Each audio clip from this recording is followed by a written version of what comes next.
be at forever and ever and ever and ever and ever and ever and ever and ever and ever and ever. I mean.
All right.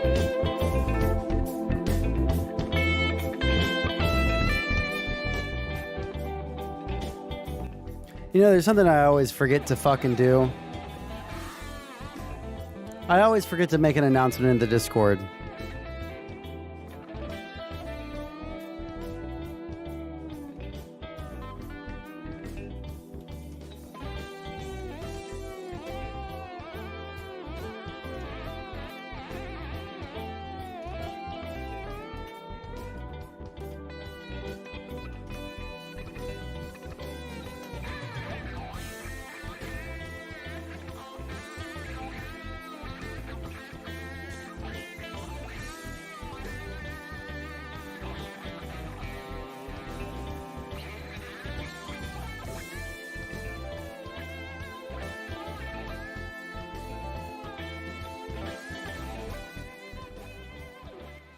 All right, how's everybody doing? His Patreon says he's still going to school, which sounds like cope. Well, I mean, like, listen, I don't want to, like, there's so much more that you can actually hit him on than dumb dunks like that, you know? How do I change this? Man, it's been so long since I've actually streamed. Holy fucked. How's it going? I just put out the stream announcement because I completely forgot to do that, like I always do. So, let's see, construction, worker robot. What's a worker robot? Okay, so I need to be able to... Wait, hold on.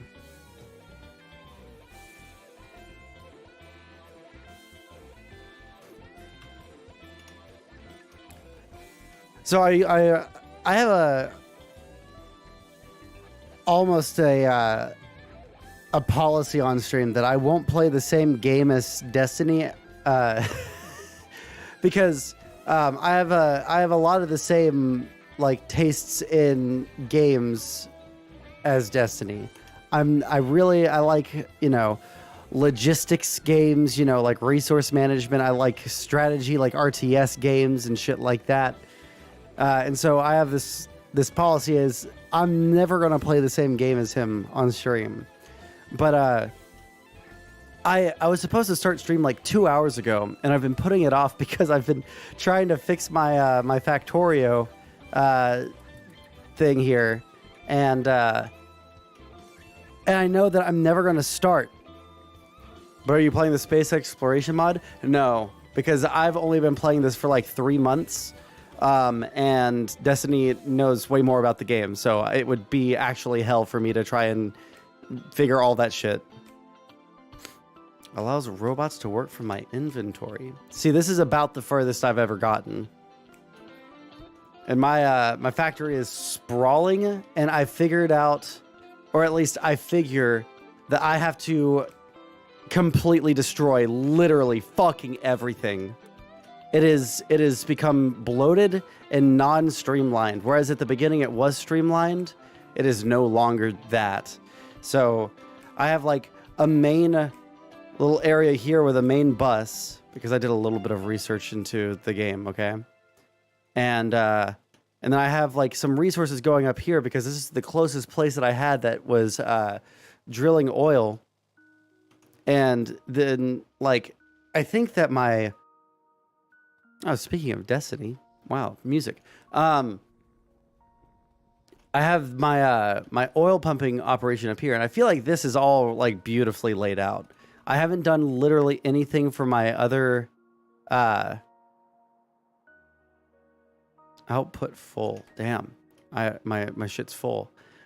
So I feel like I need to basically destroy everything except for like the pumps and the oil here. I feel like that's probably fine, right?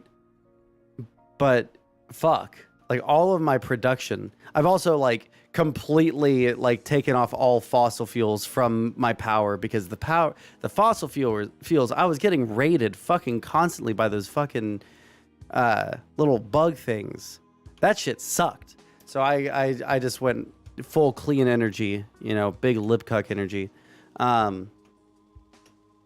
But yeah, so today, I don't have anything really set in stone as to what time anything is happening. I'm supposedly, and I need to message her about this, I'm supposedly talking to Erudite about those fucking Netflix dating shows, which I think are the actual fucking devil. Here, let me get rid of all this. But I need to find out a way to... I think that the best way for me to like destroy everything is to get those construction robots. Anyways, so...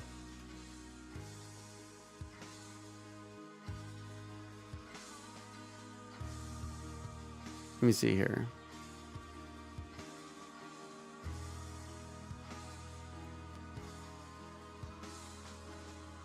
Damn, I really need to ask the people on comfy.stream/Sondsol to make a pop-out chat, because when I try and like my screen setup is dog shit. This is mostly my fault. But my screen setup is dog shit, so I cannot see their chat at the same time as like my OBS, which I probably don't need to see. I'll just minimize the OBS. Anyways, so we're going to talk about Georgia a little bit. I'm debating on whether to... yeah, let me ask that.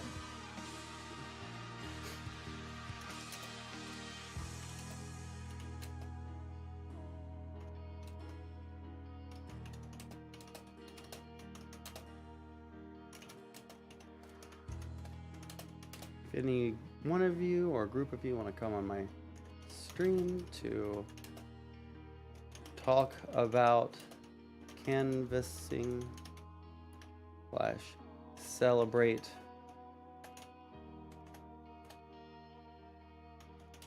radical liberal Reverend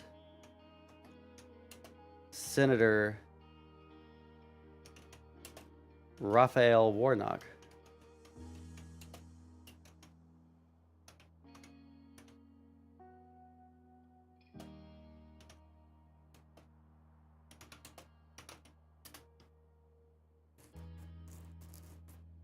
So this is how is Georgia? I actually listen.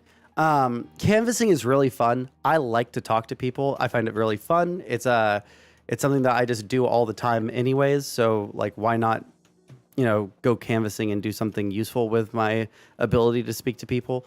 I really, really, really enjoyed it. It was probably one of the most fun things I've done in a very, very long time. I was really sad to his speech last night. Deadass made me cry. Oh, you know what? I meant to watch the speech, but I was not able to watch the speech. Can you link it to me? Since you're a mod, you're able to link things in chat. So, but yeah, I really, really enjoyed doing all of the work that was required. I really, really, really enjoyed meeting all of the people involved. That was so unbelievably fun. I was really, really. I cannot stress this enough. The group that I was with, the Destiny event was overloaded with people, and the time frame for me did not line up very well. So I didn't end up going to the Destiny event. But there was a side group that was funded by both, I believe, funded by both Vosh and by Destiny, and also staffed by both VGG and DGGers. And that event, I cannot stress this enough, organized by, one second, let me fix the volume on the music. It's loud in my ears. I don't know if it's loud for you guys.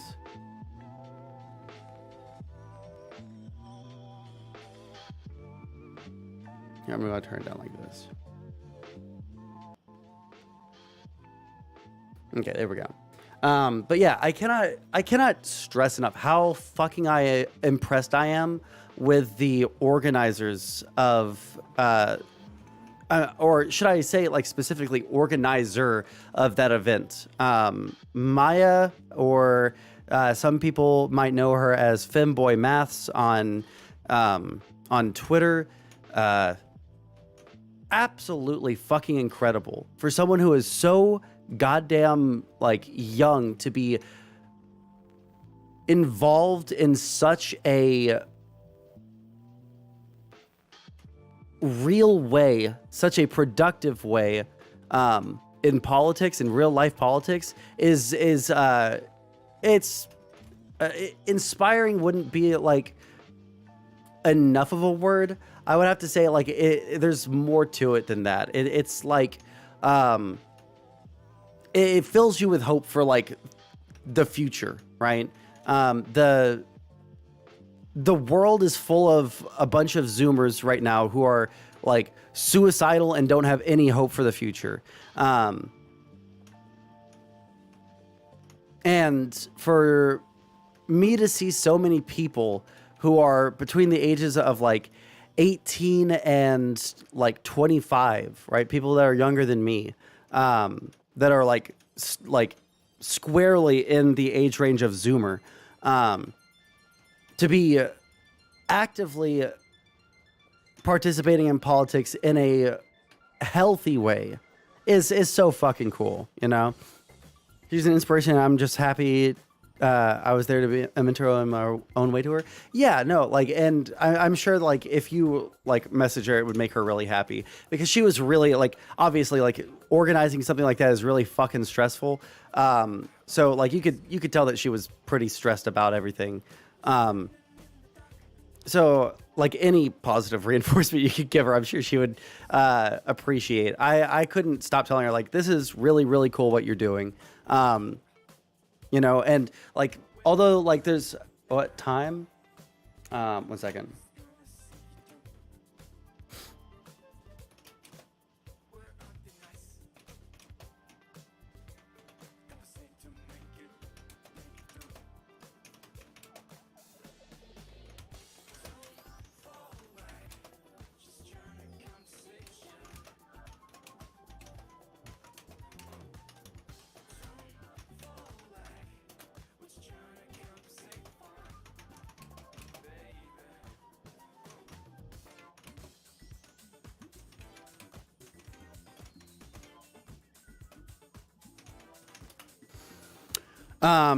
Let me see here.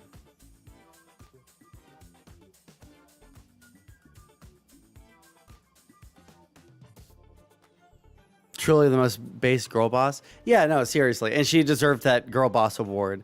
I will say she's a scary fucking driver, but you know what?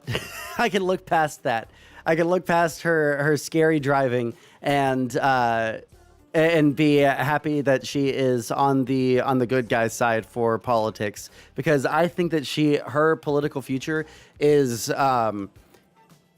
this is the first chapter of her political career, and I think this is going to be a very long book. And and I think that it's going to be a book that is. I think the story of her political career is going to be one that a lot of people are going to know. If she keeps up at the rate that she is now, like things can only get better for her. Things can only, right? But yeah, like enough, simping over the organizer of the event. The event itself was super fun. I got to talk to a lot of people. I got to see Georgia for the first time. And it's so interesting. It is so interesting seeing the difference. There so many differences in how like Texas and Arkansas, where my family is from, right? The difference in like topography and like the differences in like how the houses have to be built because of the topography, the different like plants that people have in their yards, like even like I was interested in looking at some of the weeds in people's yards because there's like this this weed in people's yard that looks like little Christmas trees, and I was just like, I couldn't stop looking at them because I was like, what the fuck is that? That looks crazy. It just looked like a bunch of little like Christmas tree branches coming out of the fucking ground. And it was so crazy. And there are actually hills in Georgia. All right.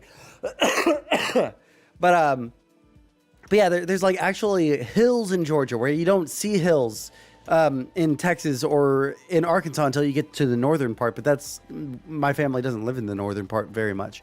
So like I never really see hills, and they have like basements in Georgia, which is not something that we have in Texas, So like all of that was like super interesting to me. Let me think. What else was like super fucking interesting? One second. I need to build like a billion robots, so I'm going to be trying to fast track all of this shit. I built the little robots. Let's see.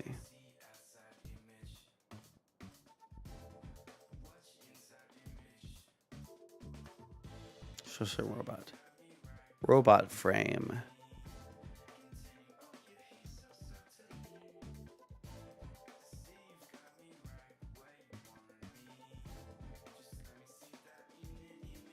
Lubricant. Cool. I need something from way up there.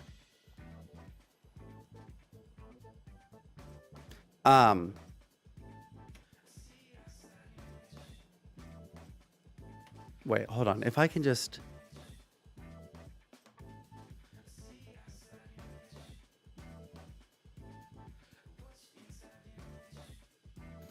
Engine and...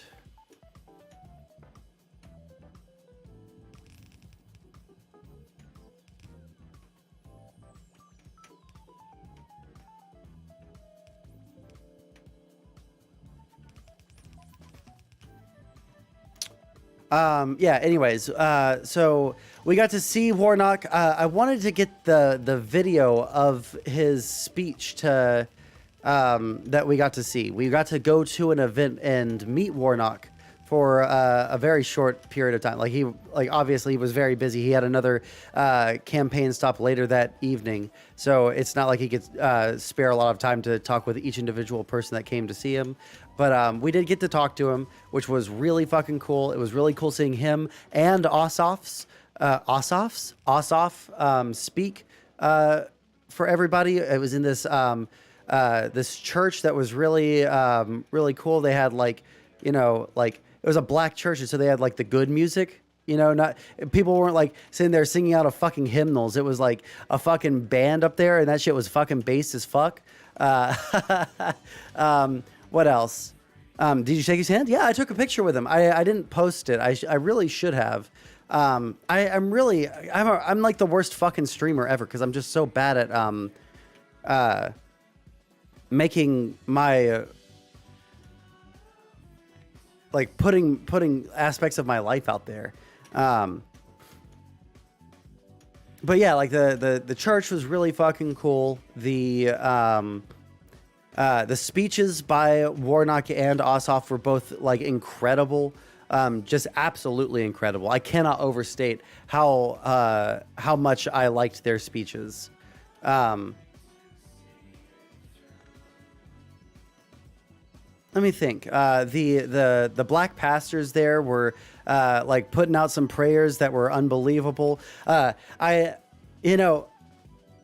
Usually when someone says "let us pray," I think, okay, well, we gotta, let's bow our heads and then let's say a quick prayer and then we'll continue. This motherfucker went on for like 20 minutes. His prayer lasted like 20 goddamn minutes, and I had my head down like this, and it kept on going, and it kept on going, and it kept on going, and eventually I was like, I feel like I looked around, like I kind of like peeked my eye out like that, and I was like, no one else's head is bowed. I gotta like just like kind of casually pick my head up here because I feel like I'm doing something wrong. But yeah, so that was what that was, which was pretty funny. What else happened? At that event. Okay, this has nothing to do with like any of the politics parts, but okay, so there was this kid. Sorry, how long are you streaming for? I literally just started.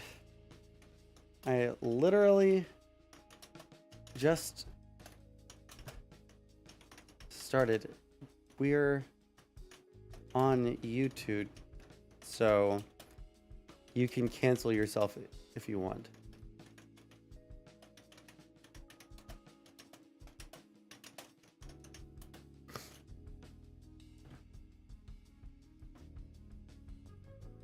Okay, let me see here. 1 second. People want to come in and talk about this. I really need to watch the video before I give people the permissions to come in and talk. But let's see here.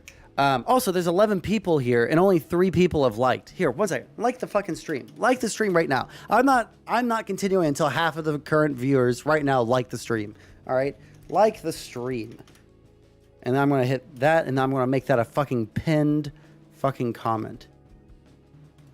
Pin message. Jesus fucking Christ. What is wrong with you people?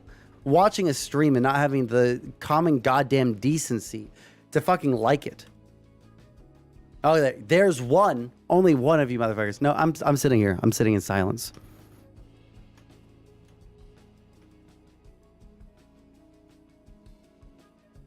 Like, to be honest, I have no idea what the refresh rate is on the likes. Whatever. What was I saying? Okay, so there was this kid who was like crawling underneath the pews of the church while the event was going on, right? Which I grew up in a family full of like pastors, and we were in church all the fucking time. So like no like huge surprise to me to see some I figured he was probably like a pastor's son or some shit like that, So I didn't really think much of it. But he started like grabbing people's shit. He started like grabbing people in our group's stuff. Like he tried to steal someone's water bottle. He tried to grab someone's keys and take them. And I like looked at him and I was like, no. Right. Well, this was like while Warnock was speaking, and I eventually like told him to sit next to me because he was doing stuff he wasn't supposed to do, and I figured either his dad or whoever was responsible for him was on stage. So like, I just like had him sit next to me, and I pretended to be interested in the TikToks that he was listening to in his AirPods. He must have been like 6 or 7 years old. And so I just like pretended to be interested while listening to the speeches. And after the event was all done, right, people were lining up to take pictures with Warnock. He like called me over and like beckoned for me to come down so he could like say something to me, and I bend over, right, and my I like looked down, and my hair was in a ponytail, so like I had some hair that was like just like going down, and he didn't say anything. So when I went to go back up, my hair was getting pulled, and I look over, and this little fuck has my hair in his mouth. Like, not a little bit of my hair. He has like this much of my hair fully in his fucking mouth. No fucking clue why that had to happen. But Like right as that happened, yeah, no, ew. It was fucking disgusting, dude. It was unfucking believe. I couldn't believe that it happened. I don't know why he did it. He didn't say barely like 3 words to me, right? He didn't tell me his name. He didn't say anything because I figured he was like scared I was gonna get him in trouble. I was just trying to like talk to him so he'd stop taking people's shit and like doing stuff that he probably shouldn't have done. You know, at like a pretty big political event. But yeah, so I had to wash my hair immediately when we got back to the house. So yeah, that was something that fucking happened. What else was something funny that happened? I had one person while I was knocking on doors like talk to me like they were the Joker. Like I knocked on his, or I rang his doorbell. He had one of those Ring doorbells.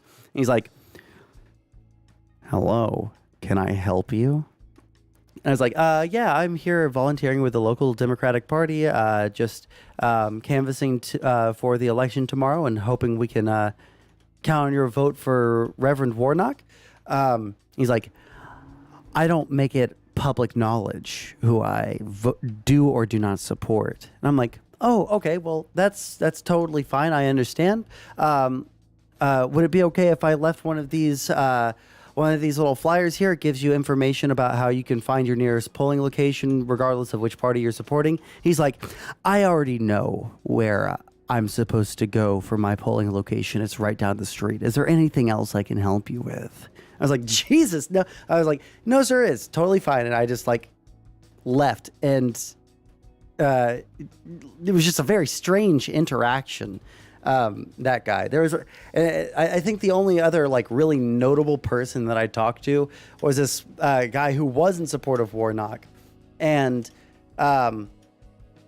when I said the line like, can we vote on your, or can we count on your vote for Reverend Warnock tomorrow at on election day? And he looked at me in the eyes. He's like, you can hear me right now, right? I was like, yeah. He's like, you can hear that I'm communicating with you. I was like, yes, sir. He's like, and I'm communicating effectively. Yes, sir. I wouldn't be able to do that if I was a Walker supporter. I was like, okay, I got you. Yeah, no, I understand.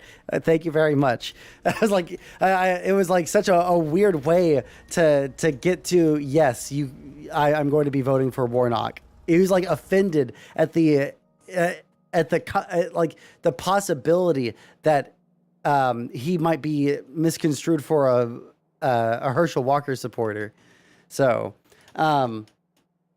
let me see here. Let's watch the Warnock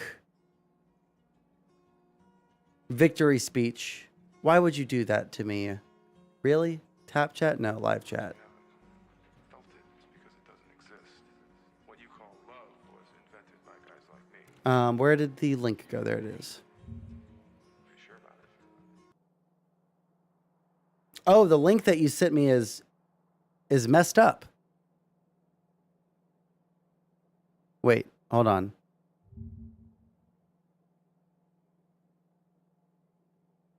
Copy.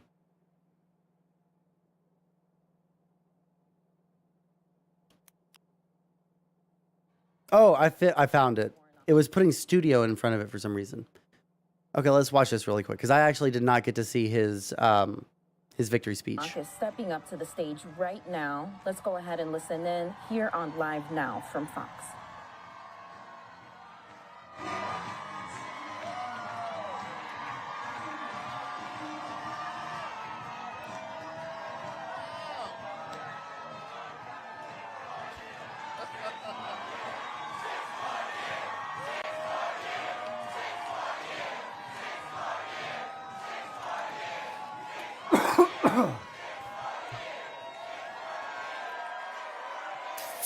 Wow!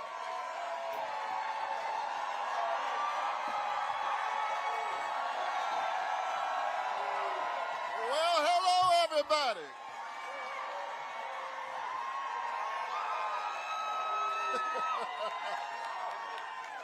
Y'all settle down now.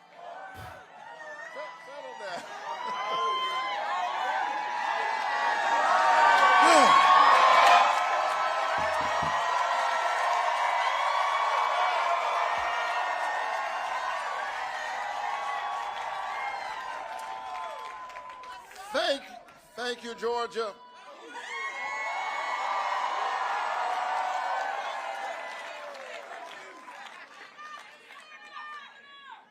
Thank you. I love you too. All right, y'all settle down. Settle down so I can speak. Dumb fox.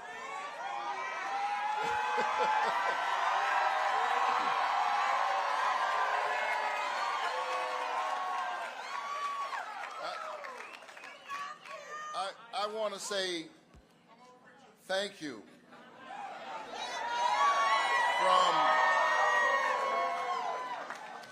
from the bottom of my heart,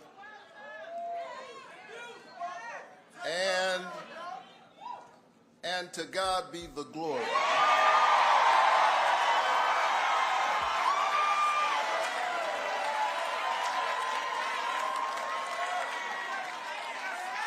For the great things that God has done.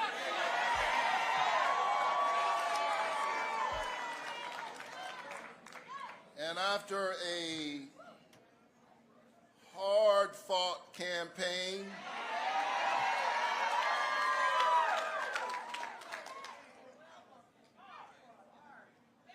or should I say campaigns, it is my honor to utter the four most powerful words ever spoken in a democracy. The people have spoken.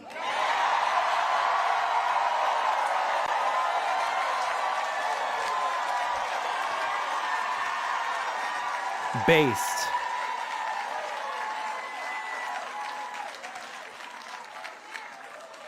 I often say that a vote is a kind of prayer for the world we desire for ourselves and for our children. Voting is faith put into action. And Georgia, you have been praying with your lips and your legs.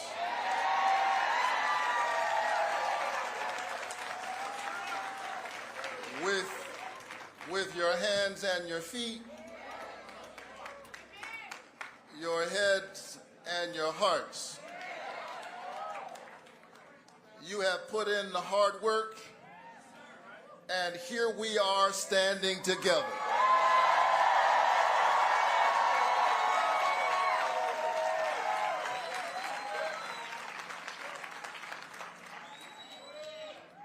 I want to say thank you. And I want to say thank you to my mother, who is here tonight.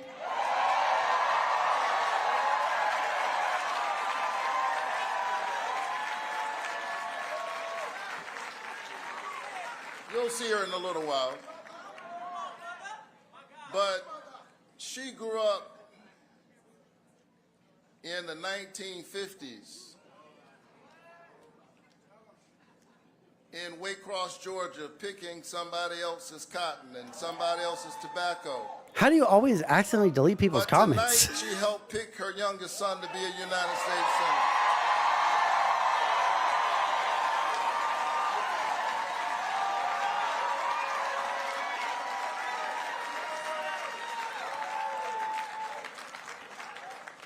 My dad has long passed into the light, but he is still very much with us. I watched my dad, a pastor and a small businessman, take care of his family by working really hard with his hands. and using his brain. And he picked up old junk cars and loaded them on the back of a rig that the mechanisms of which he designed himself, one on top of the other. And that's how he took care of his family. But on Sunday morning, the man who lifted broken cars lifted broken people.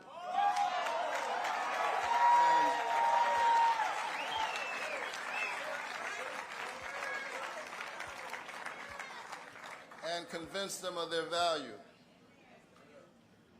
I would not be here were it not for them. I am a proud son of Savannah, Georgia. A coastal city known for its verdant town squares and its cobblestone streets. Tall, majestic oak trees, dripping with Spanish moss, bend and beckon the love of history and horticulture to this city. Sure did, Niner Socks. My roots, I'm about to like have to the roots of destroy those everything, oak though. trees, go deep down I'm just into trying to the get to where I soil can of build the Savannah and Waycross and robots. Scriven County and Burke County. I am Georgia.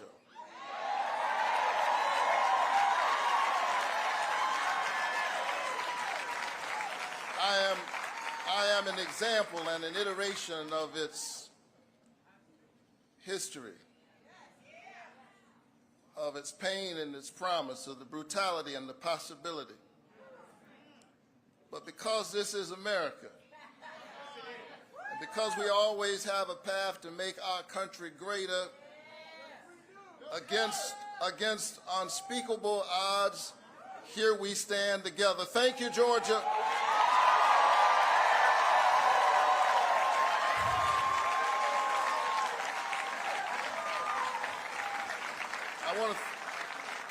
I want to thank my mother and my late father. I want to thank my siblings who are here. I'm one of 12 in my family. Clearly, my folks read the Bible, be fruitful and multiply. Our family was short on money, but long on love, long on faith. And I want to thank my two darling children.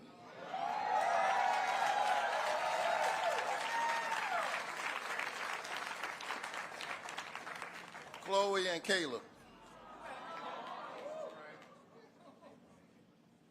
whose brilliance and whose eyes inspired me to work for all of our children. Georgia, I don't want you to miss what you've done. In a moment in which there were folk trying to divide our country, and those forces are very much at work right now, Georgia did an amazing thing.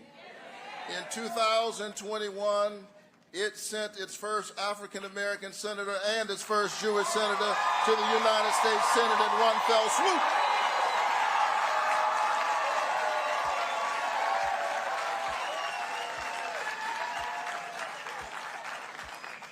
And you have done it again. Thank you, Georgia.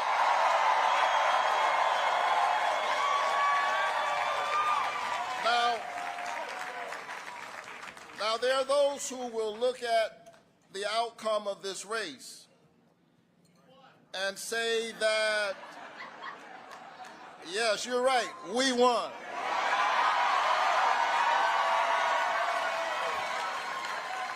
But there are those who would look at the outcome of this race and say that there's no voter suppression in Georgia. Let me be clear.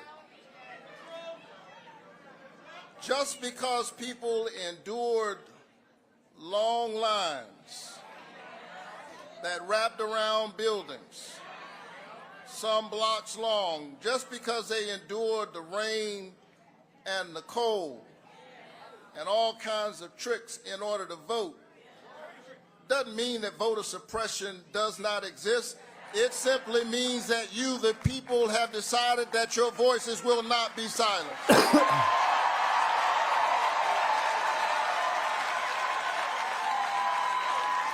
It's still in the air? Let us What are not you forget. talking about? The Let cope. us not forget that when we entered this runoff, a vestige of the ugly side of our complicated American story, state officials said that we couldn't vote on Saturday. This was crazy. Listen to this shit. I couldn't believe it when they said it. But we sued them and we won. Did he say why? Please say why. And the people once again rose up in a multiracial, multi-religious coalition of conscience. You endured the rain, you endured the long lines, and you voted. So they didn't want there to be voting on Saturday, because that would have allowed for more people to go out and vote, and they want this one to be as low voter turnout as possible because they didn't think that they would be able to win. And I mean, they were fucking right. They would not have been able to win if Saturday voting had been allowed to happen. The reason for that is that if you give people more opportunities to vote, especially in like lower income areas, they're going to take that opportunity to vote in those lower income areas. And those lower income areas generally vote for Democrats. So I don't know why the fucking Republicans thought this was a good idea. It is fucking actually fucking baffling to me that they thought that this was a good idea. But they cited the birthday of Robert E. Lee as the reason that they could. There was a state holiday, and the state holiday celebrating the birthday of Robert E. Lee is the reason that they couldn't let people to go out to vote. And it's fucking insane to me that they would cite that of all reasons when this is a campaign of two black men versus each other where the deciding vote is going to be African Americans. Why the fuck why would you say that? You're fucking insane. Why would you do that to yourself, dude? I can't fucking comprehend the thought process, okay? I genuinely can't. I have no fucking clue why you would do that to yourself. It's fucking insane. And you did it because you believe, as I do, that democracy is the political enactment of a spiritual idea. This notion that each of us has within us a spark of the divine, that we were created in the imago Dei, in the image of God. And if you're not given to that kind of religious language, that's fine. Our tent is big.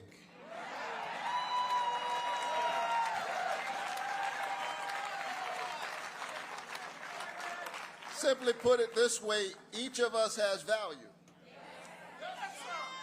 And if we have value, we ought to have a voice. And the way to have a voice is to have a vote to determine the direction of your country and your destiny within it. True. And so we stand here tonight on broad shoulders. Our ballot is a bloodstained ballot.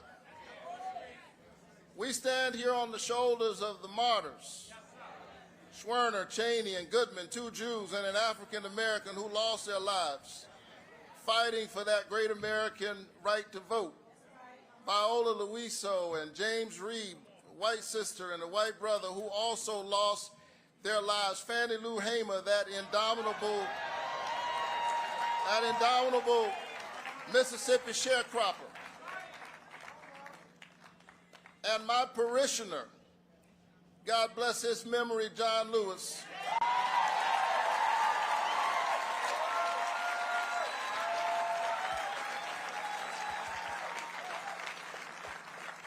who one day crossed the bridge, knowing that there was danger on the other side, and yet he crossed that bridge while building a bridge for the future.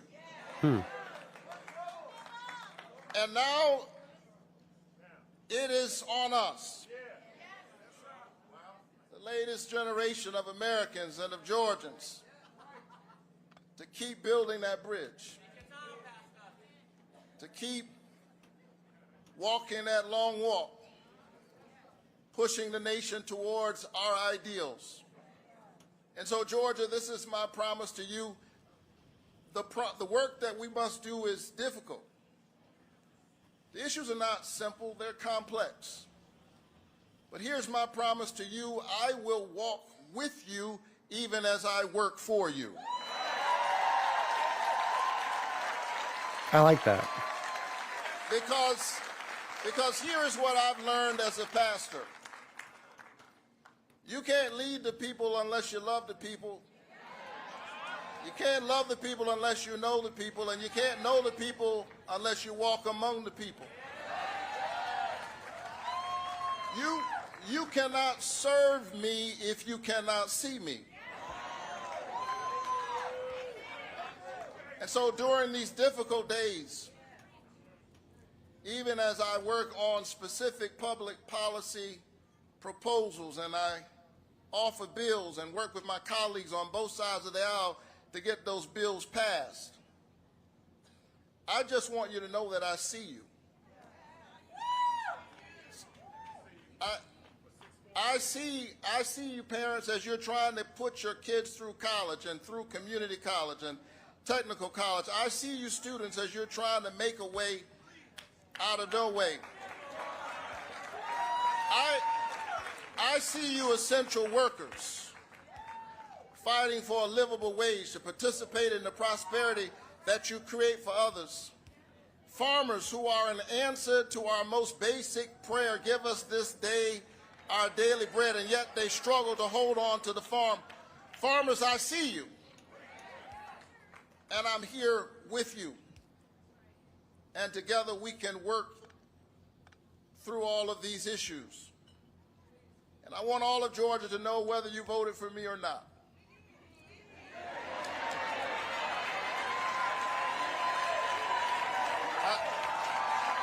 I get it. But I want all of Georgia to know, whether you voted for me or not, that every single day I am going to keep working for you. I'm proud of the bipartisan work I've done, and I intend to do more, because I actually believe that at the end of the day, we are all Americans. I believe in that American covenant. E pluribus unum. And it is that covenant that drives me to work to lower costs, to lower the cost of prescription drugs, to create jobs all across our state. Okay, I want to pause for a second, and this is something that I pointed out to some of the people that we were in Georgia together. Notice the difference between this speech right here, and it doesn't really matter whether it's a campaign rally or whether it's a victory speech or anything like that. A partisan event, right? This is an event for a Democratic leader. Okay, notice the difference in what they talk about and what they speak about and how they talk about those things compared to a Republican. When you hear a Republican event, it's like there's like rock music, and they talk about how they're how they are trying to like ruin our children, and how they are trying to disrupt our way of life, and they're all horrible. The Democrats are this and that, and then they'll do personal attacks against against their opponent. It's all negative. There's almost nothing positive that they say, right? Notice that, and then contrast that with this speech, where he talks about bipartisanship, where he talks about how much he wants to help people, whether they voted for him or not. He wants the people who voted for him to know that he's going to help them in the same way that he helps the people that didn't, or he wants the people that didn't vote for him to know that he's going to help them in the same way that he helps the people that did vote for him. You know, more shit generic rock music. Yeah, no, you're right. It's a complete change in tone, you know. And it can't be overstated, like how that tone that you set is going to rule your life when you become like elected, right? When you set the tone for your campaign, when you set the tone for what you're going to do when you're in office, right? That's what people are going to expect from you.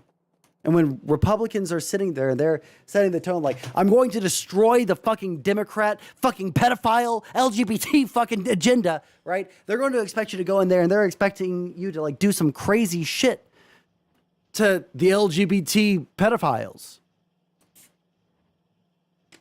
They only attack Republicans until they win? No, because there was not a single time in the entirety of the speech that he said on the campaign trail when I was there that was negative.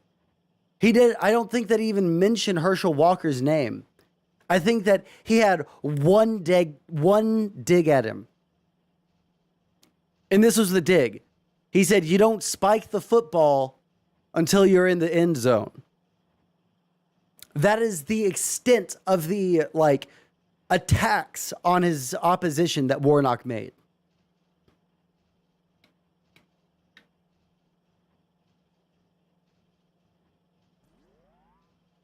Now, there might be exceptions to this, but in my experience, right? Now, I can imagine like during 2020, it's kind of hard not to like attack Trump when he's saying like fucking crazy shit like that. But it's the message is always about unity. It's always about coming together, you know. The only dig I saw was Georgia deserves better than Herschel Walker. I don't even remember him saying that. I just remember the one thing that I remember, or the only thing I remember him saying was that you don't spike the football until you're in the end zone.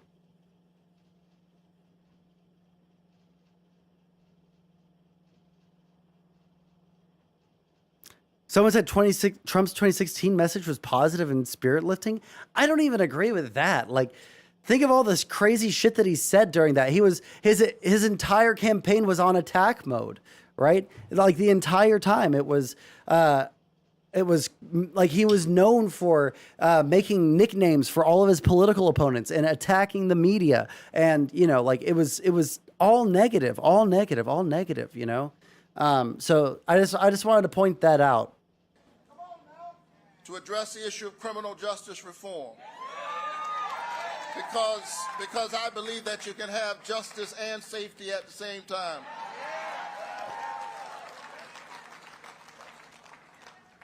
So thank you for this high honor.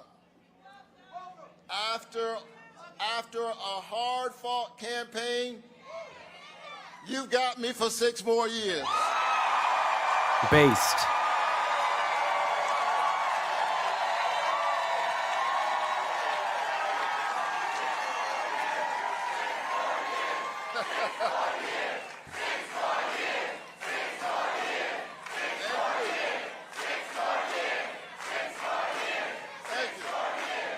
So let me quickly do a couple of things. I want to thank my amazing campaign staff.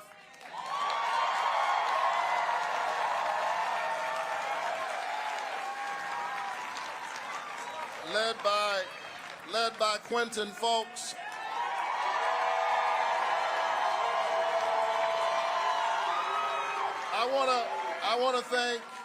I want to thank my amazing Senate team led by Mark Libel and my state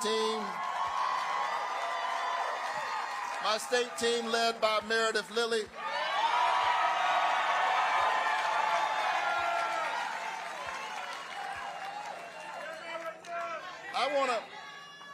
want to thank Lawrence Bell, who had a crazy idea that I should run for the Senate.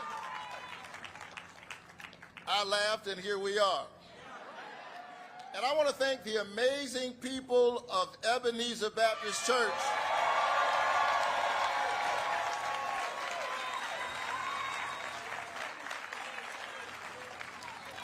who, amidst the attacks, stuck with your pastor. Thank you, Ebenezer Church. So let's celebrate for a little while on this mountain. Let's dance because we deserve it. But tomorrow we go back down into the valley to do the work. I know that the days are still difficult. The times are dark, but the light, the scripture says, shines in the darkness, and the darkness overcometh it not. I'm ready to keep doing this work. I can hear my dad of blessed memory say, get up, get dressed, put your shoes on, get ready. Are you ready, Georgia? I'm ready. Stand up for workers, to stand up for women, to stand up for our children. I'm ready to build a stronger Georgia. God bless you. Keep the faith and keep looking up. That's a good goddamn speech right there.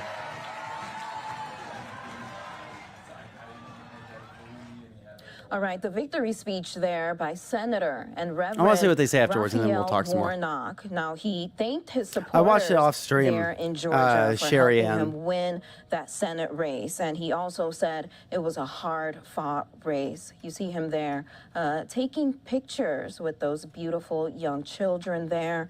Now, the Democrats winning the Senate runoff, this means they secure a 51-49 majority in the Senate.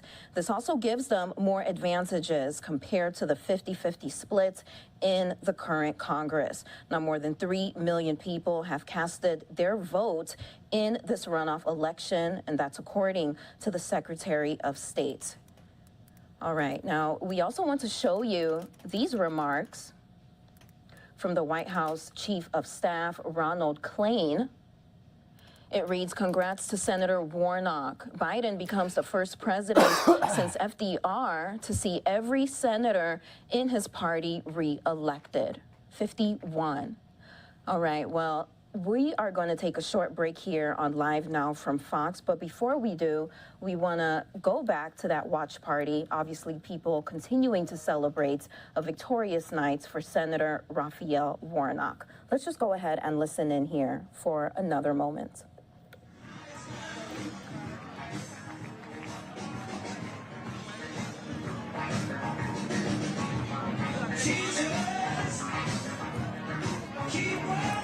Okay, if there's not going to be anything else. If there's not going to be anything else, then yeah, let's see if any of the people from that event that I was at want to come on and talk. If you're from the event and you're in chat, just jump into my Discord.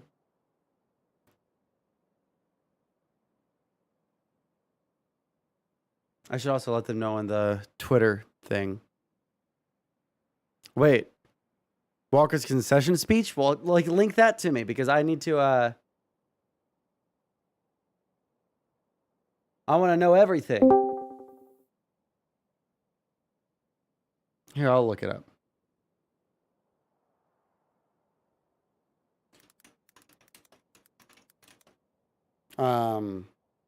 Herschel Walker, concession.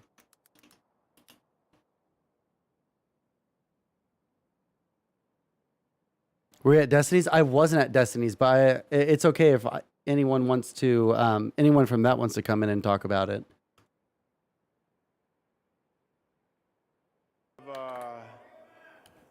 Thank my Lord and Savior Jesus Christ. And also I'm going to acknowledge my wife Julie because she's with me and she's been through a tough time. But I want to say that I want to thank all of you as well, because we've had a tough journey, have we not? But one of the things I said is when they called the race, I said the numbers doesn't look like they're going to add up. But one of the things I want to tell all of you is you never stop dreaming. I don't want any of you to stop dreaming. I don't want any of you to stop believing in America. I want you to believe in America and continue to believe in the Constitution and believe in our elected officials most of all. Continue to pray for them, because all the prayers you've given me, I felt those prayers. I want to thank all my team as well, Team Herschel, because they put up with a lot. I want to thank Team Herschel. Thank all my donors as well, because you guys, without you, I couldn't have done what I've done. So I want to thank all of you as well, because there's no excuses in life. And I'm not going to make any excuses now, because we put up one heck of a fight. And I said, that's what we got to do, because this is much bigger. This is much bigger than Herschel Walker. And I told someone this the other day. Hey, one sec. What's up? Sondsol, Dingo. what are you doing? We're watching Herschel Walker's concession speech. He's the guy that we helped defeat in Georgia. In Georgia. Okay, Sondsol, do you want to know how I was talking? I want to go canvassing sometime. Yeah. It's illegal. Is it really? Do you want to know why? Because I would be considered a foreign agent.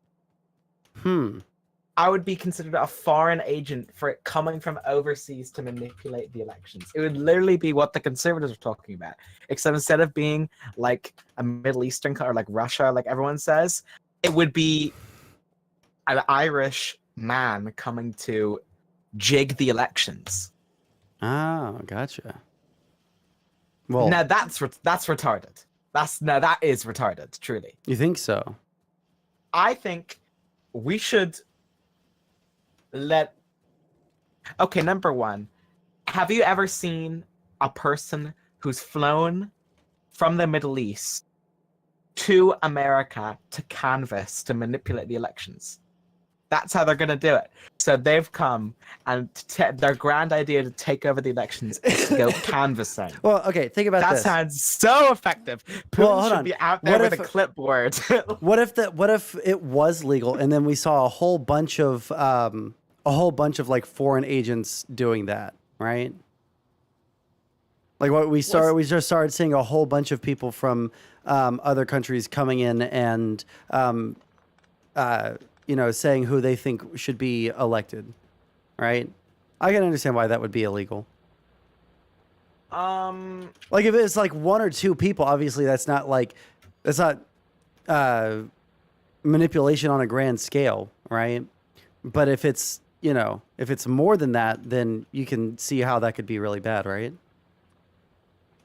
I guess, but at the same time, I think it's like branding people as like foreign agents, I think applies to like a certain sort of standard or a certain sort of insinuation that's not really earned.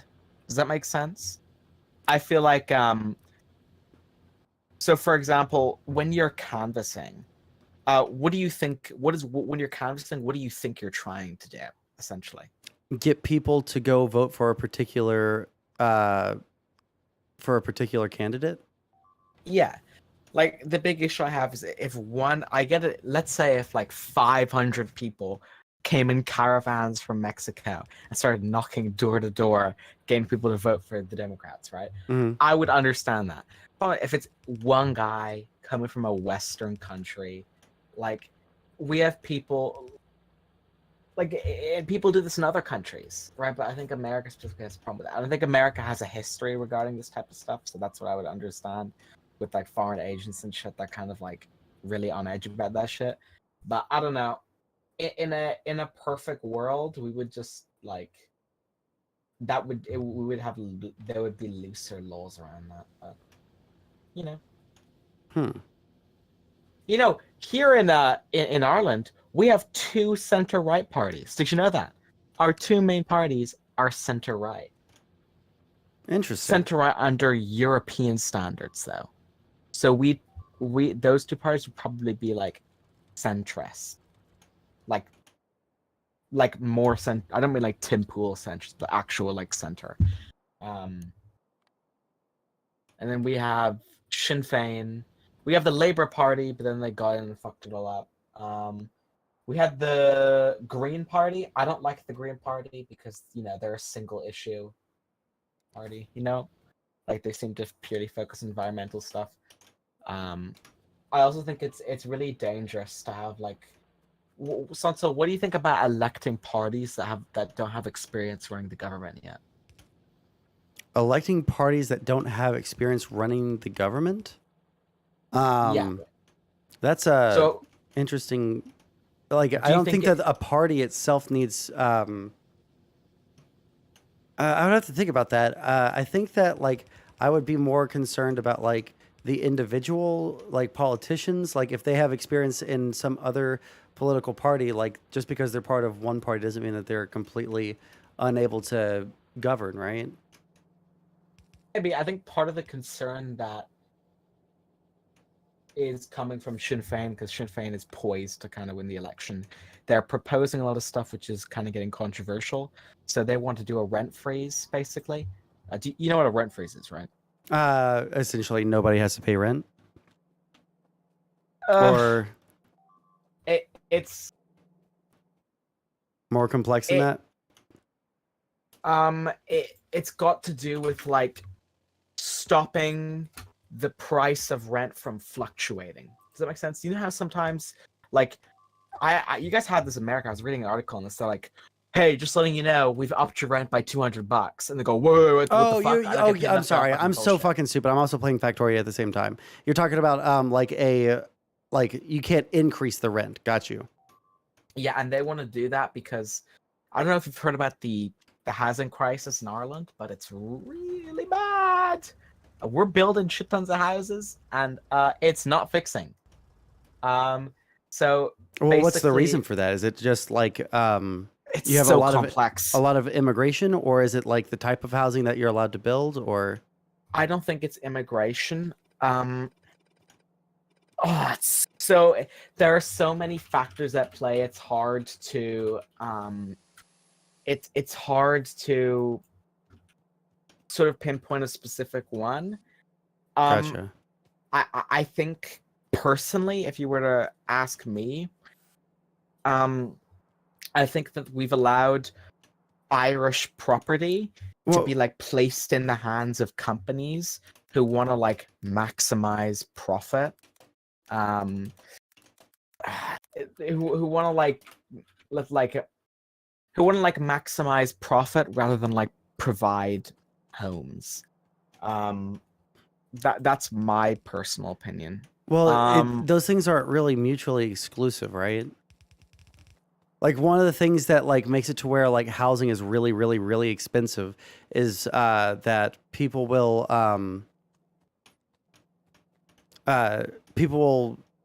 vote for there to be like a specific kind of housing that's allowed to be built in an area, right? So this might look like, suburbs. Like you can only build single family dwellings in this area, right? But because you're building single family dwellings, only one family can live in that like area at the same time, right? And this is actually a great argument for why we can't really effectively decommodify the housing, like housing. So the issue with this stuff, right, is that like if we say we assign someone housing, right, the issue you're gonna have is, Sondsol, what age are you right now? I'm 27.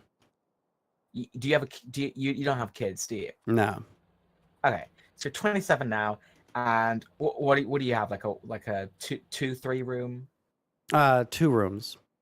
2 rooms. Okay, so that's sufficient for you. But once you get a wife now, or boyfriend or husband, I don't want to discriminate. Fine. Once that happens, obviously you're gonna need different type of housing to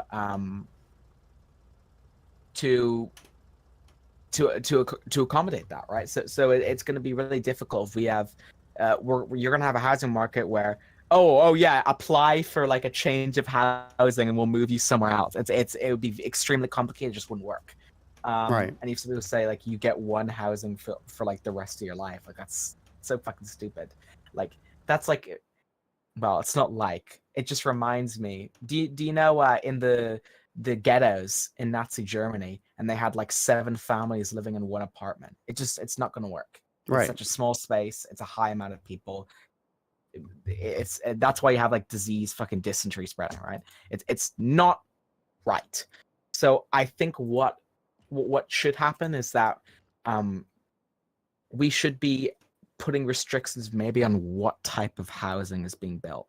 So these companies are going to make more money building apartment complexes than they are building, like you said, like single family dwellings. It's going to make more money to build these massive apartment complexes. They're going to make like, more money because there are going to be more people able to live in that area. Exactly, yeah. So I think, but that would bring the price of housing down. Exactly. That's why it's. Are you saying that you should restrict it to where they should build apartments or shouldn't build apartments? I think they should build more single-family dwellings. Okay, that's the exact opposite. If you want to bring the housing price or the price of housing down, you realize that, right? The crisis is, it's hard to. But the crisis isn't just that, like, people can't like afford to pay for the houses. It's so hard to fucking explain this. There's not enough. Is the housing expensive or no? The housing is expensive. Okay, and there's not enough housing to go around. Essentially. Okay, then you need more apartments. But the problem is, like, these families are searching for houses and they're not being able to find affordable then you houses. need more multifamily dwellings, like duplexes or like the affordable ones are the apartments. The apartments are the affordable ones. The problem is that I don't want to live in a world where there's no fucking houses and there's apartments, fucking industrial apartment complexes everywhere, and you have families living in fucking hotel rooms. That's not the world I want to live in. Not my I'm backyard. Not that you want there to be only apartments, right? But you want there to be enough housing for people to live in like densely populated areas. So like, in a city, or in like less densely populated areas like suburbs or, rural areas if they want to do that, right? Or in smaller towns. So like in more densely populated cities, you're like, it's going to be a necessity. If you want there to be lower prices for housing, you need there to be, apartments and like townhomes and shit like that. I think you need to destroy the suburbs. In order to lower the price, I might be wrong on this. Sorry, tell me if I'm retarded. Wouldn't the whole point of lowering the price of suburban homes be to build more so there's more of them? Supply and demand, right? If there's a lower There's only amount, so much things are more land on expensive. Earth, right? There's lots of land in Ireland. Okay, well then, There's what you want to tons do? of land in Ireland. What you want to do if you're like, if the prices of house in fucking like Dublin, right, are, it's like $6,000 or like, like whatever what do you guys use? You guys use euros or do you guys use British pounds? I don't know. Do you think we're an independent? I don't know. Country. I don't know if you're in Northern Ireland or if you're in fucking. Holy shit! I'm not from Northern Ireland. Is Britain? Okay. Dumb. Well, it still has Ireland in the fucking name, doesn't it? So what you want to do? Yeah, but it's not. It's not Ireland though. It's owned by Britain. It is Britain. It is Britain. It is British territory. Sorry to offend you. Okay. Okay. So if someone said, I live in the USA, and you go, oh, wait, you live in Hawaii? You go, that's what? No, you would say that's yes. No, that wouldn't offend me because that is the USA. Right, but it's such a specific.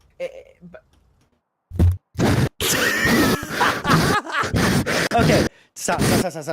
Okay, so if you're like, let's say that in Dublin, it costs like 5,000 euro. I don't know what the actual price is there. Okay, I'm just saying like 5,000 euro for a 1-bedroom apartment. Like it's fucking obscenely fucking expensive in Dublin, right?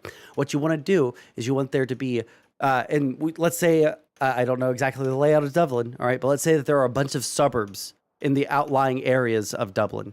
What you want to do is you want to make it to where some of those houses can be like bought up, torn down, and turned into like townhomes or turned into like quadplexes, right? Where it's still like a fairly big home, but it's not a single family fucking dwelling, or even turn into fucking small apartment complexes, right? That would be the only thing that you can do, because it's supply versus demand. If there's not enough houses, then you're never going to be able to like decrease. Wait, please, I need to say something. I'm not a unionist. I agree with you. Northern Ireland is occupied land. I believe in a unified Ireland. The problem is we need that motherfucking Northern Ireland back, and Britain needs to pay us a large check as well, because we're not gonna be able to pay for all that shit. And second off, Sondsol. Yeah. Northern Ireland. Yeah. Who was there first? Probably the Irish. Yeah, that's right. Okay. Sorry. Well, So anyway, I it's all supply versus. All it is supply and demand. Okay, if you want to lower the price of things, you have to increase the supply, and you're never going to do that without there being like massive urban sprawl like there is in fucking Houston. And trust me, you don't want to live in a city like fucking Houston, because you can't do anything without driving for fucking 2 hours, right? I would much rather us be more densely populated with townhomes and apartment complexes than everyone live in fucking tiny little suburbs, or I'm sorry, huge suburbs, sprawling suburbs. Go like the city of Houston, I believe, like square mileage, like the greater Houston area is larger than the state of Connecticut. Okay, that's how much fucking urban sprawl we have. So, like, you don't want that. You want there to be more apartments, okay? Because you don't have to live in an apartment if you don't want to. Okay. Sorry, I can explain this to you. Okay. This is what you don't understand. So, do you know what a population, like a graph to do with a population? You know when like there's like the age ranges and there's the bars? Yeah, I know what you're talking about. Yeah. So, Ireland has more older people than younger people. So, for example, there aren't many people in Ireland who are in their 20s, for example. Okay. So if you look at the graph, we have what is it called again? I think it's a regressive. I couldn't tell you exactly off the top of my head, but I know what you mean. I couldn't either. Yeah, but most of our population is older. So it makes sense that most of them are living in homes like that. That most of them would need to have that type of housing. Which is, Wait, hold on. Sorry, let's be ultra clear. Why do they need that type of housing? Why wouldn't an old person be able to live in like a townhome or an apartment? Okay. Why wouldn't an old person be able to live in an apartment? That just seems so fucking dystopian. I don't. Why? Like, I genuinely have no fucking clue why. Because they don't belong there. They belong in like houses. That's like you get an apartment. An apartment is a house. You get an apartment when you're in your fucking 20s. You get an actual fucking house. I'm sorry. Have you never seen like an apartment that isn't like? I have seen an apartment. In my personal fucking opinion, people after the age of 27 shouldn't even be fucking living in apartments. They should be living in actual fucking houses. With a front yard and a backyard. Yeah, Ulster can move. Yeah, Ulster can move. They don't belong Okay, so there. what? So this is so fucking stupid. Number one, an old person doesn't need a front yard and a backyard because they're old as fuck. And if they go up and down the stairs and they go outside in front yard, they're gonna fall and they're gonna break their hip. Now they're gonna be in like mega fucking trouble. Okay. Number two. Okay. Number two. Like old people should not have stairs in their houses. And my executive order as president now, I didn't America say that. is to remove their stairs. You're the one that's making the argument. We're gonna put an elevator.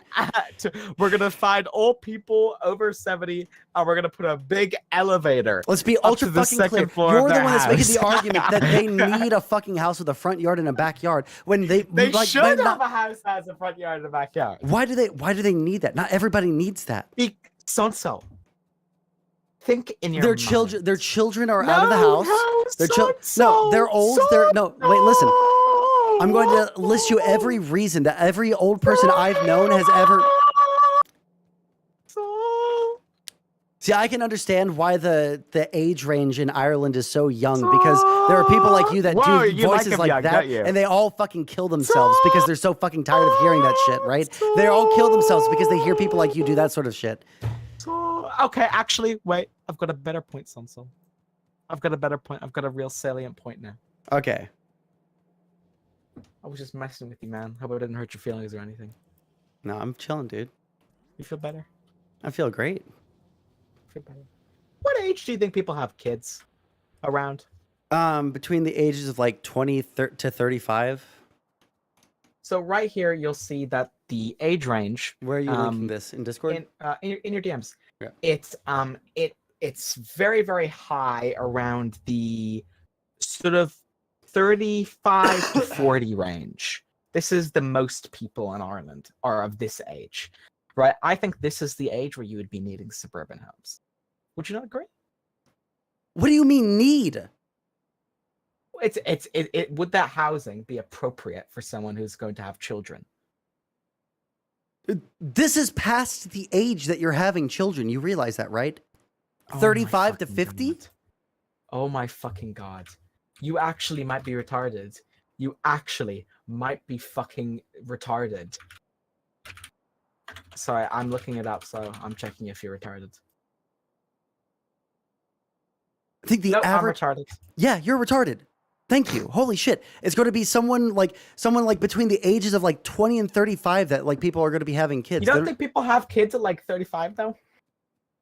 That's why the end of the age range that I just gave was 35, yes. Yeah, well 35 has a pretty big bump there. A pretty big bump. So there are more 35-year-olds than there are 25-year-olds right now. 55-year-olds, 60-year-olds, 65-year-olds, 70-year-olds, and so on and so forth. There's more 35-year-olds than there are 30-year-olds. Then there are like 18-year-olds. Like it seems that like okay, this is what I want you to look at. Okay, really quick. Okay, see this bump in the like 35 to 50-year age range? Yeah. Okay, that bump right below it, right? In the like 10 to like kind of like 15 to 20 age range. Those are those people's kids. Right?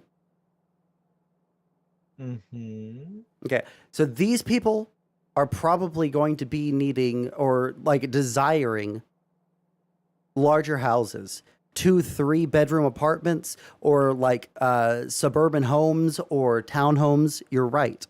So were you raised in an apartment? I lived in an apartment for a little while when I was younger because my family was poor. Yeah. So you're a brokey?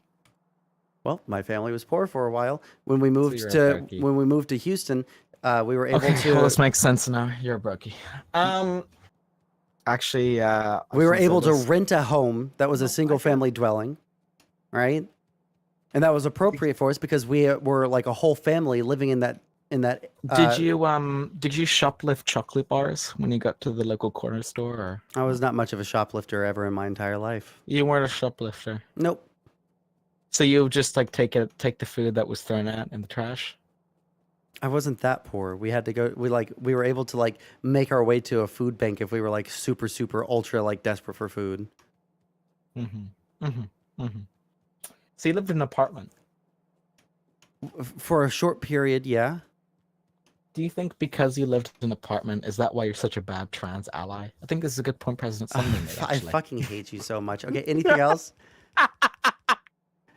Yeah, you're a brokey, and you're a fraud, and you need to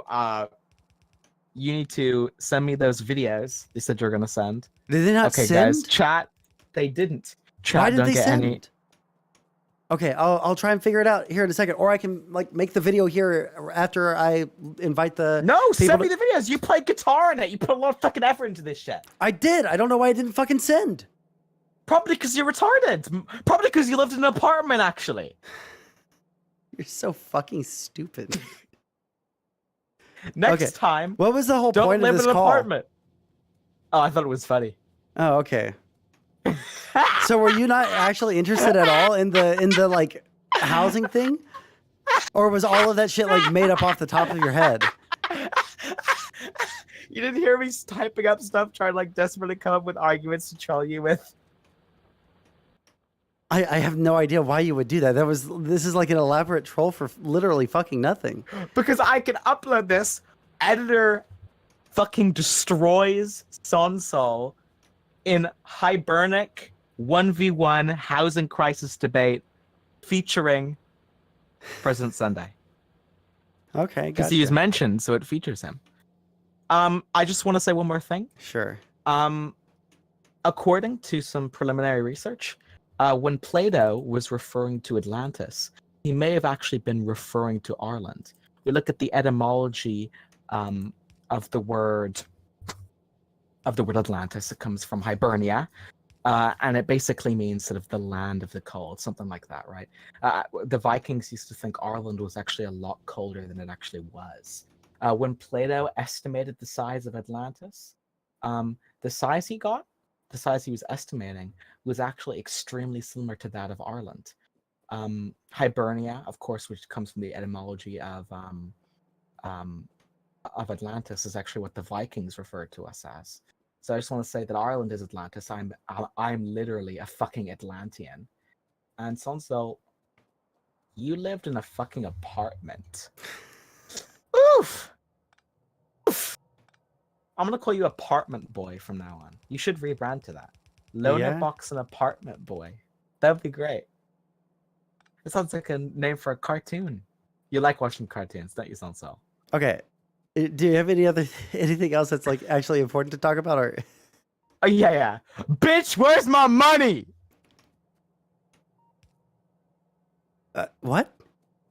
Bitch, where's my money? Is it time to pay you already? How many videos did you put out last month, Dingo? That's fucking right, dumb fuck. Okay. Let's finish the fucking... Fuck me, I don't even know what I was doing now. What were we doing before that guy jumped in?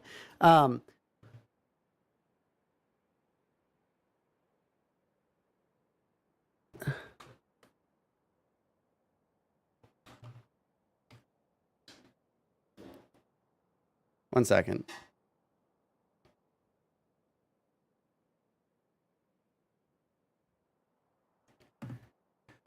Okay, what were we doing? Walker concession speech. Fucking thank you. Let me see here. Fuck me. What window was that open in?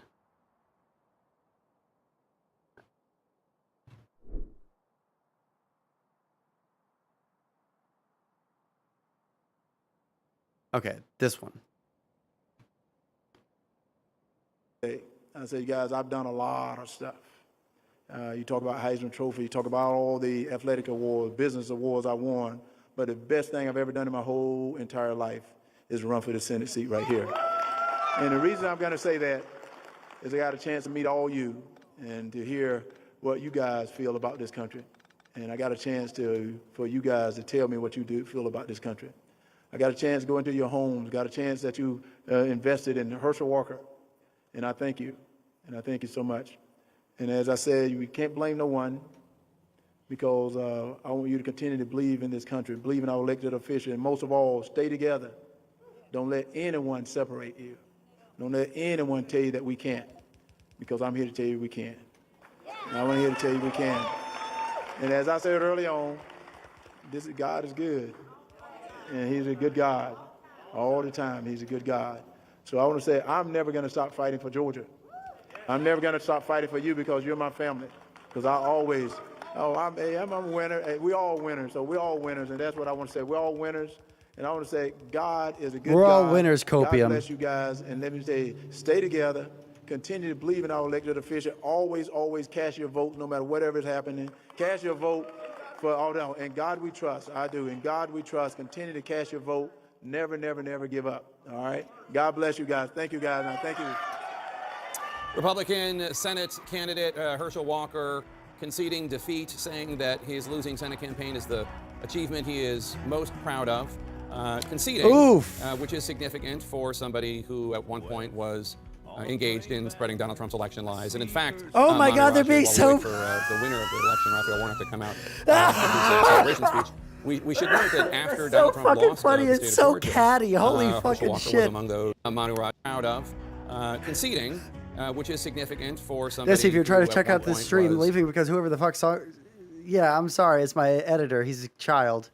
engaged in spreading Donald Trump's election lies. And in fact, Manu Raj, while we wait for the winner of the election, Raphael Warnock, to come out and give his celebration speech, we should note that after Donald Trump lost the state of Georgia, Herschel Walker was among those retweeting Donald Trump's election lies and attacking Brian Kemp and Secretary of State Raffensperger, two conservative Republicans who were resoundingly reelected last month. Yeah, I mean, look, Herschel Walker would not be here if it were not for Donald Trump. He was a supporter of Donald Trump during the 2020 election campaign. Herschel Walker lived in Texas. He was not even in Georgia. It wasn't because he wasn't going to run until Trump pushed him into the race and essentially got Republican base behind them, essentially led to Mitch McConnell endorsing him. There would have been a much different candidate. I was just confused what he was trying to get at. For Donald Trump. And that is one of the things that Republicans are just going to have to grapple with going forward. How do you deal with Donald Trump's hand-picked candidates? Because we have seen in race after race after race this cycle, they cost them key seats and the Senate majority.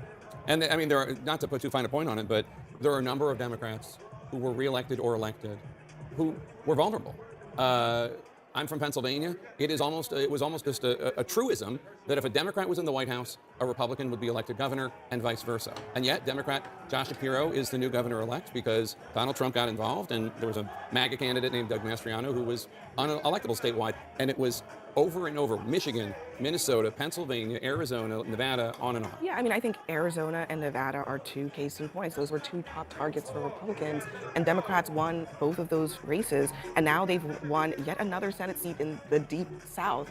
This is a real moment for Republicans to figure out how they are going to proceed forward, and it goes beyond Donald Trump at this point, because it's not just Trumpism, it's also a lot of Trump voters who are where Trump is and maybe even beyond that at a certain point. And that is what's pushing the party so far to the right that they're not able to get out of these primaries unscathed with a candidate who can really survive in a general election. Their primary process is a huge part of the problem here. It's making them vulnerable. It's making them unpalatable in the suburbs. It's making them unpalatable to a lot of these emerging. I'm really going to be interested to see what happens with the Republicans who are vying for control of Speaker of the House. Someone in my Discord posted an article saying that McCarthy might be allying with Democrats to secure that position. But like, I don't know how all of that plays out. Like, the Republicans are in a much worse position than we thought they were going to be.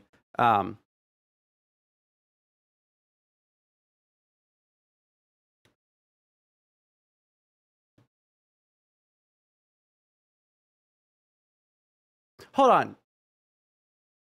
Is this guy actually fucking retarded?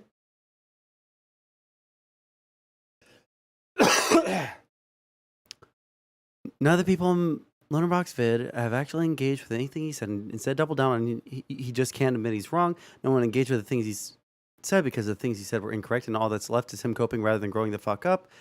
One thing was incorrect, you're just doing the same thing. President Sunday was wrong in his assertion that Pauly was involved in or was aware of the list of suspects.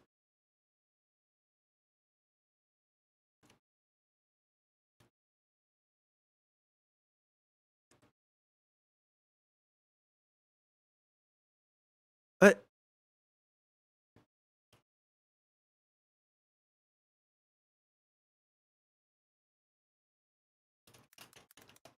I'm not even responding. This person's actually shit. Like, actually fucking retarded. Never mind.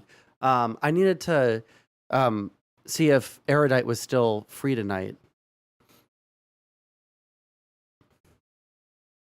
What else are we doing? Let's see. To the comment section, I'm Brett Cooper. I think this is my third episode in a row where we have been Oh, talking. wait, hold on. What's this? Interview going so far? It's going good. Kanye didn't say anything offensive yet. Interview just getting started. Good. I'm surprised. Yeah, man. I had a talk with him, and I was like, "Hey, you gotta start cleaning up your image. You know, you gotta start apologizing for your actions." And he promised me that he would. So I'm like, "All right, I'm gonna get you an interview." and he said he was gonna start apologizing. So I think we finally gonna be able to turn things around in the right direction. I love Hitler. See, what we're not gonna do is say that Hitler was just bad, because he wasn't all bad. Like, didn't he like create like highways? Didn't he create highways? What's with the fucking video okay, like maybe jumping he caused like the this? death of millions of people, but I'm pretty sure there's way more millions that use highways. People are trying to call me crazy. They are trying to call me crazy. They wasn't even going to let me do this interview today if they didn't watch me take my medication. Newsflash, they was Skittles. Nigga, what? To be honest, Martin Luther King should have just ducked. What? If I saw a bullet coming at me, I'd duck.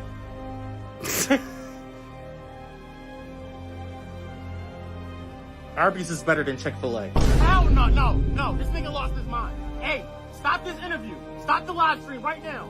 Now, let's be real, guys. What group is more evil? The Nazis or One Direction? In the interview, he pissed up to me. I'm trying. It won't end. Stop the live stream. It won't end. There's nothing wrong with pouring your milk first before putting in the cereal. That's what I want. Have you gone so far? It's going. Oh man, I love TikTok. Okay. Talking about Hollywood and about entertainment, which I actually love because it is my favorite thing to discuss. But today we are talking about the new Tim Burton TV show Wednesday. It is based on the Addams Family. It is a new reimagined Addams Family universe. Riverdale meets Addams Family, I think is the best way that I can describe it. But it is also racist, apparently. But before we get into it, make sure that you like this video, subscribe to this channel if you have not already, ring that notification bell, and if you want even more content, you can follow me on Instagram and Twitter at I'm Brett Cooper. Here is the New York Post article that first broke this story. This is actually from last week, but I only really started seeing people defending it and getting upset about it a couple of days ago over the weekend. Tim Burton's Wednesday called racist for casting black actors as bullies. That makes no sense whatsoever. Here's the trailer just so you guys can get a taste if you have not seen the show. It's fully on Netflix now, so you might have already watched all of it. It looks like a cool show. I have no idea whether it is woke or not. I like Jenna Ortega. I've seen her Disney stuff. I know what she's been in. She's cool. Like I said, I love the Addams Family. I watched the entire Addams Family like black and white series. I saw the Broadway musical. I tried to watch the Addams Family a long time ago. I was like, oh, you know what? Let's give this a shot. It was incredibly fucking boring.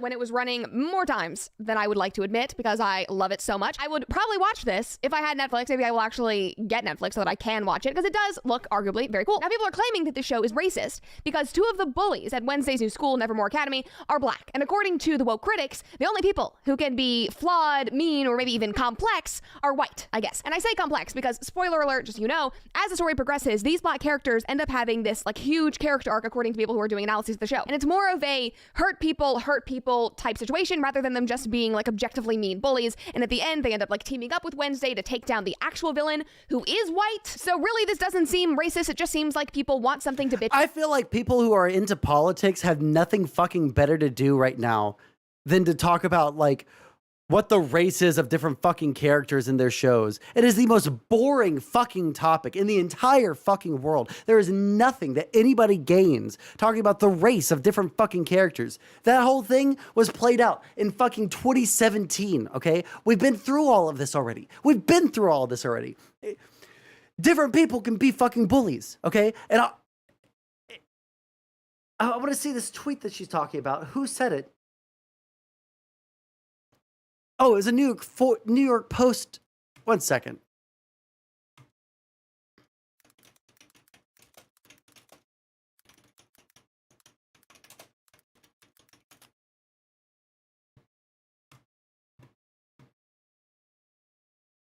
Fuck off.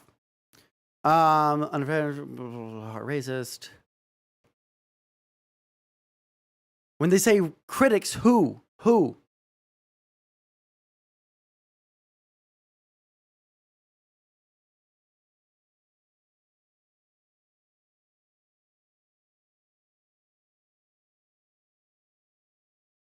Who? Give me an example. Give me an example. Give me an example.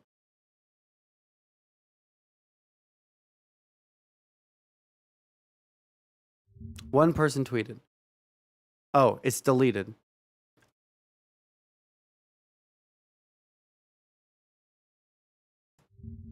Since deleted tweet.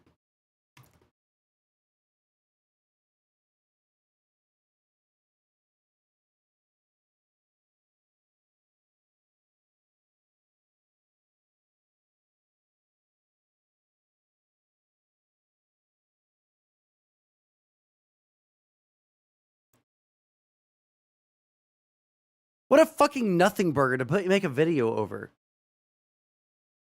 Like, literally, who fucking cares? Tim Burton's Wednesday called people who are doing analyses of the show. And it's more of some cookie cutter remake, but they actually have rich character arcs and they have layers and they're complex. Like, guys, it is not that complicated. It's not like you're trying to buy a car or something. I mean, if you are trying to buy a car, Cars Inc. keeps it from being that complicated. Because buying a car is a stressful experience. Oh, shut the fuck up. Again, it was all with the thing, crazy. Somebody else said, don't get me wrong, I love Jenna Ortega, owes me an apology. It has no likes. Problems where there are not. They're doing the thing that they did it back in 2016. You don't have to pull 0 like, 0 comment, 0 retweet fucking posts on Twitter anymore. You don't have to. You can find plenty of fucking shit takes from lefties now that have like hundreds of thousands of fucking likes and retweets. You don't have to find these fucking no retweet problems. I mean, just posts. like listen to them squawk on Twitter. One person says, Tim Burton owes me an apology for making all 4 of the black people in the show look crazy. Somebody else said, don't get me wrong, I love Jenna Ortega and that she's playing Wednesday, but one thing I hate about this show is that why did they make all the black people in the show terrible people? Cuts off like, the how did amount Netflix of see likes nothing and... wrong with this? I hate Tim Burton's racist self. Somebody else said, why is the black girl in Wednesday School an aggressive bully though? Tim Burton is a known racist. No surprises there. Somebody else said, Tim Burton casts black people finally and then makes them into pilgrim villains. Y'all can't tell. They're cutting off all the likes and the retweets. I gotta fucking know. Okay, one second. I gotta upgrade the quality on the fucking video. No, I don't need 4K. Who fucking cares about that? Oh my god, the fucking name. Jacqueline. Oh, you know what? Let's just well, let me pull it off over here because I'm not going to. Let's look up Tim Burton racist.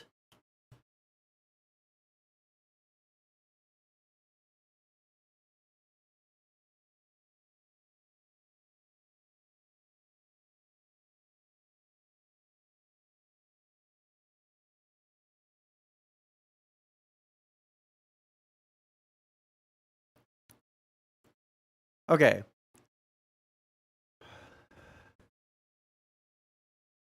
Gothic architecture. And Wednesday, the boats in the Poe Cup are named after Edgar Allan Poe stories. The black character Bianca is on the Goldbug team.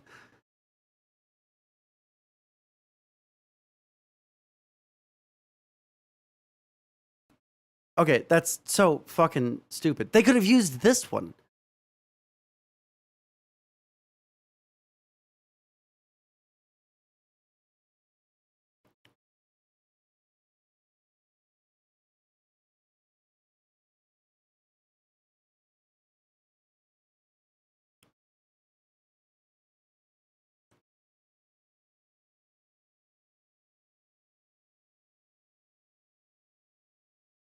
Okay, so there's one that's saying that it's not racist because the characters were black.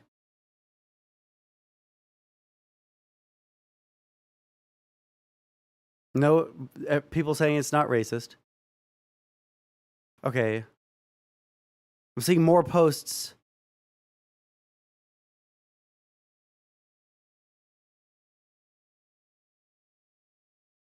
What was the original tweet? Okay, that's stupid. Okay, no, they're not saying anything about the...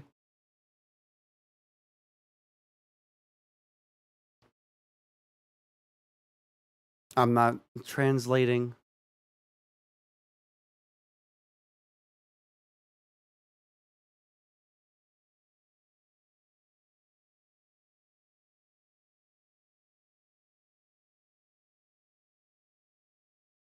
I'm not seeing any tweets about the fucking thing that they're talking about.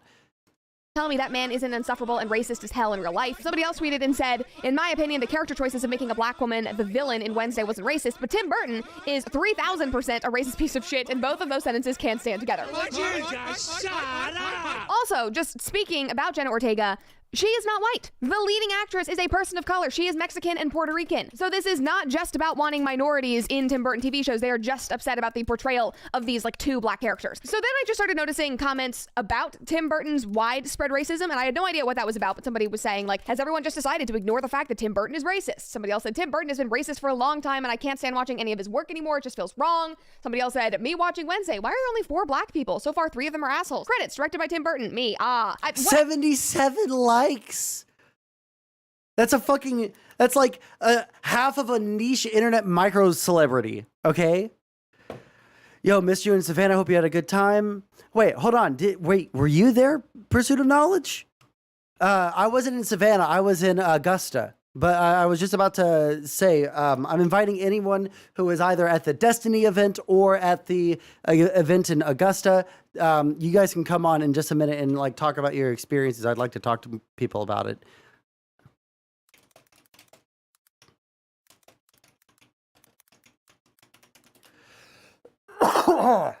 After we finish this video, though. I mean, I don't understand. And on top of that, her father, Gomez Adams, is also now a Puerto Rican, and he used to be this white character. They are not whitewashing Adams family. They're actually making it more diverse. Why are you so upset? It seems like they are only upset about the portrayal of these like 4 black characters, which really is not that big of a deal. The tweets about Tim Burton's racist self just go on and on. I really don't know a ton about Tim Burton. I watched some of his movies when I was younger, and they really weirded me out, so I have not watched any since then. The show actually does look cool, so maybe I should watch it and give him a second chance, but I've just never been the biggest fan of him, so I don't really pay attention. I don't know anything about him, but apparently people despise him and despise his movies. So I did some research and I saw that back in 2016, when his film Miss Peregrine's Home for Peculiar Children came out, he made some comments about diversity quotas after he was accused of having mostly white casts by his leading actor, Samuel L. She read this article. She didn't do any research. She read this article because it's exactly what it says on this article. Jesus fucking Christ. What a fucking waste of time to watch this video. Never mind. I changed my mind.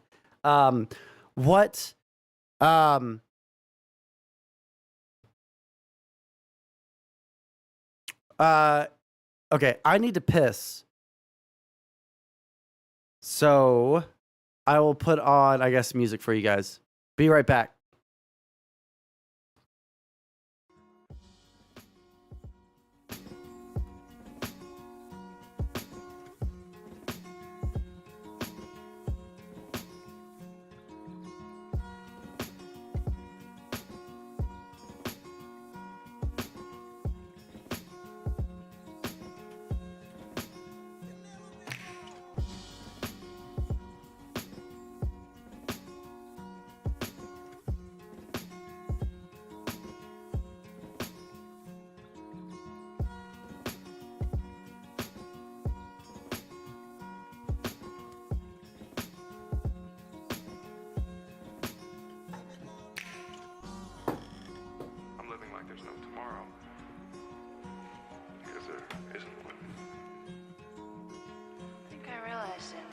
moment.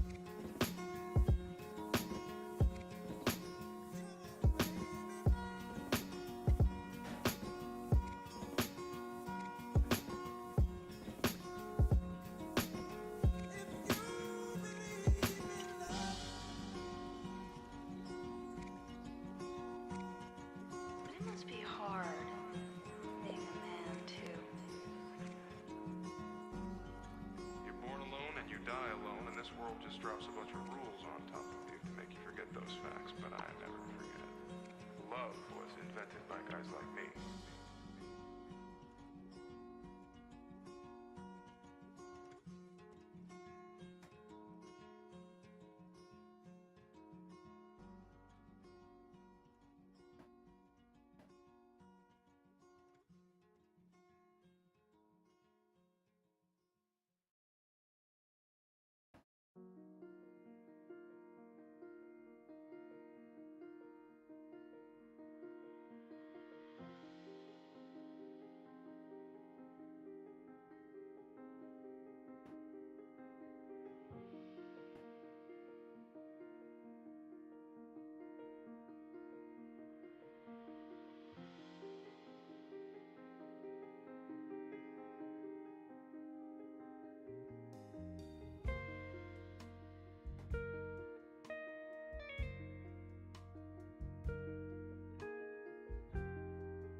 Okay, let's see.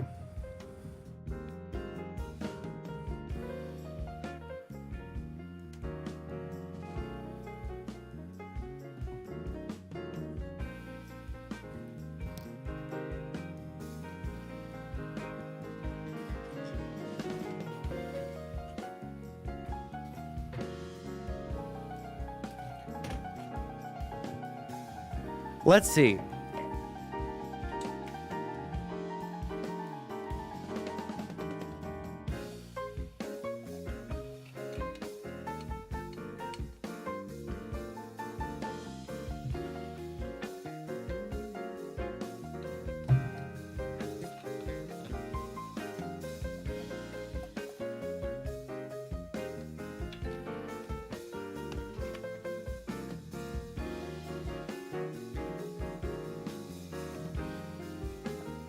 Let's see where we're at.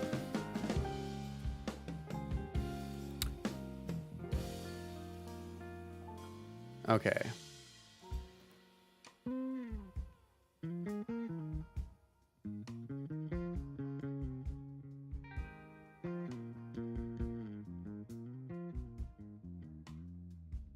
The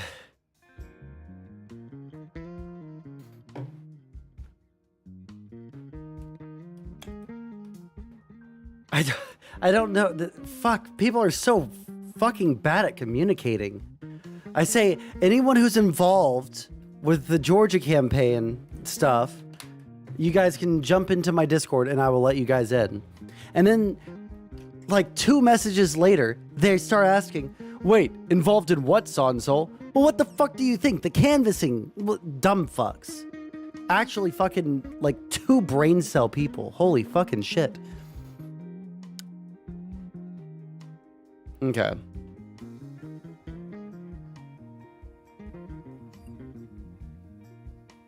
Let's see here.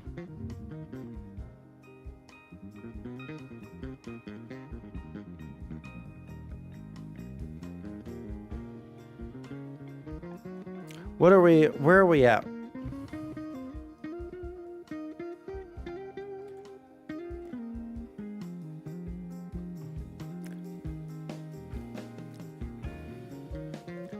Oh, whatever happened with that North Carolina here?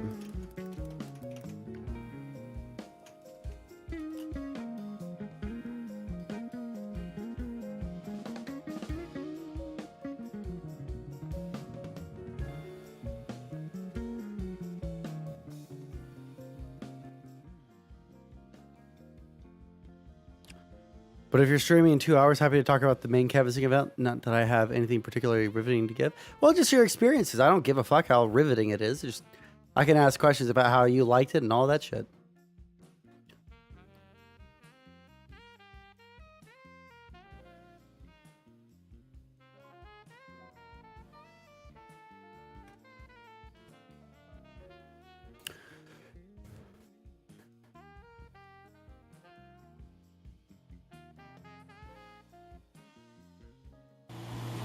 You're looking at brand new video of this substation in Moore County, somewhat restored after a targeted attack on the power grid. Sorry, the video's Power fucked is still up. out for The video's fucked up, but you're looking at a brand new video of the power outage. Shit, it's all a resident black. in Pinehurst. Please. You're looking at brand new video of this substation in Moore County, somewhat restored after a targeted attack on the power. Okay, their video's just fucked. Okay, cool, got it. Let's see if there's...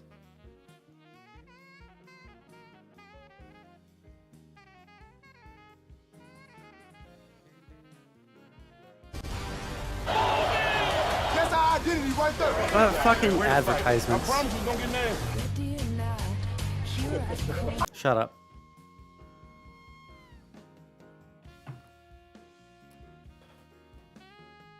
as I understand it, some evidence that investigators found there on the scene.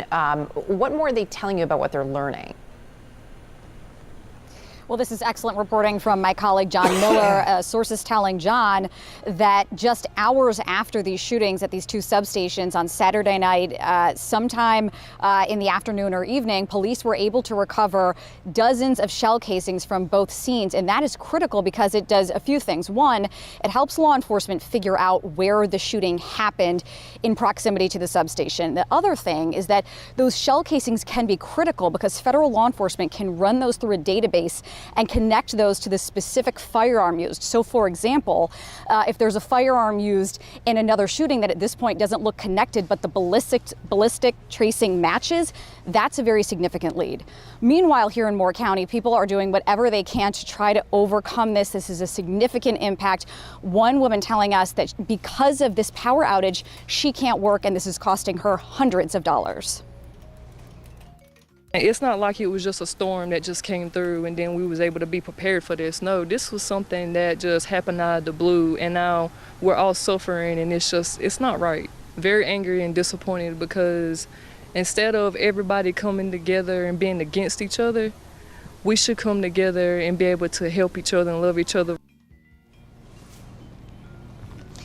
It is so difficult to manage this here because, as we pointed out, I mean, it's been 5 days since these people have had power. So they've been, driving all around. It's actually crazy how easy it is to disrupt so many people's fucking lives. I mean, how many shell casings did they? 24 shell casings from high-powered rifles. 24 bullets, and you can disrupt power to a place for 5 days. What was it, like 35,000 people who are out without power? Oh, 45,000 initial homes and businesses that lost power. Around to try to get food. One woman telling us she can drive, in some cases has to drive up to an hour away to try to bring food to her family. So this is an extreme inconvenience. The good news, as we heard earlier in the broadcast, is, Erica, you mentioned that power should be back on by midnight. So certainly welcome news here in Moore County. Now, I wonder if the fucking losers... Pause. Shut the fuck up. I wonder if the losers that did it, agitated the correct people. Like, oh, they might have stopped a drag show from happening. If allegedly, that's what the story is, that people shot the power grid so that people could... so that they could shut down the power for a drag show that was going to happen, right? But do you think that they've made people happier or more angry at the fucking crazy anti-LGBT people?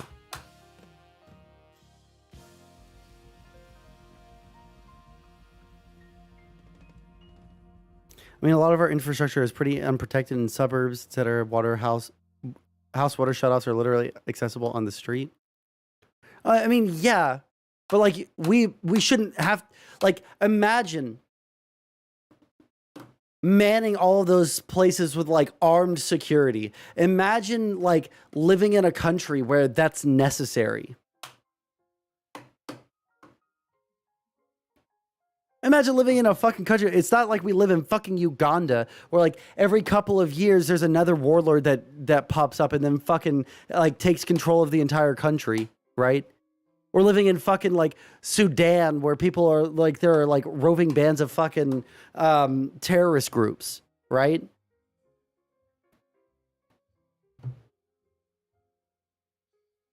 Sounds like we create a lot of new jobs that aren't producing anything.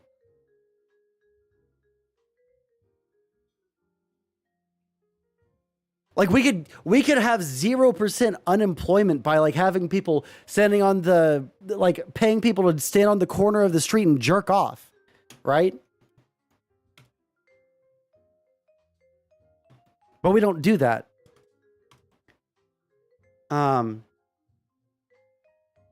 75,000 in reward money for information leading to the arrest and conviction of the people or people responsible for Saturday's attacks.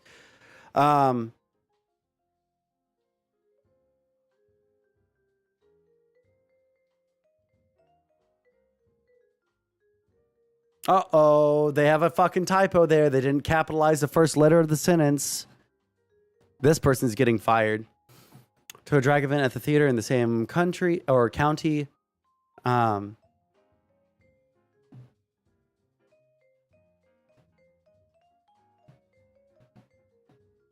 Anti-government groups have begun using online forums to urge followers to attack critical infrastructure, including the power grid. They have posted documents and even instructions outlining vulnerabilities and suggesting use of high-powered rifles. 2013 cyber attacks on a high-voltage substation at the edge of Silicon Valley that destroyed 17 transformers and caused Pacific Gas and Electric $15 million in repairs. Jesus Christ.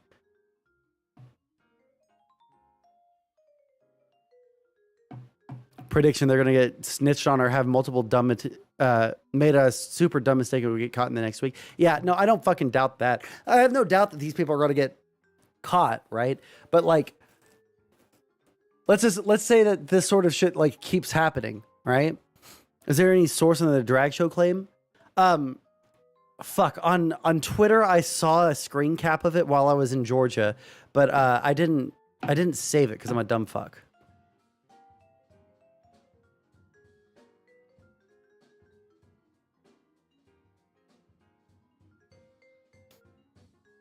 One second. Let's see.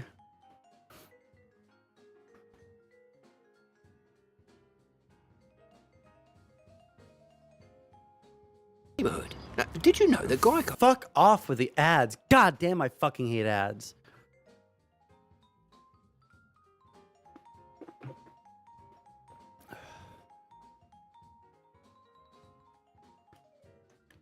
Yeah, I'm not saying that it like absolutely was like an attack specifically to like target LGBT people, because I don't know that. And you shouldn't take away from what I'm saying here that it is that. I'm saying that if that claim is correct, like, can you imagine like Republicans in that area finding that out and being like, well, goddamn, like I wanted to fucking watch Family Feud during dinner and instead I had to eat fucking cold Spam waiting for them to fix the fucking Transformers.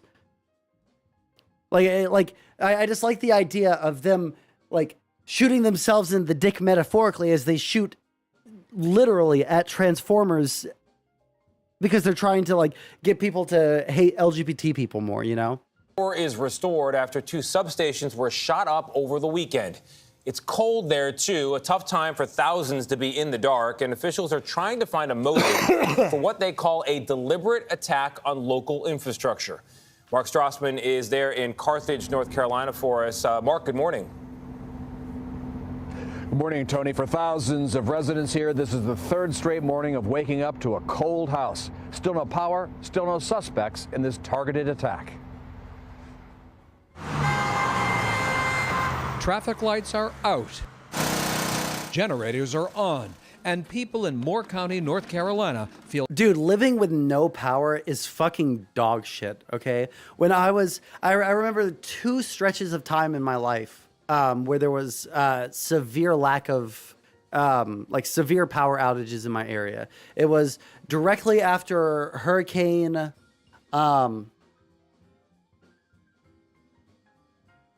Fuck, I can't remember which hurricane it was. It was the one not immediately after Katrina, but the one after that. Rita, maybe? Maybe it was Rita. But we stayed in Houston for that, and there was no power for like, I want to say a month afterwards. Like it really fucked up our power grid. And I must have been in like elementary or middle school. And I remember it was hot as fuck. We had no AC.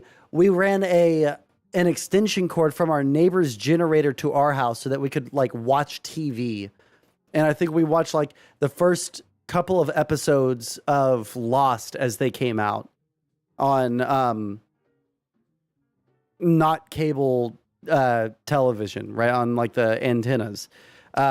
So that was dog shit, like getting showered and like getting ready for school with no power. And that was fucking horrible. And then there was the recent in 2021 in February where the power went out in Houston or like all of Texas and like everyone like freezing to fucking death. And that was also fucking horrible. There was nothing to fucking do. We couldn't leave our fucking houses because the streets were all icy and I couldn't like leave my my neighborhood right? To go anywhere where there was power. And like people's houses were getting flooded because the pipes in their houses were freezing because we don't have the kind of, preventive measures in Houston that people up north do to make sure that their pipes don't freeze, Feel challenged by crisis. It's devastating. Authorities say someone with a gun broke through a gate and intentionally opened fire at 2 power substations in Moore County. What's the temperature in the house? Right now it's probably about 55. Steve and Meg Wilkins are bracing for another uncomfortable night. Tick you off? Absolutely. This is not what I wanted to be doing today. Stringing power cords, eating cold ham, and trying to live by flashlights in the evening. Roughly 35,000 customers are without power and will be for most of the week until crews repair and replace equipment. Protecting critical infrastructure like our power system must be a top priority. In January, CBS News obtained a bulletin from the Department of Homeland Security warning that domestic violent extremists continue to plot credible, specific plans to attack electricity infrastructure. The U.S. has 55,000 substations. Earlier this year, 60 Minutes profiled how lightly protected and vulnerable they often are. There's a very few number of substations you need to take out in the entire United States to knock out the entire grid. Turns out, taking out fewer than 20 critical substations all at once could black out the entire country, the way Moore County looks today. This kind of attack raises a new level of threat. We will be evaluating ways to make sure that we harden our infrastructure to... Y'all have fucking oil lamps for these occasions? Yeah, fuck that shit, dude. All right. I need electricity. I need civilization. Okay, I don't want to live in the fucking 1800s. Prevent future damage. The FBI has joined state and local officials investigating who's behind all this. As for restoring power, fingers crossed, could be Thursday. Nate? Jesus. I want to see what the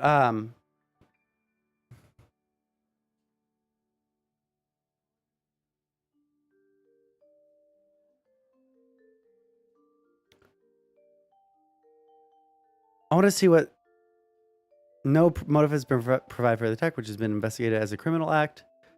I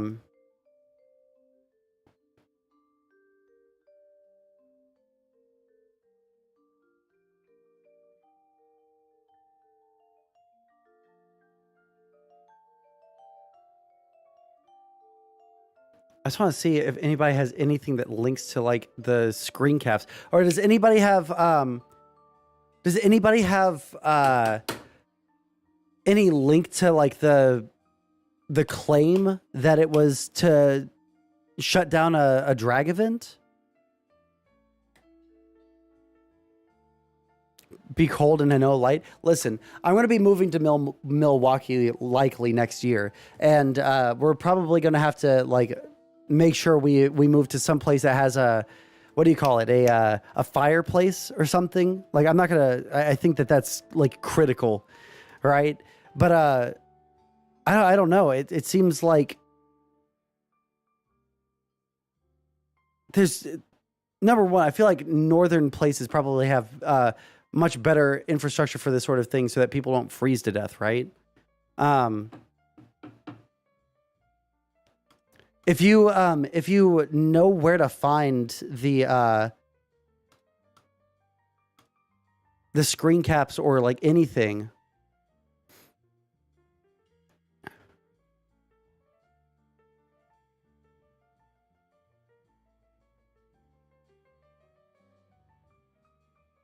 let me see here.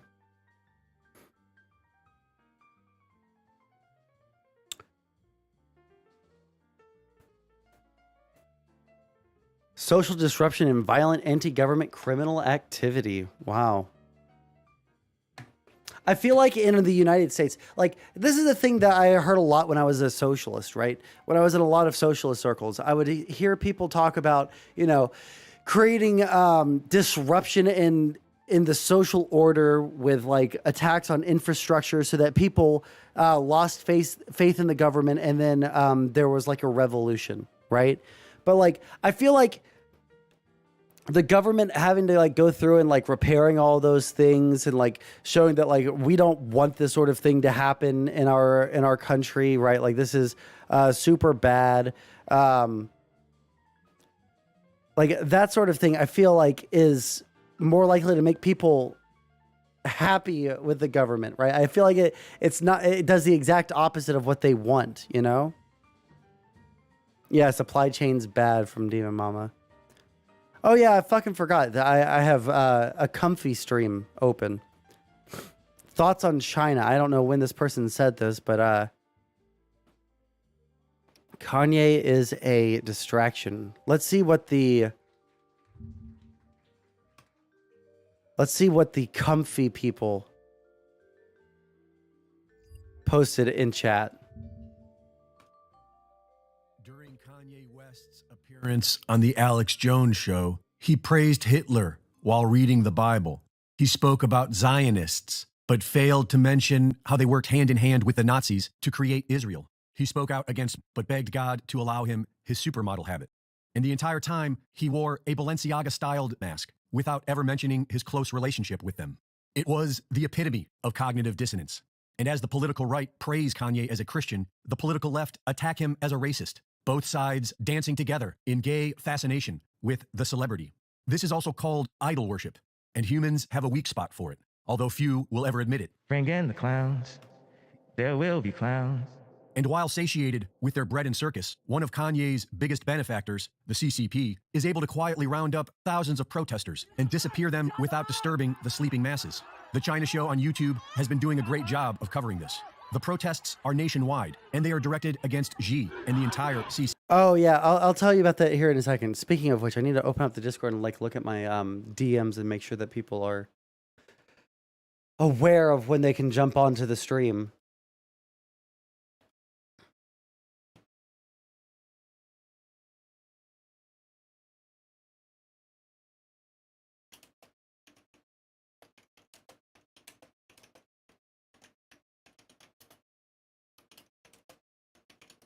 One second.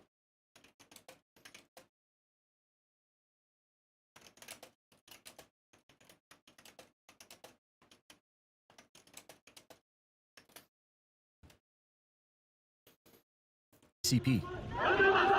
Renmen Wansui. In China, you'll hear Gongchangdan Wansui, which means like Communist Party. Dude, the protests in China are fucking crazy, right? Like hot damn. The amount of protests and how they're like being repressed is fucking insane to me. Long live the Communist Party. They're saying long live the people. Yes. It's things like this that really you would never see in China because the repercussions for doing this sort of thing are drastic in China. For the first time in decades, we are seeing a united solidarity among the people.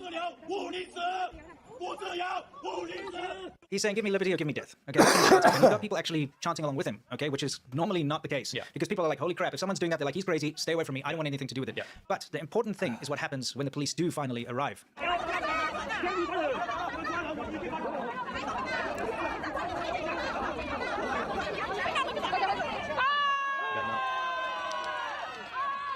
They rescued him. And I mean, this is the first time I've ever seen anything like this happen in China, okay? And it's happening all over China. We have Lanzhou, we have Chongqing, we have other parts of Guangzhou which were already protesting. Yes. We have Beijing. We have third tier, fourth tier, fifth What tier does that cities. have to- We have top What the fuck does this have to do with Kanye West? tier universities down to low level vocational schools. Yeah. We have people How's in it the going, streets. Micah? We have officials being kidnapped out of government buildings. We have people parading through the streets. We have people tearing down police stations. We have PLA deployed, People's Liberation Army. Also, Yas, if you just want to like jump into my Discord, you're more than welcome to like just come on and chat. SWAT I'm teams. not doing like literally We have anything. this across the entire country. The reason we've only seen a glimpse of this massive protest is the CCP's censorship. They Also, routinely stop Micah, if people on you the need to train talk, and you check can their jump on phones for stream. VPNs. This And is they the jam best way to signals talk once to a me. protest breaks out. They're sending signal jammers into places of protest in order to, stop people's cell phones so they can't send messages, they can't send videos. People are coming into massive clashes just right in the street, and people are getting cell phone videos out before the signal jammers can show up. We're seeing stuff come to a head and then it just stops. And because everyone is required to have their mobile phone apps in order, the police simply switched off the apps where the protests were happening so that nobody could board the train. Because of the phone apps, they knew exactly where to find everyone. So they knocked on doors, beat people in their own homes, and dragged them off to the quarantine camps. While Klaus Schwab and Bill Gates believe communist China is the model for the world, BlackRock's CEO says that the markets prefer totalitarian government. And here's how it works. If your mobile app goes red, Then you have to wait in line for a COVID test. And if you fail that test, then you have to take a bus to your designated quarantine camp, where you will be Jesus. imprisoned and charged for the entire stay. And so the truth about Ye is that the human herd is and always will be manipulated by our own weaknesses, like our obsession with celebrity and drama. Americans don't seem to care that thousands of people just sacrificed their lives. What is this anonymous official fucking YouTube channel? This is like schizo posting. For freedom. They'd rather talk about Ye and Hitler. But soon they won't even have to distract us, because at this rate, we will soon be connected. Micah, Hey, what's up, man? how's it going? Pretty good. Pretty good. You didn't text me, dude. Do you know how difficult it is for me to like balance like messaging all these different fucking people all the fucking time? Oh, I'm sorry. You're so famous, dude. I'm so freaking sorry, okay? Okay, fuck I'm off. so sorry. It's not like that and you fucking know it. Listen, I just put in all the work. I made the channel. What do you think about the logo? I thought the logo was really nice. Do you want to explain to people really quick while we're like sitting here chatting what we're talking about? Yes, base. Actually, you should probably go to it. You can show them. We can like shout it out. Link it to me on Discord. Huh? Link You it want me to me send on the link? Yeah, link it to me on Discord. Okay. So me and Sondsol have a show that we're starting called Get Lived. It's freaking amazing. Y'all should subscribe to it. We're gonna like try to tackle the like more wonkish policy topics. You know, like there's a lot of coverage of like elections and like really surfacey political issues, like, oh, should we give everybody free healthcare or not? But I feel like there isn't enough coverage of like those issues that are really in the weeds that are super important.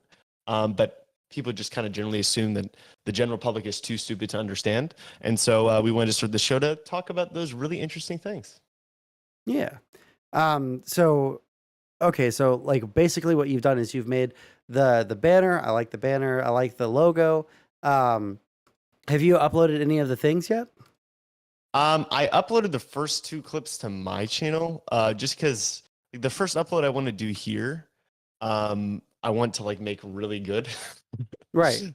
So I was thinking I was going to wait to do that. No, that's totally fine. Yeah, so yeah, I mean, I'm sorry that I haven't been able to get back to you. I've been like fucking ultra busy. I haven't even gotten back to my editor who's been like asking me which videos to edit and shit like that. So No, it's it's no just been problem. fucking insane the past couple of days. No, it's no problem. It's no problem. We just have to get back together whenever I come back. I'm going to be in Boston till Monday. Okay. And then we can start recording stuff. But hey, you know, we should have like a suggestion box for certain issues. I already have a list, but there's a lot of things to talk about. Well, what were the first couple of topics that you're thinking about? So I wanted to answer or like explain different concepts that like I get a lot of questions about in my DMs. So the first one was DBCFT. Okay, a lot of people don't even know what that stands for. That's destination-based cash flow taxes. This is a kind of like a tax idea that's really popular on Twitter. It originates from the like 2017 or 2018 Republican tax reform proposal, and it's actually a really good idea. Republicans had a good idea. Whoa. I mean, blows yeah. my mind. They didn't do it, of course, because they're Republicans. But I wanted to, you know, explain that concept. Mhm. We could talk about one of my new articles, which is called "We're All Socialists in the Long Run," Mhm. And that's about AI. Another one is basically like all the things that neoliberals have advocated that we haven't done. This is another thing I'm working on. Like, I think we can make it a clip. It's like why a lot of our problems come from us not doing neoliberalism hard enough. Give 3 examples really quick. Okay, so first, our healthcare industry is really expensive. It's expensive for a whole host of reasons, but one of the reasons is because we have a legislative cap on the number of doctors, and that comes from lobbying from the American Health Association. Or American Medical Association. And so it's absolutely terrible. I mean, it's absolutely garbage. It's part of the reason why it's so hard to get into medical schools, since there's a cap number of residencies. And that's just, you know, a clear example of rent seeking and government regulation coming in there on the behest of essentially a union and making everything worse. So that's something that Milton Friedman talked about, decades and decades ago. Another thing is the Dredge Act. We should abolish that. Okay. We should Wait, change what is the Dredge Act? Here, let me get a here. Let me read you this summary. How about that? Yeah, give me a summary. Based on Wikipedia build. The Dredge Act comes from 1906, and it's requiring dredges operating in U.S. waters to be built in the United States and to be owned and chartered by U.S. citizens. It's just like kind of protectionism. And so like if you want to have a ship that's operating between like U.S. ports, they have to be built in the United States and owned by Americans, which is stupid. Like, let's say you have like a South Korean ship that's coming over here and it wants to drop off a bunch of cars, and they go to New Orleans and they want to take it up the Mississippi. Oops, no, you can't. You got to change to American ship now, put all of these super heavy cars on another ship just so it can go up the Mississippi. And it's a waste of freaking time and makes our country poor. Okay, gotcha. So that's another example. Occupational licensing reform. You need a license to do a lot of things in this country that you should not need a license for. And so one example is we could expand the practices of nurse practitioners so they can actually do everything they're trained to do. And we're not forcing people to become doctors to do things that nurse practitioners can do. You need a license to cut people's hair. Seems unnecessary. You need a license to wrestle. Do you think that Seems that one's unnecessary? It might fuck someone's like couple of weeks up, I think this is one of those areas where, like, if somebody's good at cutting hair, just in their garage or something, they shouldn't have to get licensed. And people will get licensed because I'm not sure if I'd trust anybody that doesn't have a license unless I know them. But should we mandate it? For example, my mother used to be, somebody who cuts hair, and she can't do it now because her license expired. Now, she still really knows how to do it, and she's done it plenty of times for money, illegally speaking, but that's stupid that's illegal. What if we just like lowered the requirements significantly to get the license? There's a such thing as a private licensing. Like, I'm a basketball trainer, like a basketball coach, and I got a private license. I was not mandated to get a coaching license because I'm not doing it for public schools at the moment. And that, people are saying, okay, what's your credentials? Here's my credential. I can show you the license, and that's fine, right? Even if I didn't have it, if I was good at doing my job, I don't know why I would need a license from the state going through some bullshit program. Okay, I have an actual question for you. All right, have you you mentioned one thing that the Republicans have suggested that was good. What is there? Do you know of any Republican policies that are like actually good economically? I mean, there's deregulations they've talked about in the past, which have probably been good. There's tax changes that have actually been okay. Like, the Trump administration put in place the SALT cap, which is the cap on the state and local tax deduction.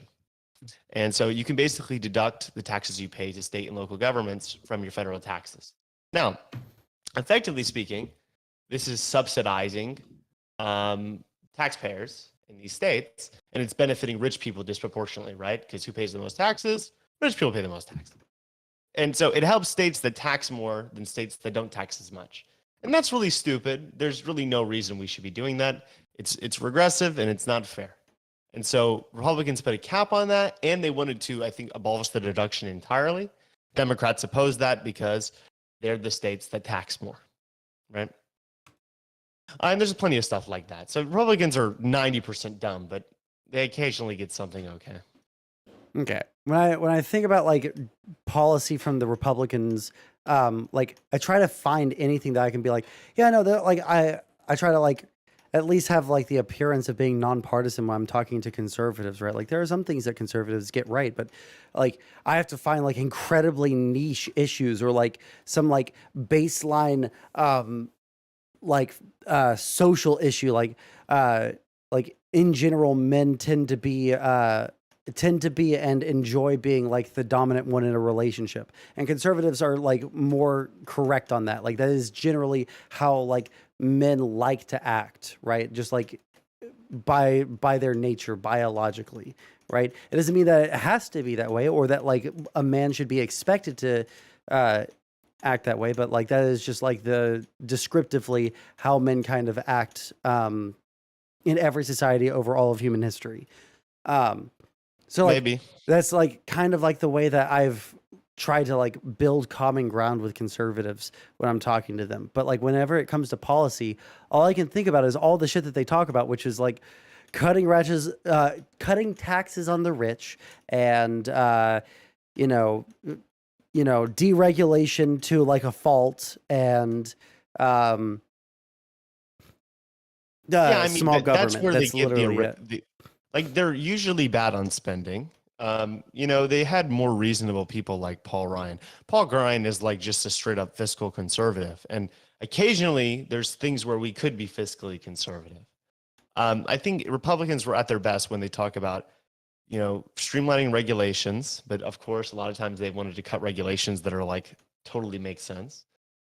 Tax reform and consolidation. But of course, sometimes they wanted to just cut taxes for very fortunate people, even when it didn't make any sense, and raise taxes for poor people. So that's bad. But sometimes the mechanisms they liked were fine. I can give you another example. Ted Cruz had a flat tax plan or fair tax plan.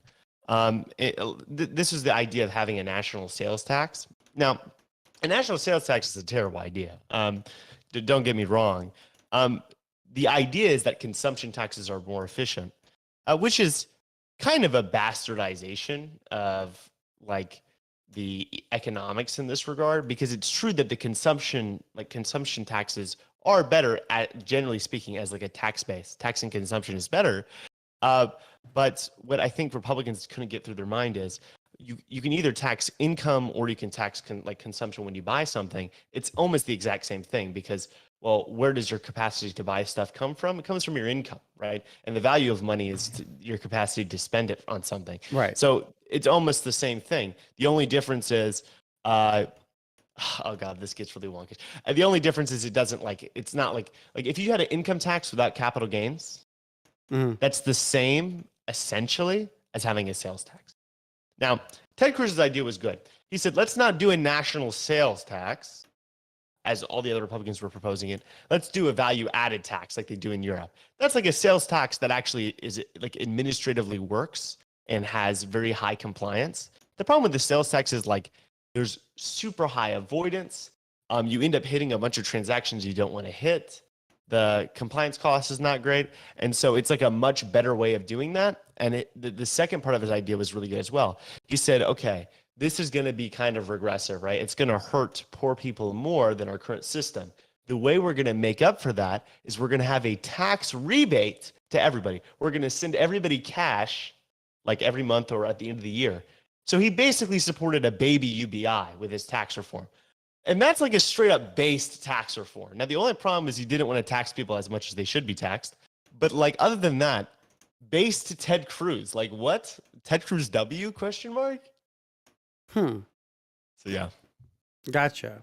But like, there's nothing on like the national RNC platform that like you would say is like, okay, well, this one's good.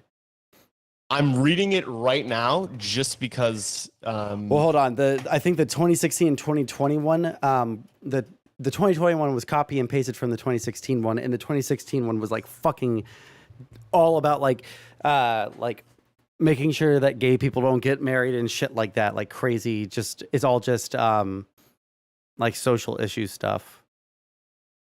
And yeah, I'm deregulation. looking at the 2016 one. That's what I'm looking at right now. Let's see. Fair taxes and simple growth. Let's see.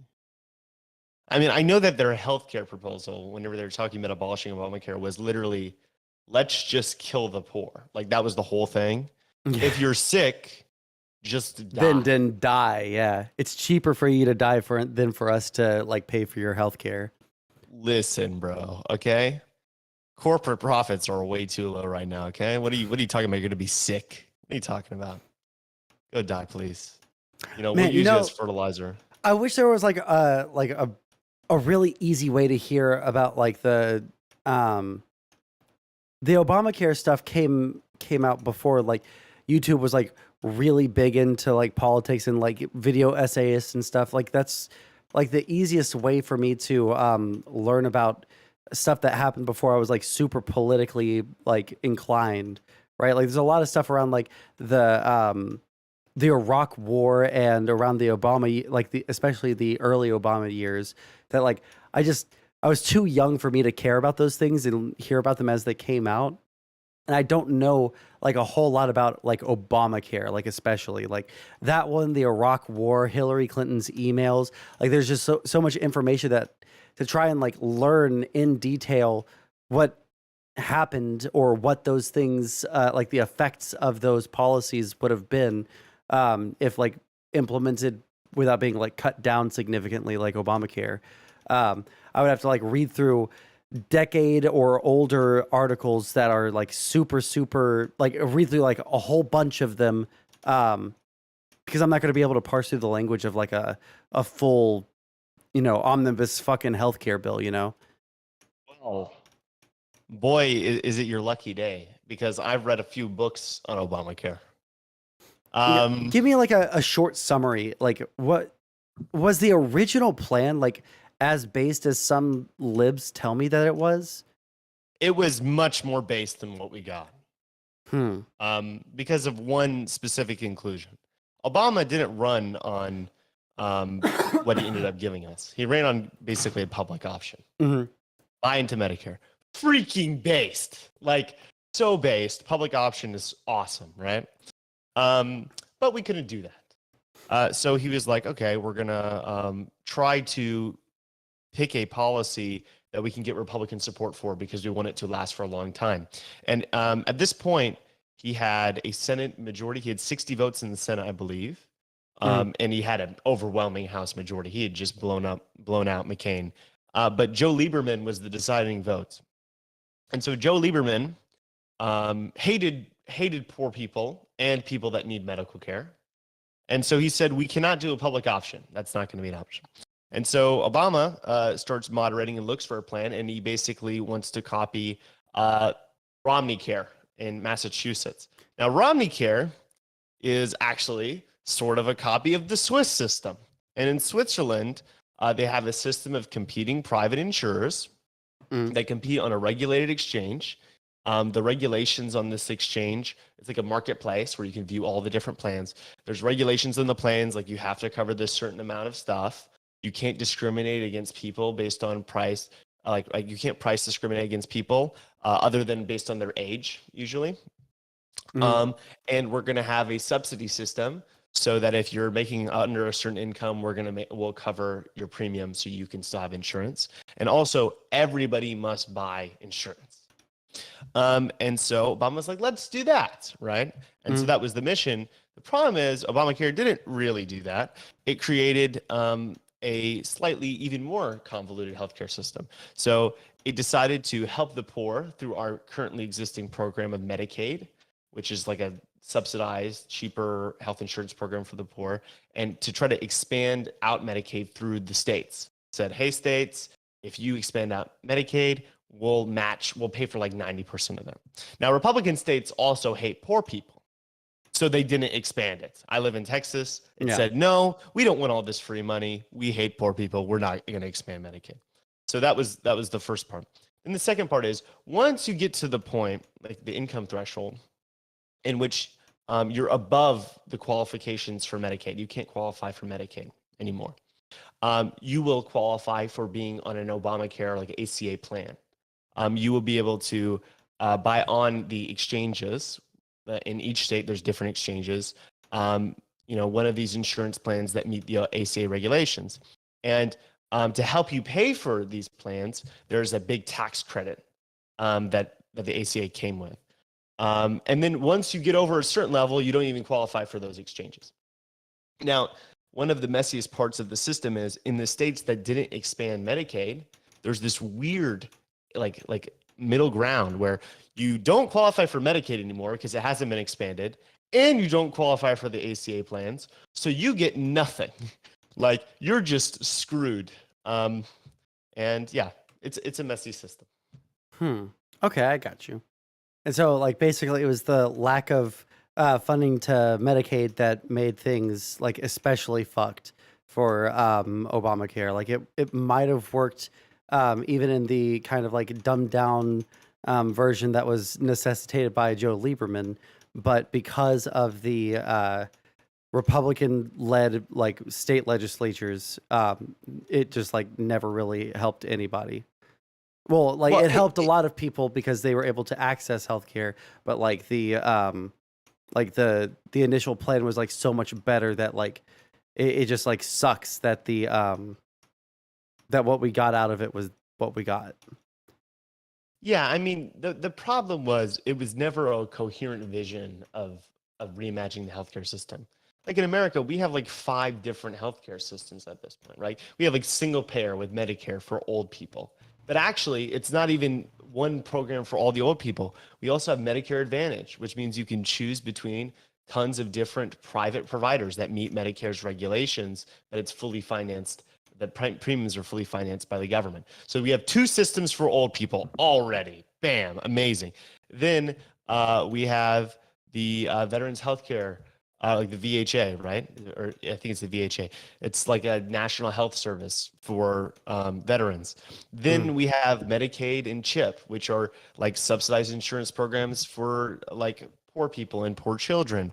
Then we have the Obamacare exchanges. Then we have company plans. Then we have private plans that aren't in the exchanges. And so we have this absolutely super convoluted system, which makes it not only super navigate for us to navigate it, but also it makes it super hard for providers because providers have to negotiate with all these different insurers the prices that they're going to provide because we don't have universal pricing. They charge different prices to everybody. And so it's a complete mess. And it's really unfortunate that Obamacare wasn't slightly more ambitious in trying to build a cohesive healthcare system. Interesting. Next time I have you over to film for our not podcast, you should give me some of those. Let me borrow some of those books. Sorry, I took like a shot of vodka because I'm about to be talking to a bunch of schizo posters, and I'm going to need to drink to be able to handle them. So you should listen to Paul Krugman's book. I mean, I listen to the audiobook whenever I can like listen to the voice of the person who wrote it. And he has a book called Arguing with Zombies, and it's just a bunch of his blogs coming from like 2009, 2010 about Obamacare in there. There's also a bunch of other stuff in there too. And I really enjoyed it. I learned a bunch about Obamacare, and he's a big fan. He's a big defender of Obamacare. And I think, it was definitely net positive. But it is, I mean, clearly we're still in a mess here today when it comes to our healthcare system. Gotcha. Well, before I let you go, what do you think about the results of the Georgia runoff? Freaking based. I mean, he won by 3 points, right? Yeah, something like that. I mean, that's a big W for us. That's like the biggest margin we've won in Georgia since, what was it, 1990? I think it's 1990. We when I was there, it was actually we were in Augusta. We weren't with the Destiny group directly. We were in like some like different group that was also like slightly associated with his canvassing efforts. And we went to a rally for Warnock where he and Ossoff were there, and there were people just kind of like hanging around outside and around like in the neighborhood around, and like they all talked to us about Herschel Walker, and they seemed so fucking embarrassed by him. Like he was this hero of Georgia for his like football career, and then he runs for office, and like especially in the black community, just like an incredible fucking embarrassment. I remember there was this one group of people outside of the event. I think they were outside of like a liquor store or something. They were all visibly drunk, but they were they were like, fuck Herschel Walker. That motherfucker hasn't done shit since the 80s. All right. I'm embarrassed. I'm going to be embarrassed if that guy wins. So you guys got to get more people to go out and vote for him or for Warnock. It was just, it was a really interesting, it was very interesting to see how disliked in a lot of these, like, especially like predominantly African-American areas, right? How disliked Walker was, you know? I mean, yeah. I mean, he's a terrible candidate. You know, he got canceled by his own son. Canceled by his own son for Christian having Walker. abortions. Yeah, I mean, like, you know, you have like this right-wing personality of a son, and even he can't tell people to vote for you because you're just that shitty of a person. You know, I don't know what Trump's idea was here. Like, let's just recruit a bunch of people like me who don't know shit about politics, But are have celebrities. them run campaigns. Like, they all lost. Yeah. It's a bad strategy. Except for those that were already incumbents. Yeah. I mean, yeah, I mean, what I'm saying, like, recruit new people that don't know anything. Yeah, about yeah, politics. yeah. Like, Mehmet Oz? What? Like, what was Dude, the appeal I'm there? fucking, like, the fact that he lost against fucking Fetterman. The fact that he lost against Fetterman, a guy that, like, literally had a stroke and doesn't have, like, full functionality back yet, is fucking insane. And he got blown out, dude. Like, he straight up, what was the I don't margin? even remember what the margin was. I just remember him It wasn't winning. that close. Like, it was a pretty healthy margin. Here, let's see what it was. Yeah, it's like 5 points. Jesus Christ. He literally got destroyed. And Mastriano, what the fuck was going on there? Where Mastriano did he got run? killed. Sorry, I don't know if I even know who that is. Josh Shapiro was running for the Pennsylvania governorship. That's the Democrat running against a guy named Doug Mastriano, which is a super far right guy. You know, goes to rallies like, you know, America's a Christian nation. Like the election was completely stolen. Like every single super like hard right Republican talking point he played into super hard, and he got like 36% of the vote or something. Like this guy did absolutely terrible Jesus Christ. in Yeah, a supposedly like competitive state. I'm so curious to see what the future of the Republican Party is after all of this, because it just seems like there's no, like, it when I was like first getting into politics around like 2012, the general like feeling around, like, I mean, all the people around me, like, they hate black people, they hate poor people, all they care about is corporations. But at least we like knew what the fuck they believed, right? But now there's like zero coherency in the Republican Party, like at all. There's no leadership. There's like this like three-way split in the party between like relatively normal like human beings. Like, I think that there's the governor of Arkansas is like, I don't know what all of his politics are, but he's like been coming out as like, you know, like a fairly like social libertarian-esque Republican that just cares about like the old style Republican politics of like, you know, fiscal responsibility and shit, where like he fought back against like the anti-trans legislation that they were passing in his state, right? And said that it was an embarrassment to the state of Arkansas, that this was the image that they were projecting forward and shit, right? And he's like came out like slightly against DeSantis and slightly against Trump. And then you have the DeSantis wing that is like primarily concerned with, you know, anti-vaxxing and like anti-LGBT sentiment. And then you have the Trump faction that just thinks that like the entire world is fucking pedophiles and that Trump is going to save everybody. And like, I have no fucking clue where, like, what's next, you know? Yeah, I mean, there's you know, a very small number of moderates in the Republican Party still. A lot of them are retiring. A lot of them are basically like elected by Democrats in blue states just because they like Democrats. The only thing they love more than a Democrat is a really moderate Republican. That's why states like Massachusetts like elect governors like Mitt Romney and now Charlie Baker. I don't know why they do it, but they love it. And so like these folks don't even I don't think they have very much appeal with the actual Republican electorate in states that Republicans could win. They're not really appealing to their actual coalition. But yeah, the Republican Party is really split between two primary factions. There's like a third small one. The third small one is like normal people that are like actual like liberal conservatives or like business people that are not insane, but they just believe in like kind of small government and less taxes and stuff.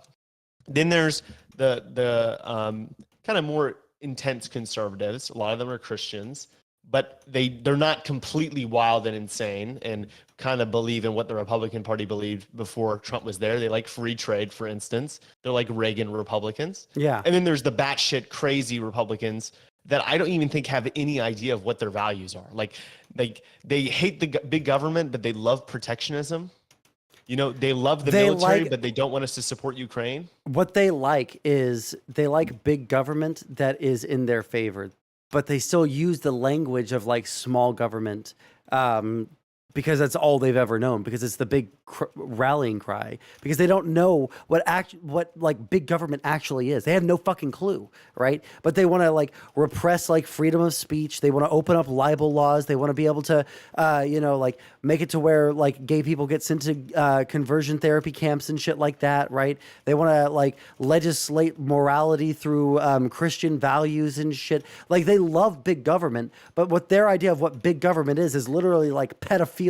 Like they just associate big government, pedophilia, and socialism all together as one fucking word. And it's insane. It's fucking insane. I genuinely think that like our country is not going to be like become normal until like a good chunk of the fucking baby boomers die off. And that sucks to say, because like they're like all the people on my dad's side of the family, they're all old fucking boomers, okay, from that generation. And they're looking on at their fucking, old like high school buddies and all of their fucking friends from college, and they're like, what the fuck happened to all of these people? But like that's what has to happen like over the next couple of years in order for our country to like come back to normal.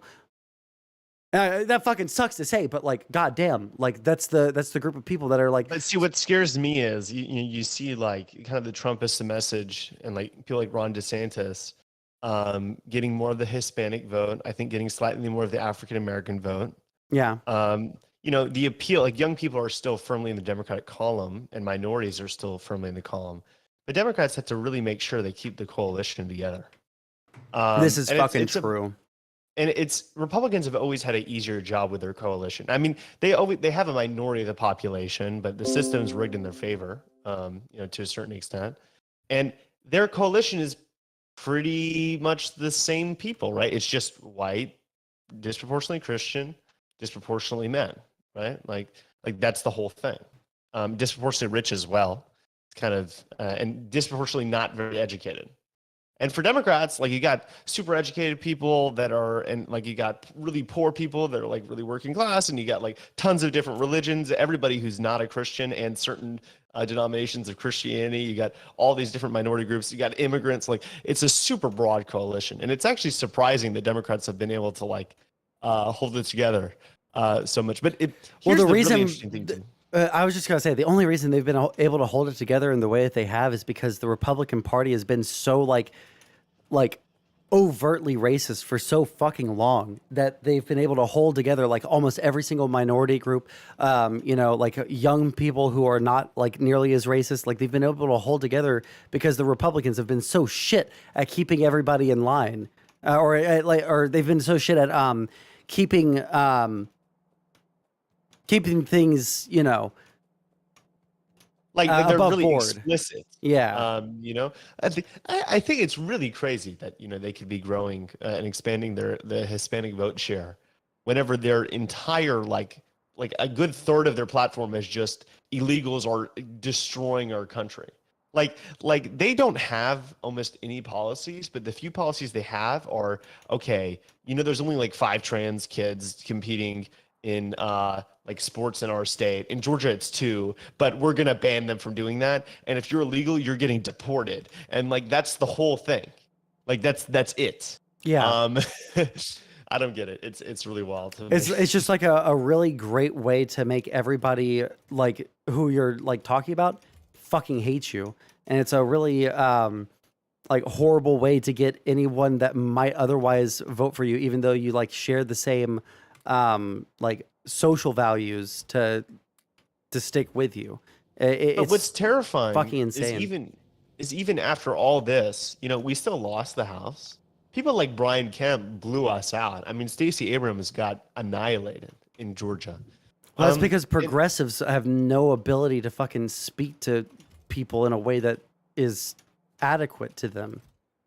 Yeah, I mean, I think that Stacey Abrams, I think, did a decent job with her messaging and everything. But it's like, I guess Republicans have kind of become so insane that when people see a normal Republican, they're like, wow, that guy's really reasonable. They've kind of shifted discourse right. And so, like, you have normal folks, which are just the Democrats that are like moderate in this situation, and you have absolutely batshit insane folks. And in that competition, Democrats barely win. But then you get like a moderate Republican, and like everyone's like, oh, well, they're cool. Brian Kemp, yeah, he's like totally great. No, like Brian Kemp's still really bad. Like this is not a good guy. Yeah. And so it's definitely scary. I think that as soon, like, the Republicans have been sabotaging themselves and throwing away victories the past 3 elections, but as soon as they stop, as soon as they wake up and realize, hey, let's not be complete idiots when it comes to our electoral strategy, like, we could get blown out. Yeah, this is true. real. Yeah, I don't disagree actually. And that is scary to think about because like we could get like absolutely fucked if the Democrats. Like, I think that one of the things that Democrats do right now that's really bad is the kind of like, I hate to use this word, but it's just like it's a soy. There's like a soyness about them that they don't really like speak to anybody but like the direct groups that already believe that. So like, Nancy Pelosi and Chuck Schumer and like all of the Democratic leadership, all like wearing the, what do you call it? The like traditional like African garb. Yeah, like the African thing. Yeah, I like mean, after George Floyd. to the in-group, right? To the Yeah, base. like unbelievably so. And I think minority groups are like have had like quite enough of that now. So like I don't know how to like talk to people about this, right? Like especially like mainstream Democrats without like it coming off as like, hey, we need to be like less caring about like people of color because that's what they're going to hear, right? Yes, as a white man, I think personally we should drop prioritize the people of color too much. Yeah, that's what it's going to come off as. But like that's what I'm going based off of like the voting patterns and the things that you hear from these communities where they're like, yeah, I feel like now people are being racist, but just like in a completely different way where they're just like being they're treating us like we're retarded children who can't take care of ourselves. And yeah, I mean, you don't want to be like elitist and to communicate in people like in a language that people don't really relate to. And I think Obama has said similar things. Obama's a really great communicator, but it really didn't stop him from still, I mean, not doing super great. I mean, he did amazing in his presidential elections, don't get me wrong, but we didn't control Congress for, I think, what was it, 6 of his years. We only had it for the first 2, right? We didn't control both houses of Congress. That should be. And like, for some reason, Republicans permanently just pull better on the economy than Democrats, like almost always, despite the fact that there's literally no reason people should believe that.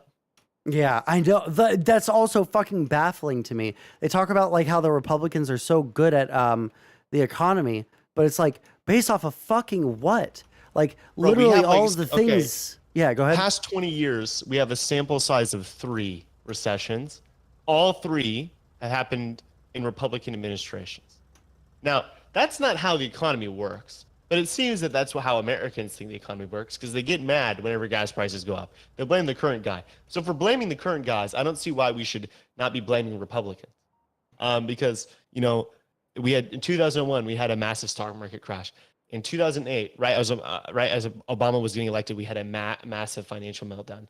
And then in when COVID came around in 2020, we had a massive recession. So it's like, if you're gonna blame whoever's in power when the bad stuff happens, a lot more bad stuff has happened under Republican presidencies than Democrat ones. Yeah, fucking true. And one of the things that people will like point at is like, well, at the beginning of Donald Trump's presidency, like look at how he was posting like all-time highs in the stock market. It's like, where did those all-time highs come from? Right? Like it came from the policies coming out of the Democrat-led fucking Obama administration. Right? When you look at all of the like successes of the economy until like it completely crashed under Bush, right? All the economic stuff that people said that the Republicans were so good at came from the Clinton administration. And it's just fucking insane. Yeah. That's the problem with democracy. Like, you want people to be able to judge politicians based on what they're actually responsible for and the quality of their leadership. The problem is people don't really understand that, and it's really complicated. Like, most people don't know what the Inflation Reduction Act was. They don't know if it's something that actually was passed, and they certainly don't know what was in it. And they won't be able to judge Biden on its effects because its effects are in the long term. Just like most people probably don't know what's in the Tax Cuts and Jobs Act that Trump passed and what relation that has to anything. And like, you can't blame people, right? I guess that's where good media is supposed to come in. A competition between who we trust when it comes to their credentials. But it's kind of an unfortunate inevitability. But like, how do you, if you were like the head campaign manager for a Democrat who's running for, let's say president, right? Like, what do you tell this person to get them to be, for lack of a better term, less soy and less, almost paternalistic towards minorities who they treat like retarded children? Like, how do you even begin to have that conversation? I've worked on a lot of campaigns, and I'm never claimed to be a messaging expert. I think some Democrats, specifically, where I live in Texas, a lot of these are red districts that I've worked in when it comes to their campaigns. They get the messaging really well because they say, okay, we have to make sure that we're, signaling to the groups that make up our core constituencies, but we're also going to have to appeal to people who are traditionally Republicans or independents that lean Republican to win. And so, they signal their support for people in a way that makes sense, right? They don't like obsess with using like the word like Latinx, for instance. Yeah. Fuck, which that's has like absurd. Like a popularity level of like, it's extremely low. 2% maybe. Yeah, it's like, it's not a big thing. And like, it's just a matter of communicating like a normal person. And I think that you can emphasize more on economic issues. That seems like to generally be a good idea. But one of the problems is a lot of the really popular economic positions to take are bad ones. Look at Tim Ryan in Ohio. He was running for Senate and he didn't win. There wasn't really much of a chance for him. But he did much better than Democratic Senate candidates generally do. Now, there is a Democratic senator in Ohio, Sherrod Brown, but it's really by the grace of God that he's there because, he was lucky when the election happened and everything like that. And Tim Ryan did pretty well. And what did he run on? Well, he ran on how China is bad. That was like almost the entire platform. China is like taking our jobs. Really? And we need to be hard on China and made in America and all this bullshit, like absolutely garbage platform because it's just like, let's do more protectionism. But that's popular in Ohio. Right? Mm-hmm. And so like it's hard to run a campaign. And this is why I would never want to be involved in actually the marketing of campaigns, because if you want to go out there and tell the truth, you can be like, well, our healthcare system is very expensive because of a really large variety of factors leading to excessive administrative costs and some poorly placed regulations. Like, I guess you could try to put a populist spin on it, but it's not as sexy as saying, your jobs were freaking stolen and like the elite bankers are making money while you're dying and, you're getting price gouged by the insurance companies and whatever. Yeah. Yeah, that's the thing. Like part of like the stuff that I do on stream is like trying to find like palatable ways to package different things, right? But it's really, really hard to think about how that should work at like a national or even like any political level, like for Congress, for local elections, for Senate, for president. Like these are really, really, really, really difficult questions to answer. And I just don't know like what we do, because everything is so fucked and we could do so much to fix it, but like I don't think it ever will be fixed because everything is so shitty and everyone is so like invested in their like hyper niche like political organizations and shit. And yeah, I mean, I think ideally speaking, when it comes to our messaging, we merge Barack Obama with maybe something like a Pete Buttigieg. I don't think Pete Buttigieg is. I think he's a charismatic person, but not the type of person that can actually tie together the Democratic coalition. I don't think so either, unfortunately. But I think his areas of fixation, like the actual policies he talks about, are better. I think Obama's problem was he was trying so hard to appeal to everybody, unite everybody, that a lot of times he would just say like just a moderated version of what Republicans would generally say, and he would even admit that.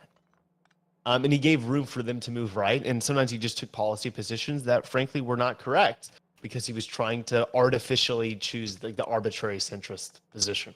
So if we could have somebody that speaks like Obama and is able to like the word selection of Obama and the emphasis of Obama, but shift it to actually having a policy program which is more progressive, I think that's probably the kind of ideal situation. It'd be great if we came to a point in this country where you can say, yes, I do want to raise taxes, and you don't instantly lose, because that happens in certain countries. It doesn't really happen here. I just rewatched the 2012 debates, and the 2008 debates. In the 2008 debates, the debate was, who do we want to cut taxes for? There was no mention of like somebody wanting to raise taxes. McCain was like, he wants to raise spending, but he's like, well, yes, I'm gonna increase spending in this area, but I'm actually gonna cut a bunch of stuff and I'm gonna cut taxes. He's like, well, I'm gonna cut taxes more than you. He's like, well, I'm gonna cut taxes actually more for this group than you. And like that was the fight. This is the fight we have in this country, generally speaking. Do you think that it all comes back from like, does that stem just from like Reagan era politics? Well, Americans we don't have like a culture of like social spending and universal programs. It's just not a thing that we're used to. So when you say like, you're going to raise my taxes, in the American mindset, I think we just think, okay, I'm going to have less money and that's the end of the story. We just lose money and it's gone. The idea that I could be getting something at the end of the day from that is kind of lost on us. Yeah. So I think that's why I think, we can't change this mindset overnight. Hopefully politicians can shift the discourse. And I think that's one of the things I like about Bernie Sanders. He's like, yes, I'm going to raise taxes, but I'm going to lower your costs. But also we can frame a bunch of things that we aren't framing as tax cuts because the definition of a tax cut is like super broad. Yeah, that's also something I was going to ask you, but I don't remember what the exact thing was. In the Inflation Reduction Act, there was like a debate between Nuance Bro and Destiny where where Nuance Bro brought up something as a tax increase on the poor. That was just like an absolutely fucking insane thing to say was a tax increase, right? It was just like, this is like the most convoluted way to get to tax increase, but like, okay, buddy, and I wanted to get your opinion on that, but unfortunately I can't remember what it was specifically on. I'm not sure about every tax mechanism within the Inflation Reduction Act. I know of two. There's the corporate minimum tax, which was probably stupid, but hey, that's what we got.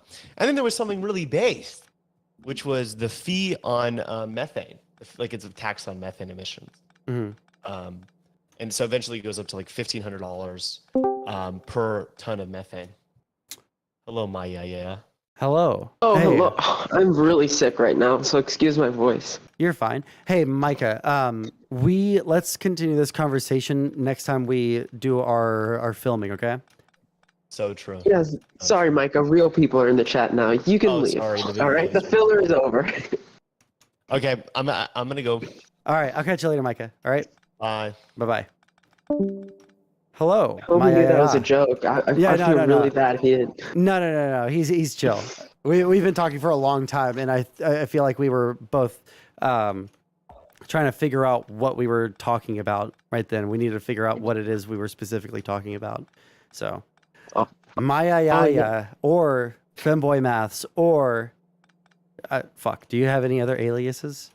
The street gives me many different names. The street gives you very many names. Got it. Yeah. Okay. But I'm known as Maya to most. Known as Maya to most. Okay. Let me see here. Let me 1 second. Yeah, no problem. Okay. I just need to turn you down slightly because you're blowing my fucking eardrums out. Say something real quick. Okay, significantly better. Cool. All right, so fucking tell me about how you feel after the Warnock win. All right, this is the person, for people that are listening, this is the person who organized the Augusta canvassing event. So first tell me about what you think of the Warnock win, and then tell us about like the whole organization process. Dude, the Warnock win, that was fucking awesome. All right, I'm sad that you couldn't be there, but we stayed up until midnight, all watching the results together. And I don't know if you saw this, but Augusta County, or Richmond County, the county where Augusta's in, moved 3 points to Warnock this time, right? Renee, the lady in Augusta, right, the Dems representative in Augusta, told us that it was like majority our influence that caused that, right? Which is super fucking awesome that we made that difference, right? Again, we've knocked like 5,000-6,000 doors, so that is definitely enough to switch it by 1 or 2 percentage points. That for how many people did you or were you able to get to come through? What do you mean come through? Like to come and canvass. Canvas in total, we had like 31 people, which is pretty good. What's the word for people? Wait, is it not people? No. What's the word for like? It's pretty good. Turnout. Like when people come to something. Yeah, pretty great turnout, right? Like most canvassing events, from what I was reading, it's only like 3 or 4 people, right? So 30 people is it's 10 times better than that. Yeah, no, Destiny's thing is like 300 people, which is insane as well. Yeah, I've been told before that like your average canvassing event would be lucky to like pull 3 people to 5 people. Like if you got like 10 to 15 people, that would be like unbelievable, right? And you're able to pull all of these fucking young people all to this one location from all over the fucking place, right? Yeah. So tell me about like the process of like doing that. Yeah, I was pretty lucky. I had 3 things going for me, right? Mm-hmm. There was Destiny going on, right? So I could poach people from there. There was PV22. I'm a part of that organization, so I could grab people from there as well. And then I'm also, not to jerk my own chain, but I have an internet following, so I could get people from there, right? Mm-hmm. So all those 3 factors led to like a perfect amalgamation soup for people to come out. It was extremely stressful, right? Like 24/7, I was at my computer making sure people had rides, making sure that food was prepared, making sure that like for the weeks leading up to this shit, I did not do a single bit of my classwork, right? Because it was just constantly on my mind. And now it's finals week and I'm fucked. But like so the organization of all this, I don't think that I would have been able to do it. We talked a little bit about that while I was there, because I helped out with some of the door knocking for one day. So tell me about like how long were you planning all of this out before it happened, before like D-Day where it all started? Yeah, so I So again, I'm affiliated with PV22, which is another larger organization. They've worked with Vosh before, yada yada, right? So I really wanted to do something in Georgia, but I knew that I wouldn't have the resources on my own. So I floated in the idea like right after the midterms. Right once we figured out it was going to be a runoff, I fucking went to the management and I was like, yo, we need to go down to Georgia. We should set up 2 different locations. We should maybe work with Destiny, right? I've just always, like, in terms of my organizing, I've always just, I want to be in there. I want to do as many events as possible. I want to make sure that we get people out the door, blah, blah, blah. So yeah, I think it was like November 10th is when we actually started planning shit. It was really annoying because I started planning for myself, right? Mm-hmm. But PV22, which I'm kind of beholden on, right? Because they have important resources like money and food and people. They didn't figure out if they were going to go until like the 17th, which might seem like only like a 7-day difference, but it makes a lot of a difference, right? When you only have a month to prepare, a week is that could put you into fail territory. So how many people did you have helping you total? Helping me? I wish I had one person helping me. I had okay, not to but no, I did not really have that much help. Oh fuck.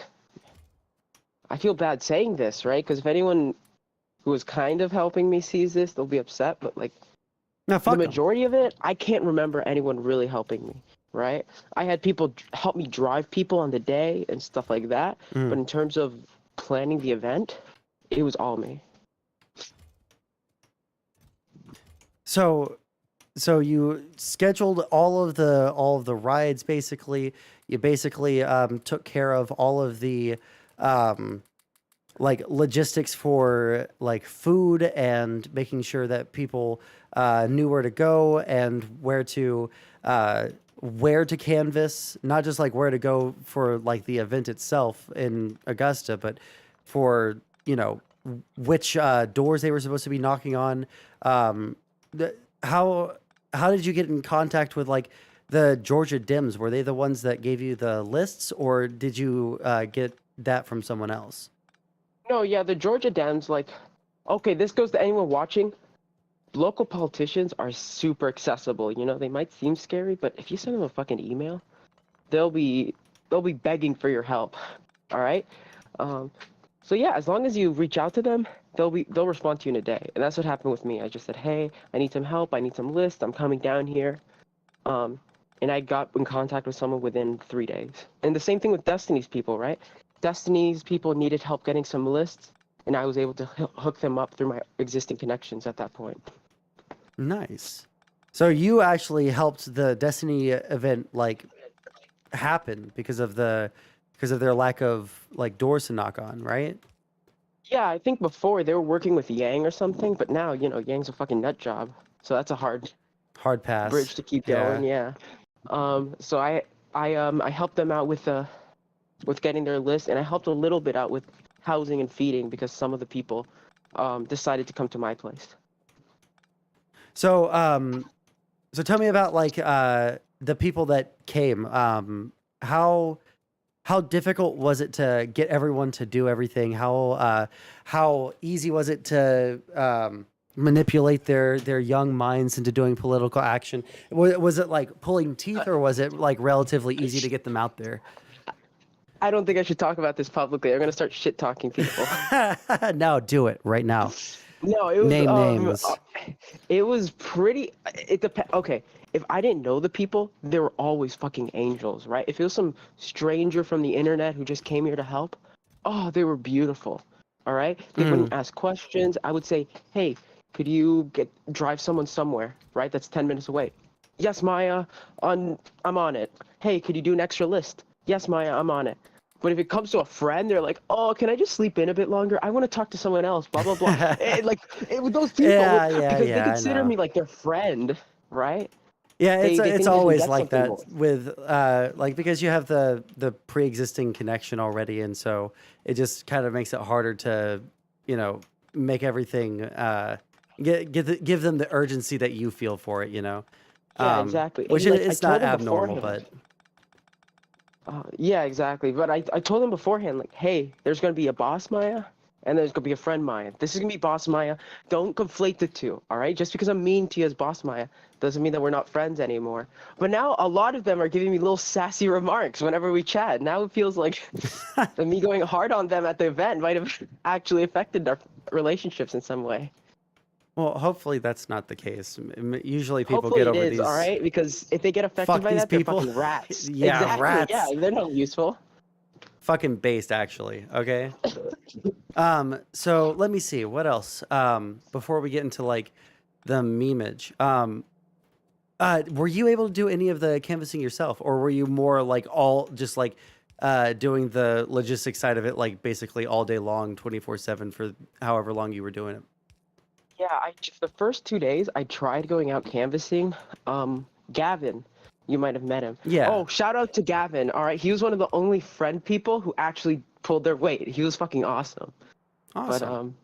But yeah, Gavin and I tried canvas together, but it just didn't work out. So, yeah, people wouldn't get the rides that they needed. People were a bit confused about lists. So after those 2 days, I finally decided to just stay home and organize everything from my little bunker, which is a bit disappointing because canvassing is I don't know about your personal experience, but it could be really fun, right? Talking to people, especially people who are like excited to vote. You know, they're always like smiling and they love to see you there.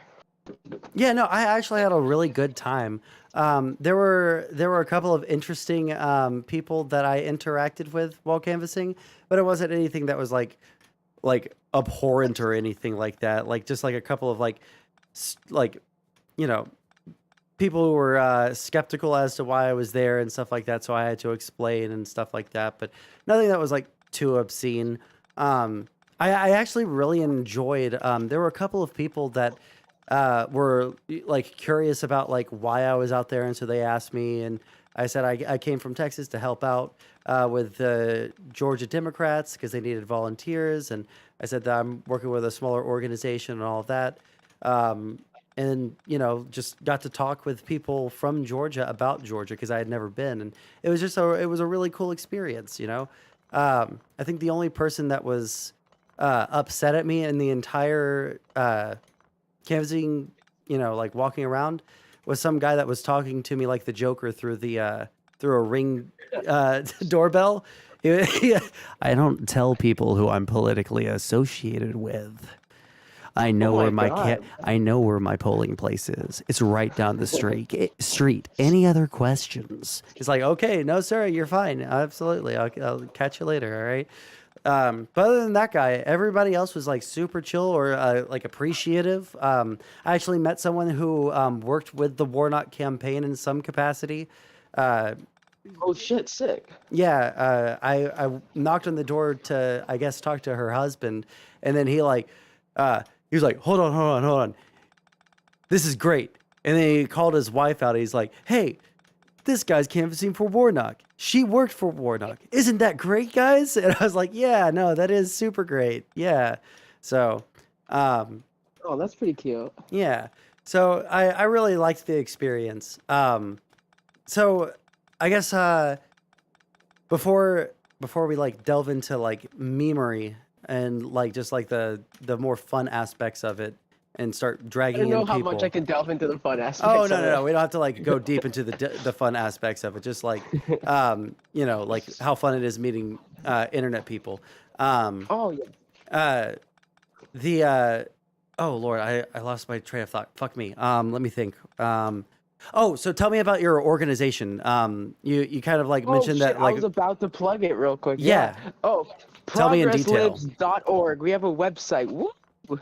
We still need to fix it up. I need, if anyone in the chat knows any web design, I'm looking for a web designer to help us polish it up and be able to really make it public. But yeah, Progress Libs. Small organization. We made it during the midterms.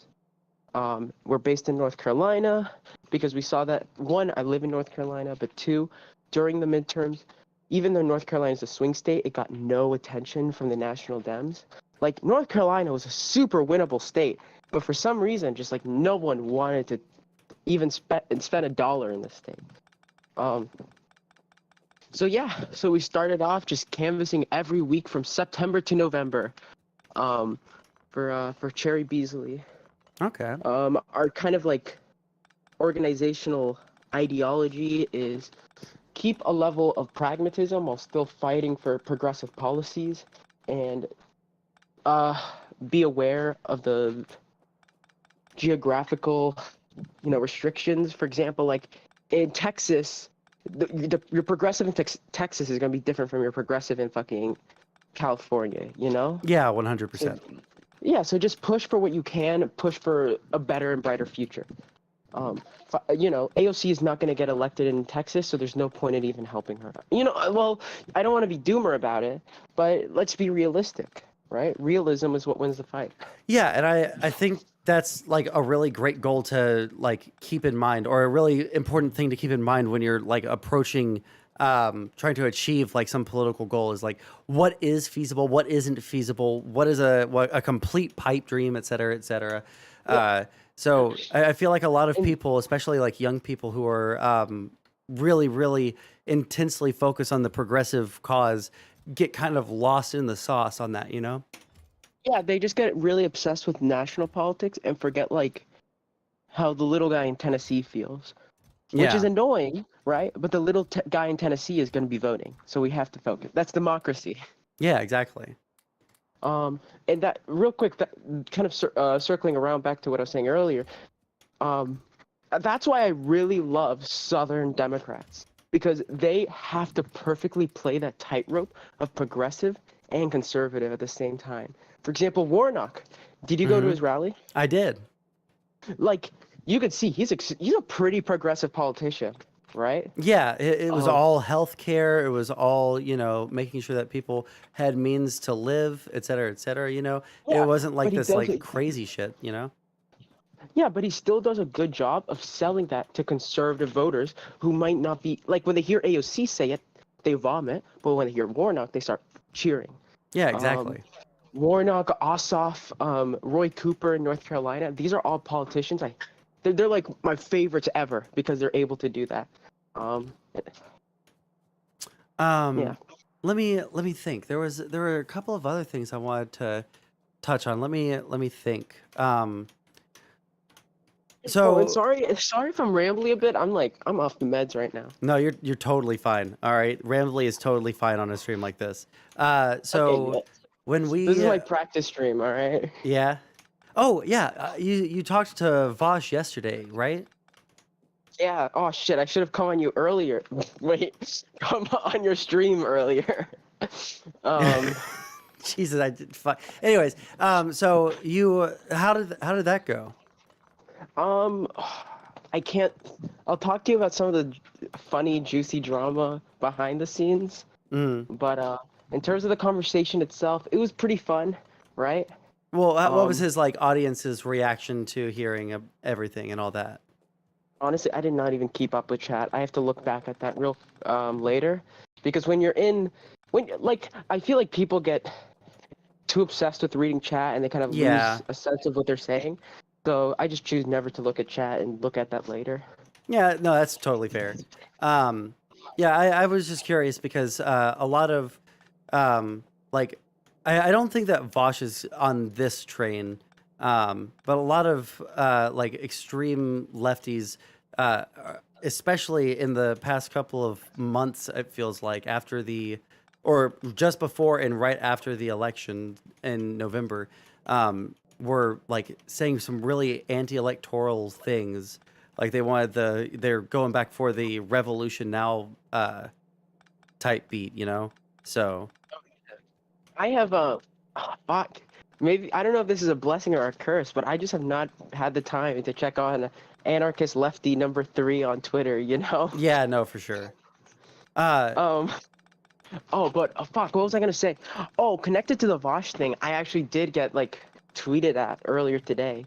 Some random anarchist account was talking about some of my old takes, trying to cancel me. They're like, "Oh, this is one of Vosh's head organizers, and look at this stuff they've tweeted. This is disgusting." Blah blah blah. Oh, really? So you've already been the subject of lefty canceling. Excellent. Well, I mean, it got 8 likes, so who Yeah. cares? So you're like political future. All right. So what is like your like ultimate goal? You're starting with this organization pretty much from the ground up, right? Like this isn't like a ultra like huge organization by any means, right? No, this is all me. You know, our first ever meetup, right? Meetup for canvassing, only 4 people. Now, during this event, 40 people signed up to come, and then it ended up being 30. But let's just pretend it was 40 because of the, you know, the numbers, you know. Yeah, of course. But 4 to 40, just think about that in 2 months. It might not seem like a lot, but getting people interested to canvas, right? Which is a lot of commitment. Some people just are too awkward to do it. 2, getting people to come over for multiple days, getting them to stay with strangers, getting 30 people to do that is insane. It honestly is. And I started the stream off by saying that like I'm honestly like incredibly impressed by like your ability to do that. Like you're like pretty young, and I know that like I'm 27. I don't think that I could be able to organize that many people, especially. Oh yeah, I was the youngest person in the house. Yeah, and like I like without like some sort of I assume that you're not getting paid. A lot of this came out of your pocket, right? I don't get paid. Yeah, so like without a financial incentive, there's like no fucking way I would have been able to do it, you know? Like I don't have the time, I don't have the fucking money. I'm just like not going to be able to do it. So like what got you into the idea of doing these kinds of like organization things? I don't know. I just have always wanted to. Okay, I don't want to be fucking soy, all right? But I've always just wanted to make a difference, be someone, help people, do something in the world. And I've always had this, you know, maybe this is a bit of a pull yourself up by your bootstraps thought process, but as long as you try hard enough, you can make it. So I was actually originally going to make this organization before the pandemic. Of course, pandemic made canvassing harder or whatever. Yeah. And for a long time, I thought it was dead, but finally I was like, you know what? Let's fucking do this shit. So I just worked hard for days, making a logo, making a name. Honestly, not even the most proud of the name, but at a certain point, I told myself, like, you have to stop being a perfectionist over the name or nothing else will get done. True. So let's just stick with this and keep going. So how do you get people, your organization, how many people are like active members, would you say? Like, do you know off the top of your head? Members? It's hard to like really... Because you get the volunteers every like election cycle, but for like the, like, do you have like a membership card or anything like that? We are actually going to start doing that, like, once we get the website all tuned up. We have, like, a little sign-up in a mailing list that we're going to set up, blah, blah, blah. But I would say probably, like, I don't know, like, active members, because a lot of our events are just one-off events. It's hard to say. No, I totally understand, yeah. But you know what? Let's go for the highest number. Let's say every single person who signed up for the event is an active member, so that's 43 people. Okay. 43 people. I mean, that's like a pretty big org, especially. Oh, wait. Okay, fuck that. Sorry. It's everyone in the Discord. That's like 200 people. All right. Hey, you know what? That's actually a pretty good metric because, like, that's isn't that like your primary means of communication with everybody? Yeah. Yeah. So I would say that's probably a pretty good metric. So what is like the future for the org? So I'm gonna spend. Unless another fucking election pops out of nowhere, right? Usually these things are scheduled in advance, but dude, I was half pissed and half like relieved when the runoff got announced, right? Because on one side I had been working for like 3 months on canvassing, and I was so excited to just be done with it. But on the other side, it's like, yo, that's awesome. Get back on the grind. Yeah, of course.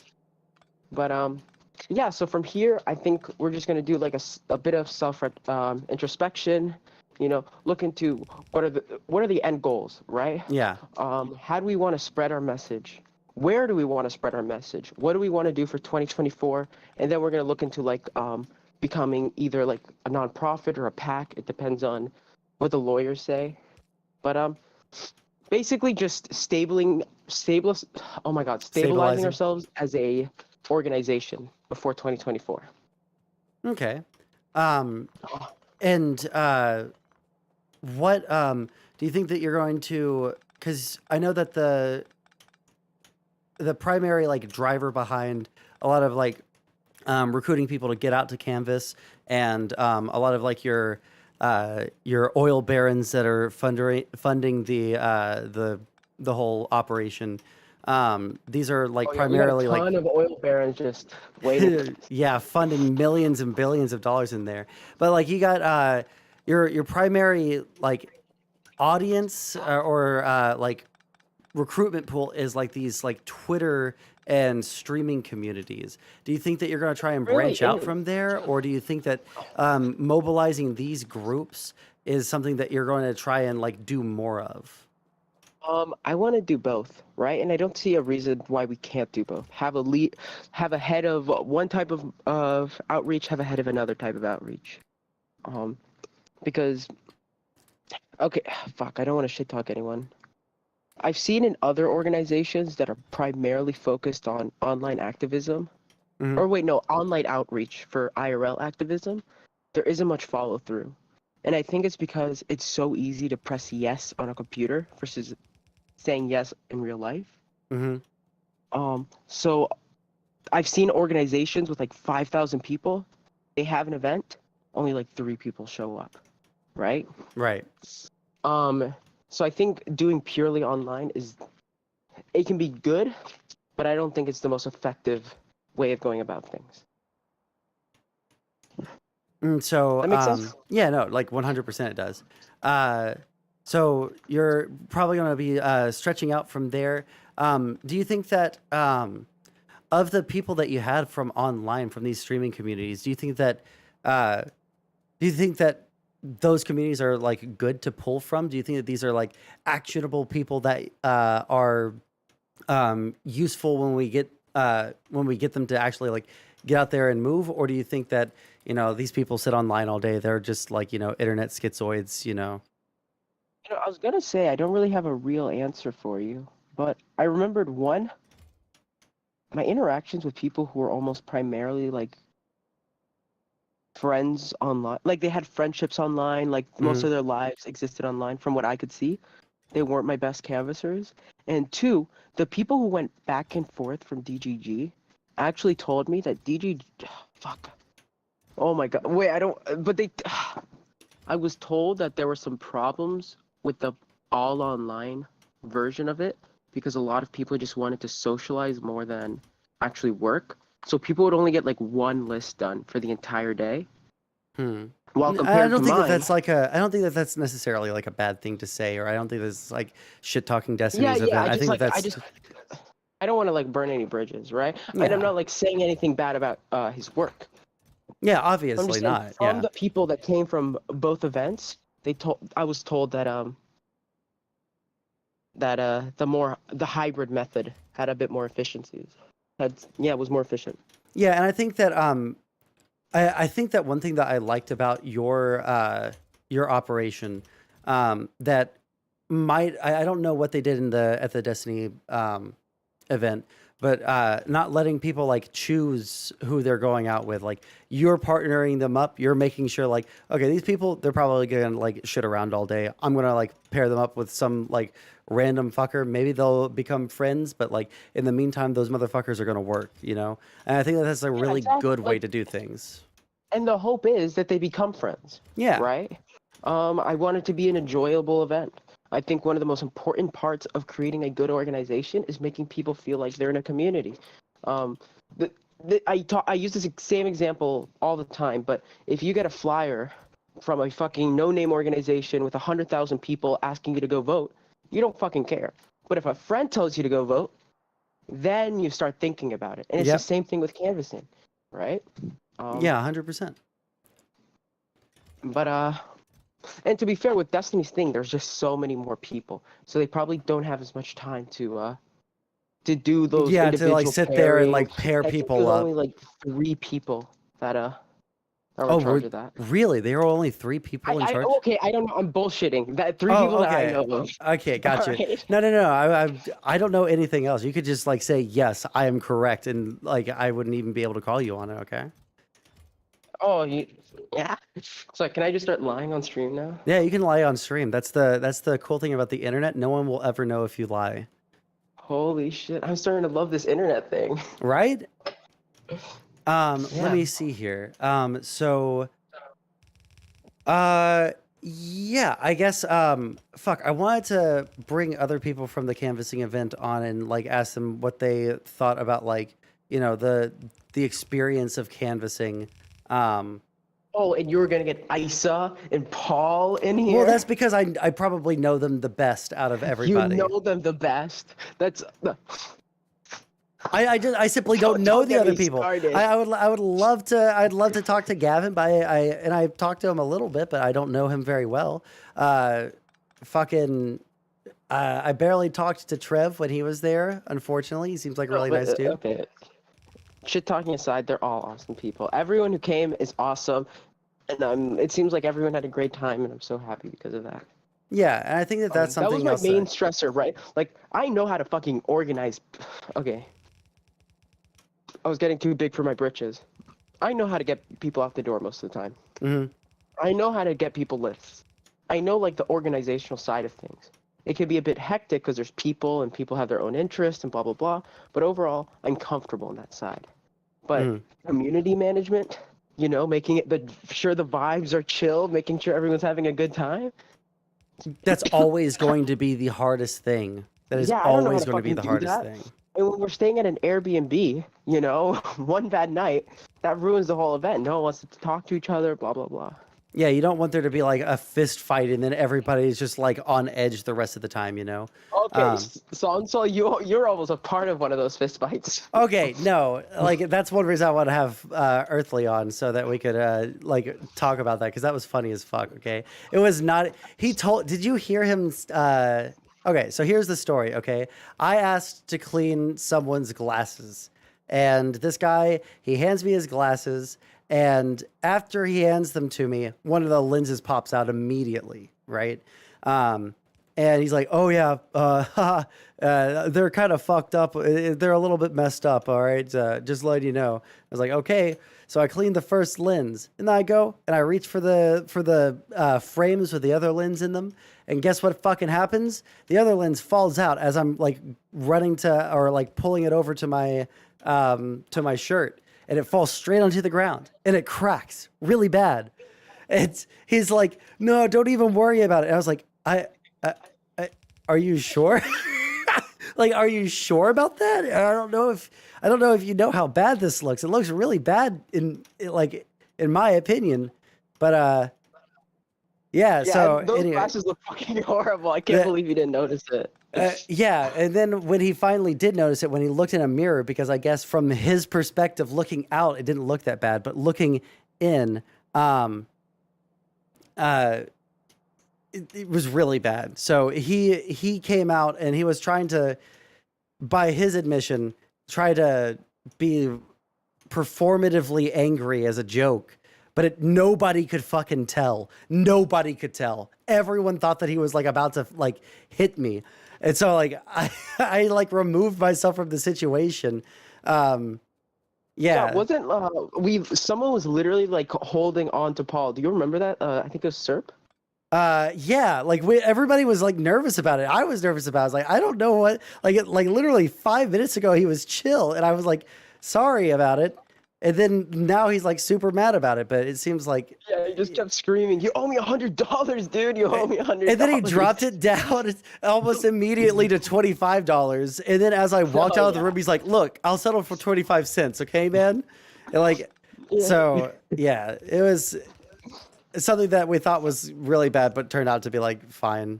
So that was lucky. You know, I wouldn't let him. Oh yeah. Also, Serp, if you want to jump into the call, I gave you permissions earlier when you said that you wanted them, so you can just like jump in here and give your accounting of how fun canvassing is and how fun political action is. Is Darnell in chat or Serp? Sorry. Yeah. Oh fuck yeah. Oh wait, Sondsol, I need your opinion on something. What's that? Be as unbiased as possible. I've been getting this shit a lot. Hmm. Do I look like Jenna Ortega?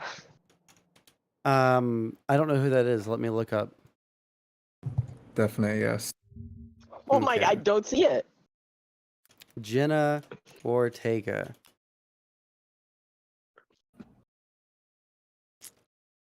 Vaguely? Like, okay, thank you, Sondsol. extremely You're a real one. vaguely.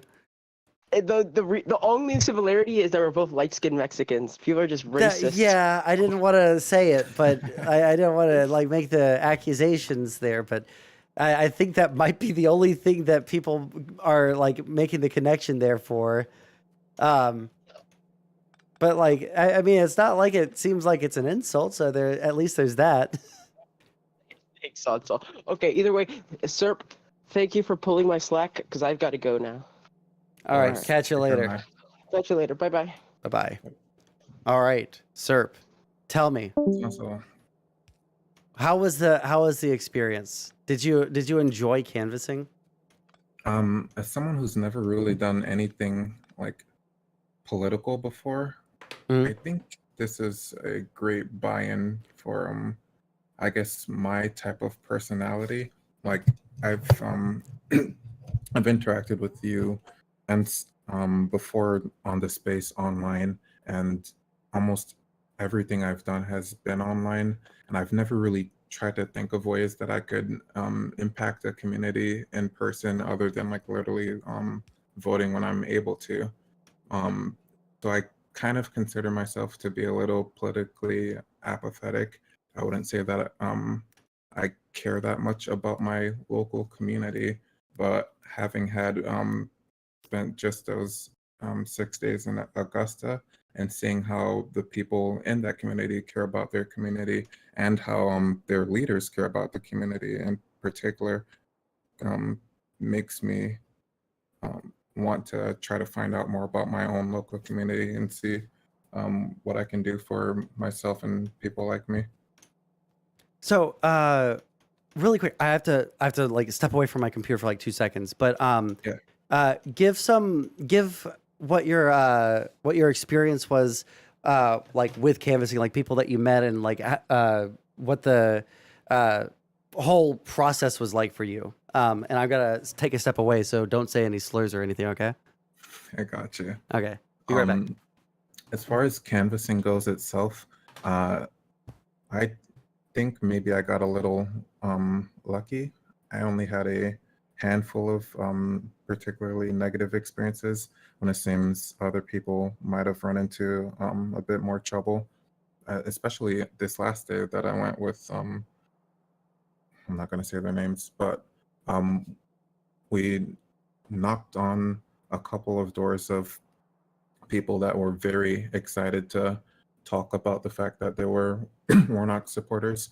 And even like before getting to some doors, just walking through the city of Augusta, there was like a ton of people chilling on a porch that saw us walking past. And like you can tell just because of the way that we're dressed, we're not from the area. But the moment they saw those like Warnock signs, the lits in our hands, like their faces immediately lit up. They wanted us to like come over and talk to them. Even when I was in what I thought was the more conservative side of the city, I was surprised at the amount of Warnock voters that were still in the area. I had someone tell me like on the first day of the event that dealing with conservatives could be a little bit of a problem if there's like a conservative person that opens the door, but like their partner or someone else in their family is listed as a Democrat, and they might not let you interact with them or whatever. But my experience with that was like the complete opposite. I had two distinct events where I opened the door to people who were avowedly Walker supporters and like had zero issue allowing me to talk to other members of their household that weren't Walker supporters, some of them being Warnock voters. And I ran into a family of really nice old conservative women who were still voting for Warnock. So seems as if his reach is a little broader than just Democrats. Oh, so even the older conservatives were supporting Warnock. Yeah, from what I saw, yeah. So what do you think of the whole? Let me see here. So, were you one of the people that went with us to the Warnock event? I did. Okay, so what did you think of that event and the like one of the things that was really striking to me was the people in the like neighborhood surrounding were like really, really excited for Warnock. They were really, really upset about Herschel Walker being such a disappointment, you know? Yeah. I'd say that was probably the most eye-opening part of the entire experience for me, realizing just how tight-knit this community is. And there was a line that Warnock said during his speech that I can't exactly remember, but it was something about him being like not just like a creature that was like elected into the office. I don't know if you remember that quote, but like the essence was basically saying that he was making sure that when he got into office, that he would serve the people that put him in there, and the people that put him in there were people that he knew by name, which I thought was like a very beautiful moment where he gave praise to the church community leaders, had all the pastors come up and pray with him. As someone who's not even religious, just seeing like there's the energy in that room, you kind of had to be there to understand it. Yeah, no, for sure. Like I thought what was really, really striking about the message, and I mentioned this a little bit earlier on stream, but looking at the difference in how conservative rallies go versus liberal rallies is it's actually insane how they are the Republicans are so so caught up on the like negative, right? They don't really get people to be what's the word I'm looking for? Like united as, you know, like fellow citizens or as people that are you know, having the same struggle but have different opinions on how to get there. Whereas I feel like the Democrats are like all about that. That's their entire the entire thrust of their political advocacy. Right. And I think that's like ultimately just going to bar the Republican Party from getting as much outreach as they can, because being as aggressive and on the attack as they are, they can only really galvanize people who sort of already agree with them. And it leaves no room for anybody on the other side who's open to bipartisanship. Yeah, no, like 1000%. It makes it so difficult for anyone to come together.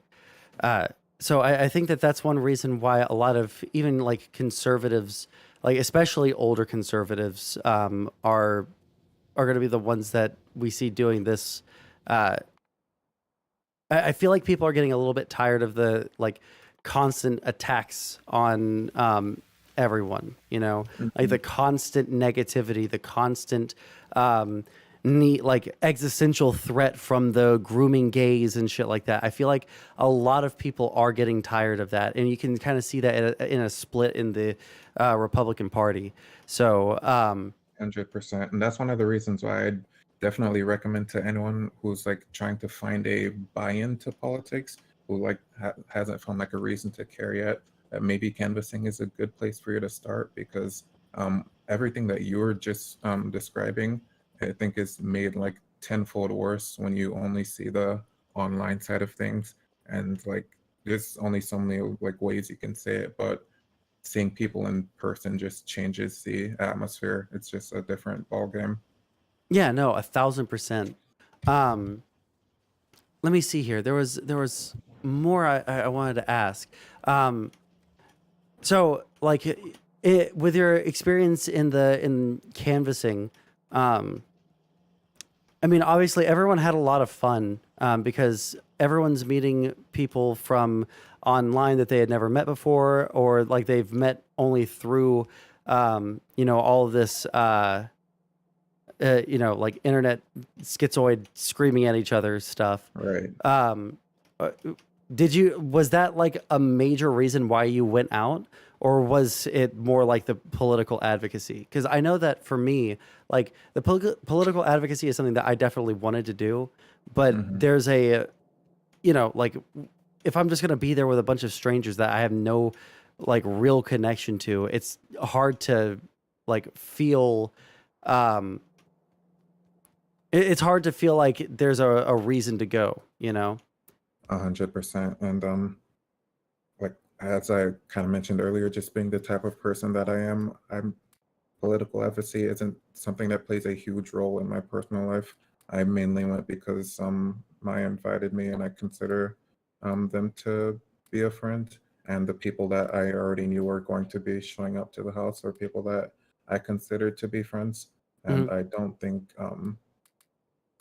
like I don't think you can have like a truly effective group of people like working as a cohesive body if there isn't like something tying them together. I think if all of us were actually strangers, that we would have been so much less effective, because there was one day where my group did like 5 lists, and it was just because like we're having so much fun doing it together, like just being out with your friends or whatever.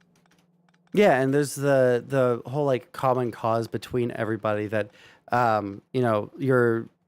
the people around you are also like saying like, hey, well, this is something that I heard a lot, like, hey, we came here to canvas, like you need to, like, people like not being ready yet, like, hey, we came here to canvas, you need to wake up, we need to go, right? Like that sort of thing, like the pressure from friends, I feel like is stronger than from just like random like internet, like random people that might have been like called there through like a text campaign to go canvassing or Well, something even like if that, it isn't stronger, it's like you're just more willing to listen if you already care about them. Yeah, It exactly. was a little funny seeing it every single morning as someone. I'm an army brat, and just being around the military lifestyle, it reminds me of like being on a military campus and being woken up for duty every morning, the way like at 7 to Oh, really? 9 o'clock everyone would get ready and like at the 2 separate houses and like get everything organized. Interesting. I didn't even think about that, but like it was really similar to like a military operation. I can see that. Yeah, it was just like the structure. There was a nice routine to it. Like you knew what time to wake up, you knew what time breakfast was, you knew what time to leave. There was no real question of what you should be doing. So I guess as like a final thing, because I think most of the questions that I had were for Maya about like the organization. What would you say was your favorite memory, whether it was like just like hanging around at the house, or whether it was canvassing, or you can pick one from each if you can't choose. Favorite memory, I think it was the like waiting for the results. I wish you were you'd stayed a bit longer to be there Yeah, I with us. wish I could have. That would have been This so fun. like everything beforehand was like really nice, but like I don't, there's something about like the tension of waiting, like even with the chance that you could lose, that just um you felt it in the air. Like everyone was really on edge, and like to a lot of people, um whether or not Warnock won, or you could kind of tell for the near people, people were like kind of thinking that, or how heartbreaking it would have been for us to lose. But from my mind, like even if we had lost, I was more than satisfied with the work that was done, considering how like small of a group of people it was. So yeah, just being there with the crowd in the living room and waiting for the results was a really good moment. So what was the reaction like when the victory was declared? Cacophonous, like was it just like the craziest shit you'd ever seen, or? Not the craziest. It was like bittersweet relief. I think they were just kind of glad that they didn't have to wait any longer. Like I don't think anyone like really expected Warnock to lose, but it's just like, you know, you can finally breathe now. Gotcha. No, that totally makes sense. Because I was really confident even going in. It was still really important to go and make sure that people knew when voting was. I think that didn't someone shared a link that showed that there was a 3% change in the amount of Democratic voters, and the Democratic Party of Georgia like told Maya that like that could be primarily attributed to our group like Yeah. knocking on so many doors. Actually, I have a clip of her Oh, doing really? that speech. I'll have to send it to you later, but she said it was like a 4-point difference that we potentially might have made. That's fucking crazy and like incredibly awesome. Fuck me. So I really wish I could have been there for that. That would have been really, really cool. I unfortunately like had to go because just like a personal reasons and you know, flight prices and when the Right. flights were cheap and stuff. But yeah, hey, thanks for coming on. And if you want to like bully some other people to come on here and talk about it, then go ahead and do that. All right. All right. It's great talking to you, man. All right. Yeah. Catch you later, bud. Yep.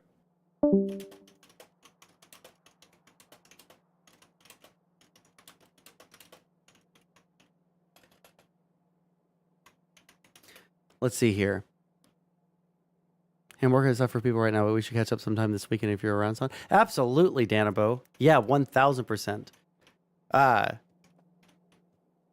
Danabo is one of like the like he's like when he found out that I got banned recently because nobody talked about it, he actually like messaged me about it, which like nobody fucking has. So I love Danabo. Okay, someone else just told me that they want to jump in. So if they want to jump in, they can just look at that.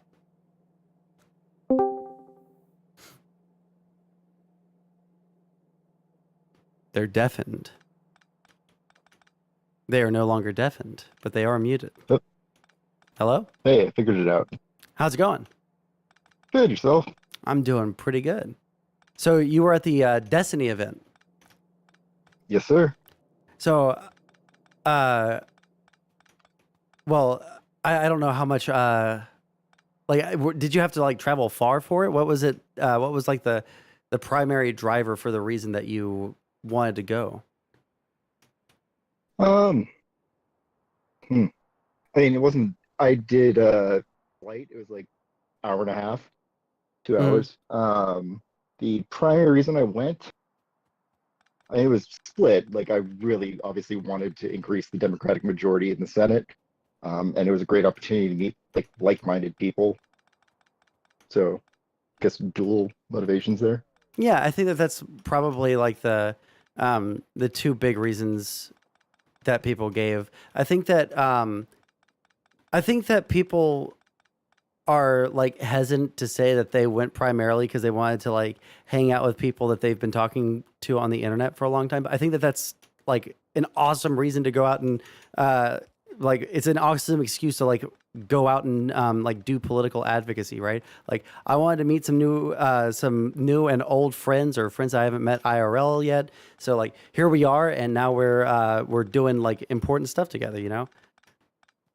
Yeah, definitely. I think it's fine to have multiple reasons for doing a thing. Some of them somewhat self-serving. Listen, it's all about the oh shit, what is the self-interested egoism or something that was the political or the philosophical philosophy Destiny used for a long time. But yeah, so tell me about the Destiny event. What was that like? It was good. It was obviously pretty big turnout, like 300 people.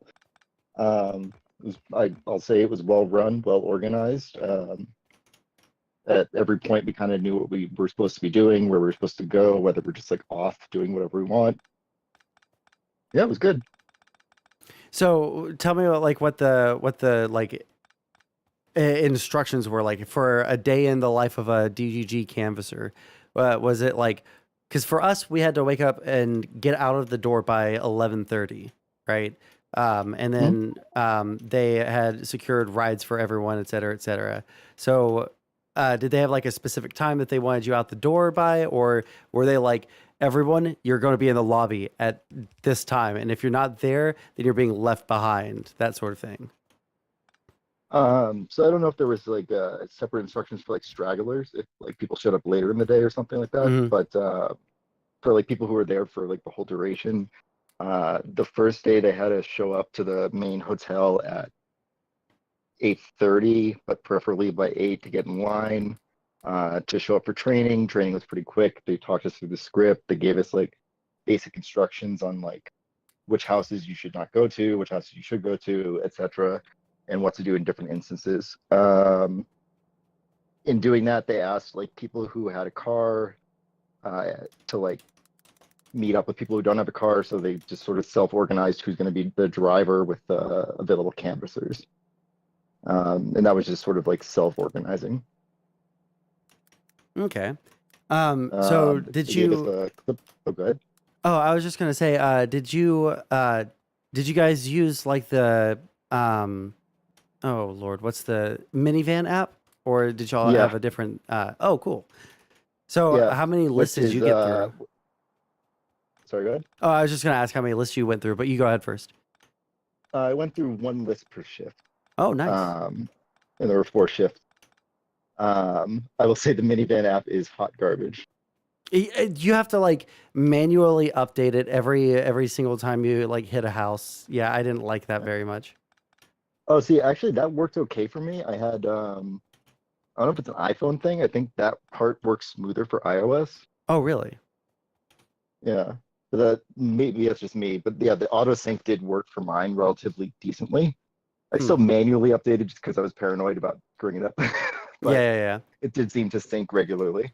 For me, it was more like organizing the list, like by distance, and it would like auto update, but you couldn't like clearly see which houses you already visited. So it would just be like showing you like sort by distance, and it would just automatically update to just be houses that you just visited, with like no clear identifier for like visited versus not visited.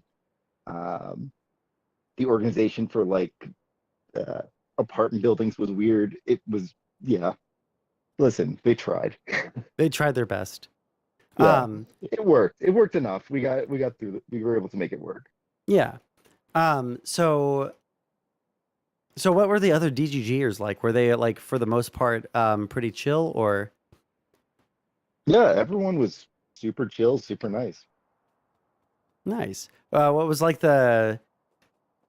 Wait, hold on. I do have one question. I heard that someone got punched. Is that true? Yeah. So I wasn't there for that, obviously, but Yeah. My understanding is there was like a Call of Duty game, and somebody knocked on the door, and then they punched them because they were upset because the knocking on the door disrupted their game and they lost. Jesus. I have no idea how hard they were punched, if it was just like a joking punch or like a serious punch. I assume it was joking is my guess. I really honestly don't know though.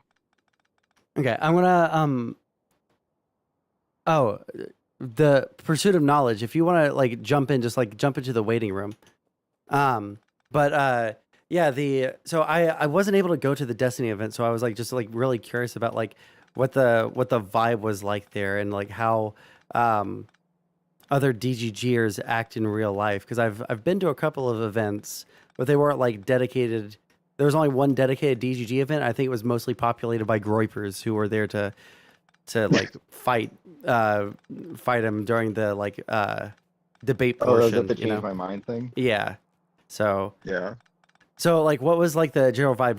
Were a lot of people like super awkward, or was it like generally like a bunch of normal people who just like happened to watch Destiny? I mean, that's a really loaded question. I mean, we're all kind of awkward. We're like watching streamers talk about politics, which is like a very small segment of the yeah. So we're all like weirdos in that sense, but within the acknowledgement of that, everyone was pretty like nice and reasonable. Well, good. I felt like at every event that I've been to, I said this to some of the people at the in Augusta, but like every event that I've been to with Destiny there, I've always felt like too bad. Like obviously he doesn't like it if people feel bad for him, but like I felt bad for him because there was always like this contingent of like DGGers following him around like sick puppies, you know, and that always made me like feel uncomfortable. Like I like I didn't want to like go near him because like he's already dealing with a lot with those people. So like did you get like that vibe at any point, or were people like generally respectful at this event? I got the vibe that a lot of people had that sentiment in their brain and were trying to like not be that to him. So these people were like self-aware. Yeah, I would say so. That said, I will say he didn't show up at that. I wasn't at the main hotel all the time, but it did seem like he wasn't there that often because he was really sick, is my understanding. Yeah, so he just felt like crap most of the weekend. Well, actually, all the weekend. Oh, gotcha. Yeah. And hey, listen, I'll say this. I really respect the guy. No, I during do the award too. ceremony, he sat through signing everybody's certificate and taking pictures with everyone, and like clearly was like not feeling great, but like put on a a smile and was chatty. Yeah, I heard that he was just like super sick, but he was like he would like be up in the morning making sure that everyone was able to get to where they needed to go, and then he would like go into his room and like crash until the evening, if he even like showed up in the evening. Yeah, I don't have inside information, but that's roughly my understanding. Yeah. Yeah. Let me see. What other questions do I have about the actual event? What was like the do you have any like interesting stories, or like what was your like favorite interaction while canvassing?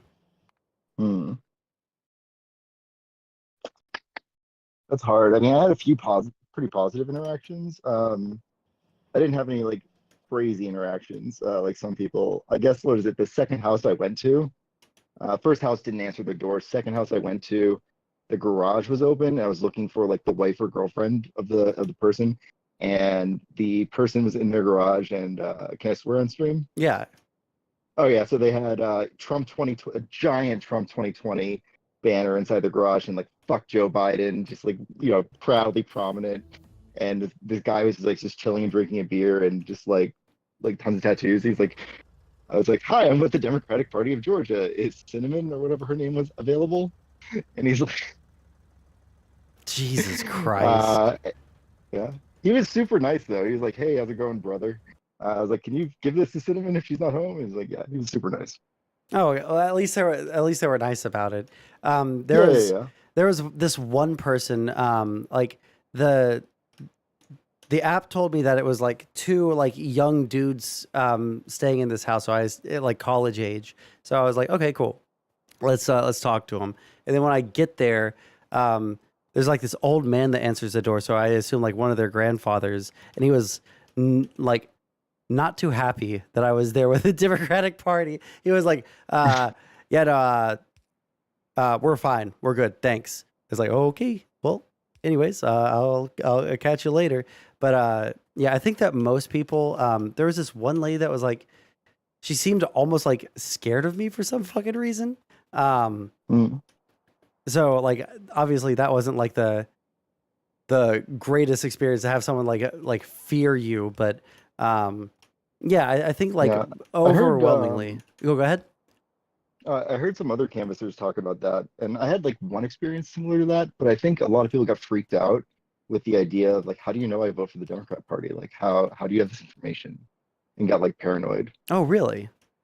I didn't have anyone like that. I did have one Oh, that guy. wasn't your. Okay. Yeah, no. They seemed like there was this one lady who like seemed like she was like scared to talk to me about like being a Democrat. And I was like sussed out by that. And then there was this one guy I told Maya earlier that like talked to me like he was the Joker through the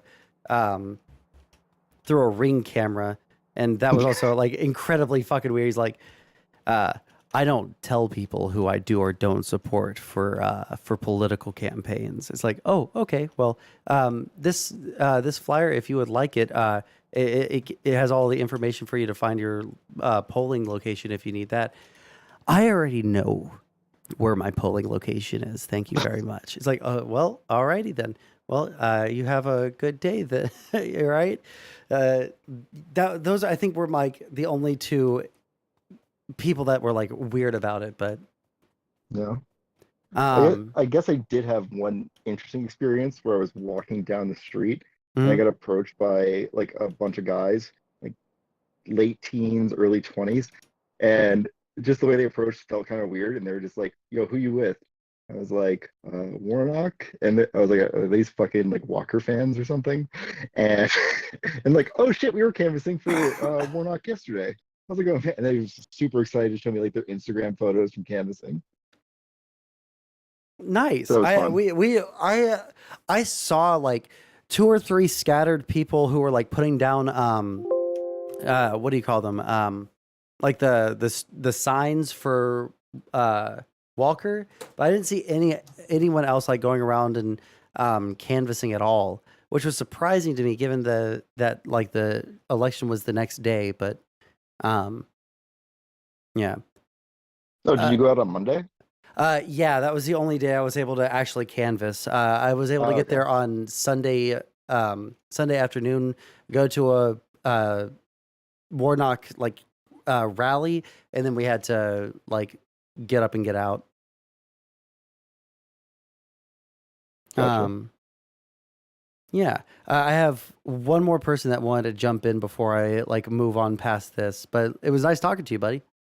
Yeah, same. Take care. All right, catch you later.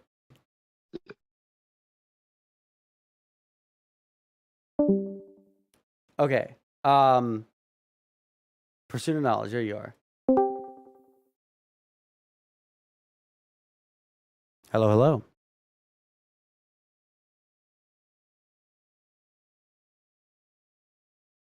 You are on the stream. Oh, you don't have permissions.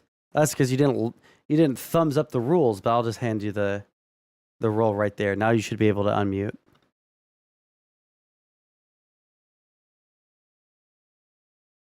Or you might need to hang up and then jump back on.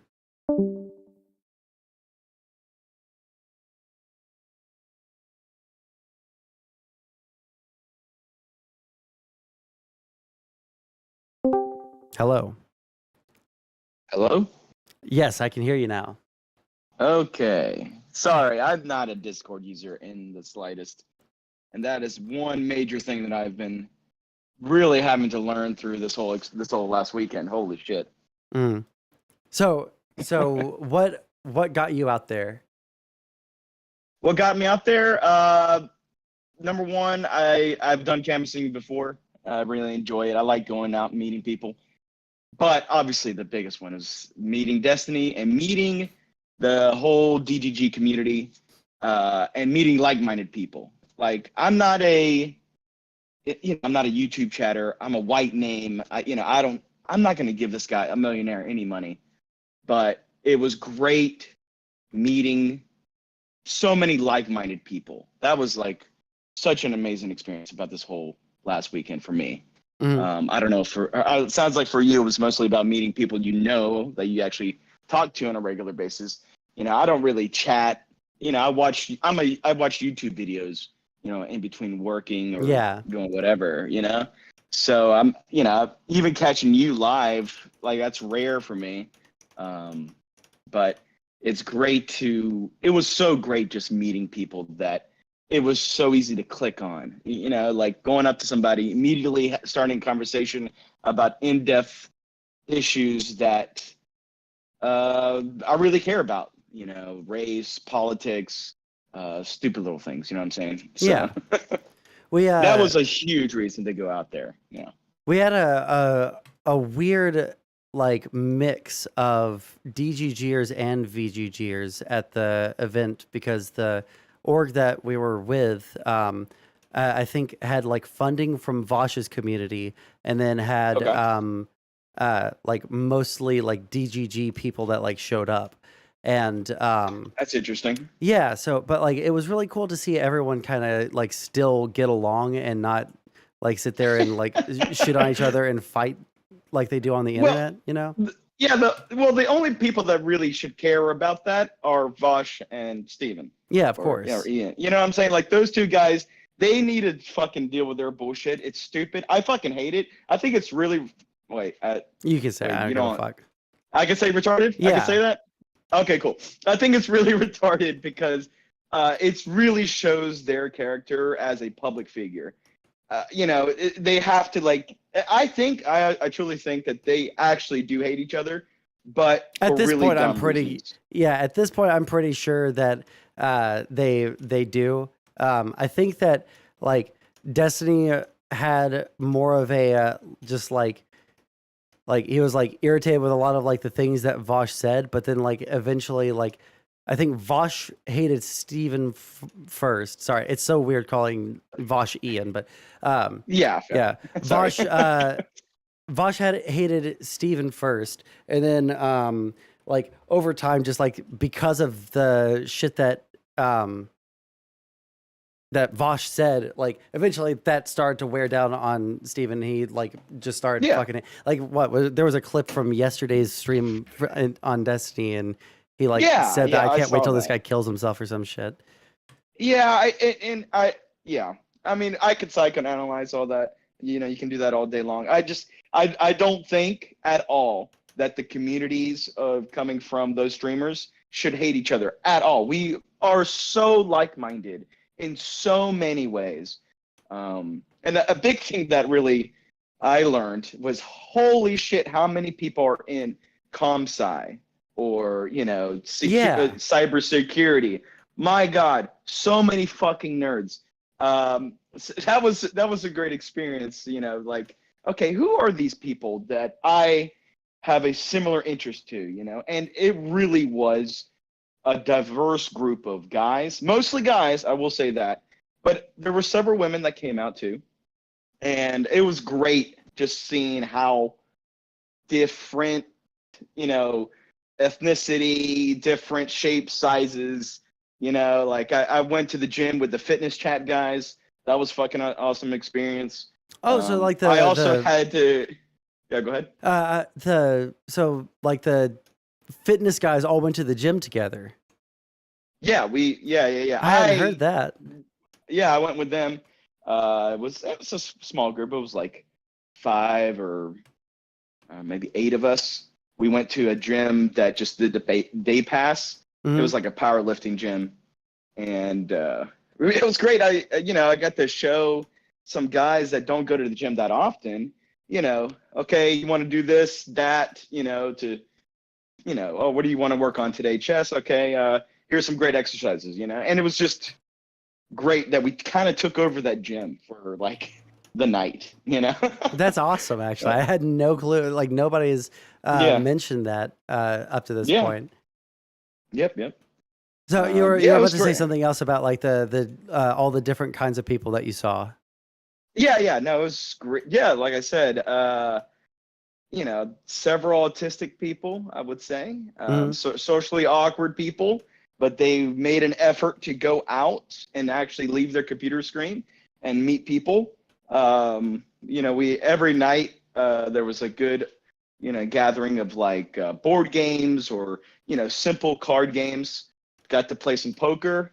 Oh, I'm nice. a little disappointed that Destiny didn't join the last poker table. That's okay. He's a little bitch about it. That's fine. He was busy. Yeah, he was scared he's going to lose even more money on this. That's hell yeah. That's right. But yeah, overall it was a great experience.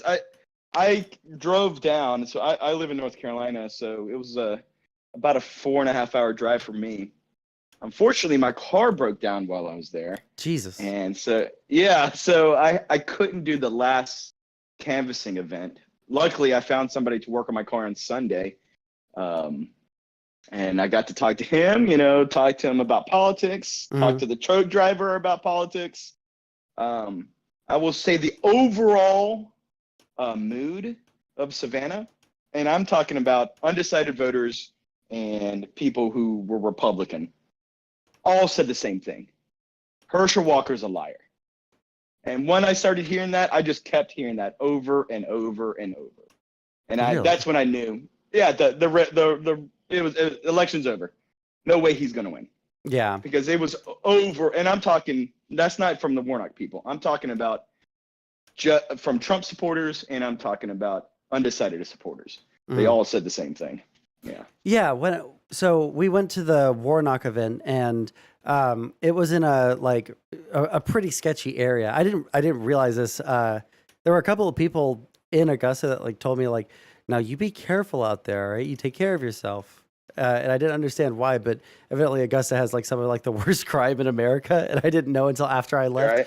But we were in a pretty sketchy area at one point, and there were people that were just kind of outside, and they were really excited for Warnock, and they were telling us how they used to like Herschel Walker, but he should have stuck with football because it was embarrassing to see him talk about the things that he did and to do the things that he did. Absolutely. And I felt like if you're in Georgia and you're running for election and literally I haven't heard one person say a single good thing about you, or it felt like nobody didn't know what was going on, right? Everybody knew that there was an election in the next couple of days, and everybody knew that Herschel Walker was walking around being a dumb fuck.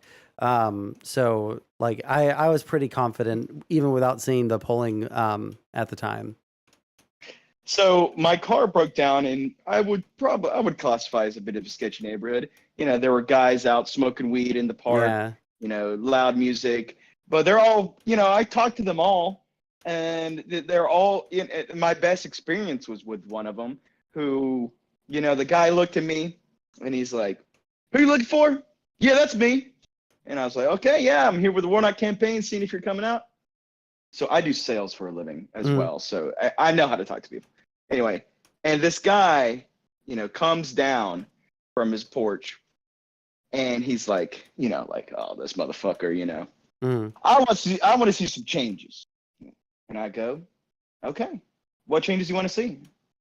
And he stopped, and he looked at me, and he was like, I could tell right then. He was like, "No one's asked me that before. No one has ever asked me for my actual opinion on what I want to see changed." And the guy goes, "Huh.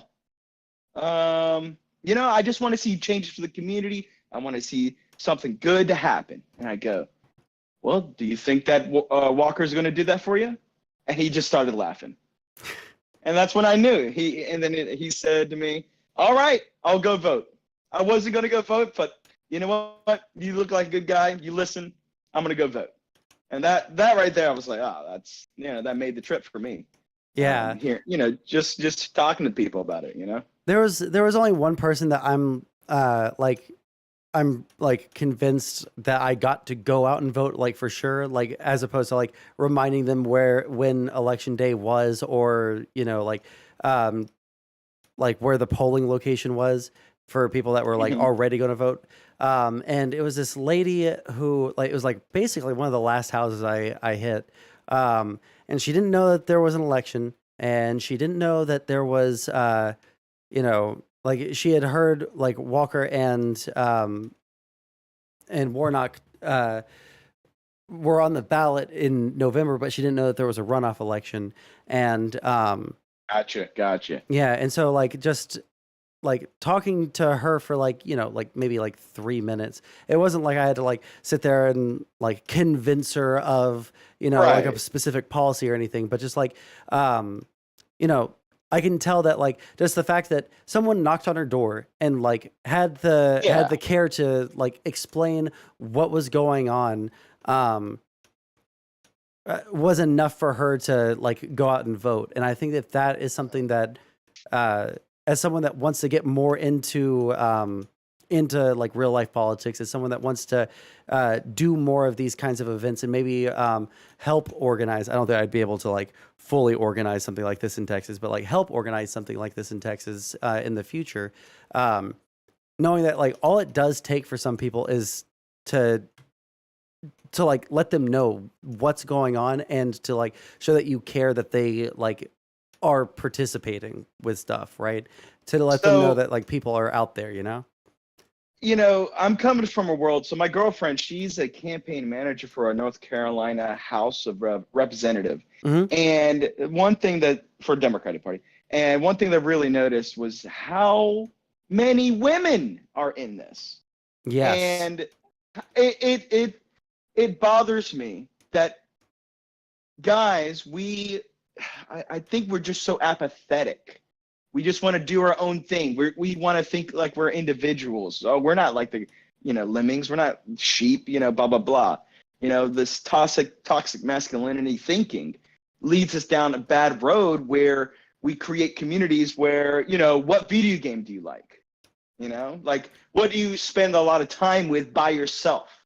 You know what I'm saying? Yeah, it's not about creating communities so much.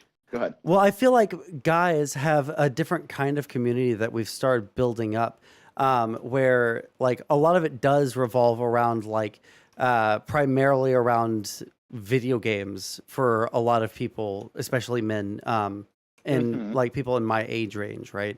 I'm not going to see people who are coming together through like common cause in my age range that are, I don't know what like they're all like going out and they're like, I don't know, doing like carpentry shit together, or like you know, like coworkers or some shit like that, because like people don't really seem to be connecting over that as often. What I see people connecting over is like these online communities, because for the most part, when it comes to like politics right now, a lot of men feel really, really, really disconnected from everything.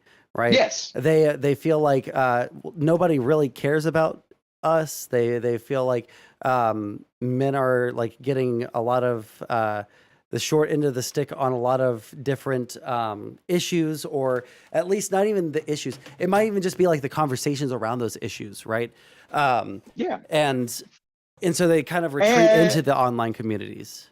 Yeah. And they also seek for validation from women who do not want to have someone that has low self-esteem.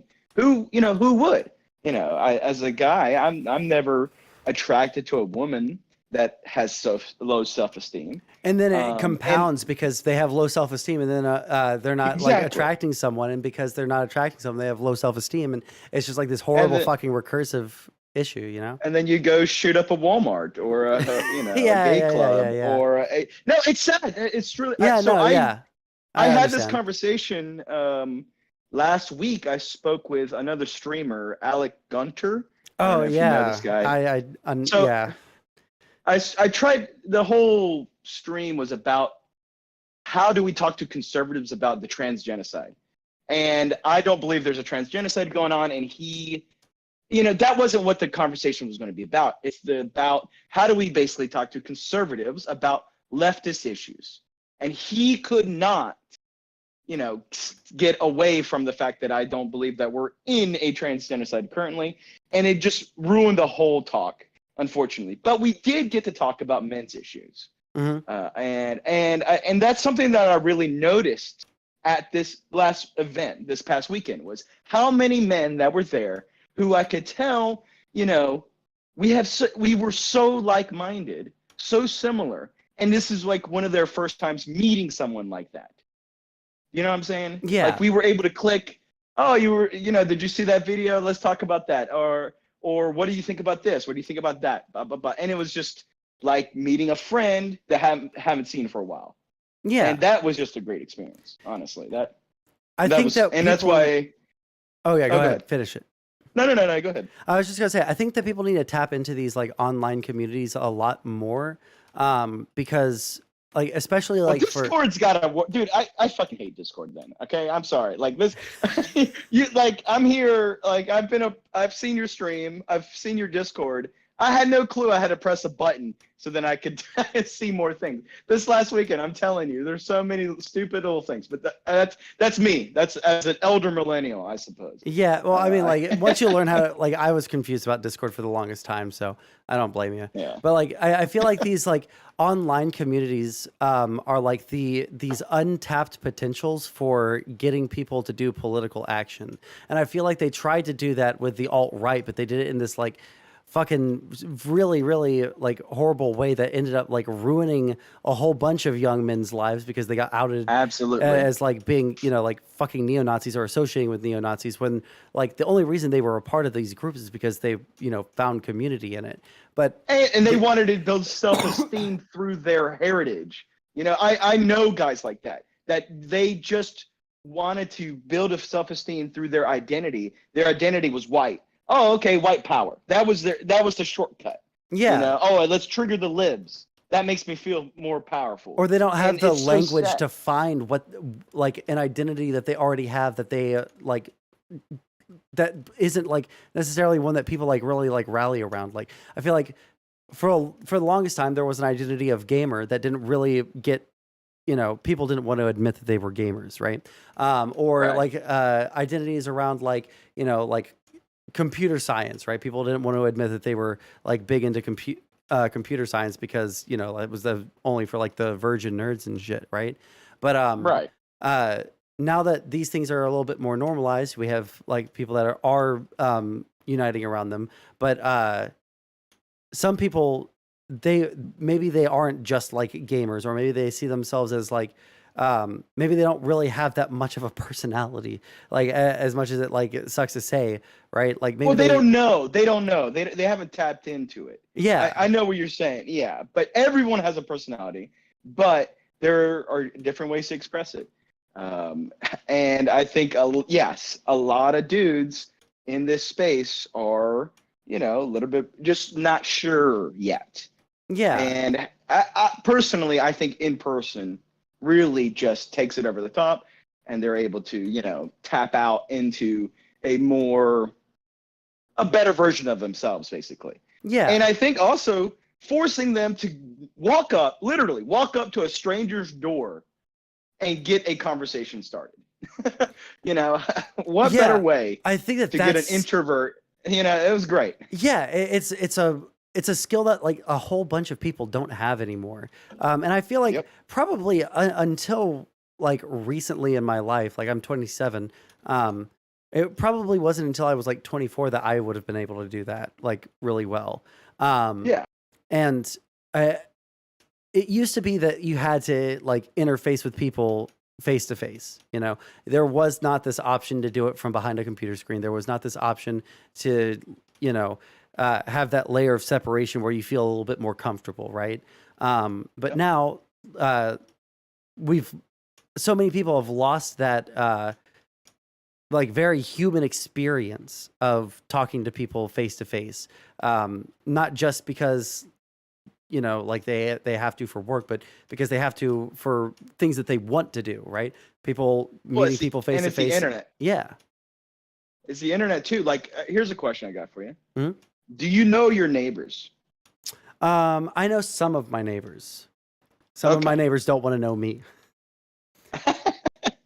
Damn, what'd you do? Well, I think that they're just they have the issue that you were about to reference, right? Like I love talking to people, and like if people are willing to approach me, then I'm willing to talk to them. But most of my neighbors are not doing that, you know. Gotcha. Yeah, exactly. You know, I've lived in a lot of places, a lot of huge metropolitan cities, and I never knew who the motherfucker was right next to me, right?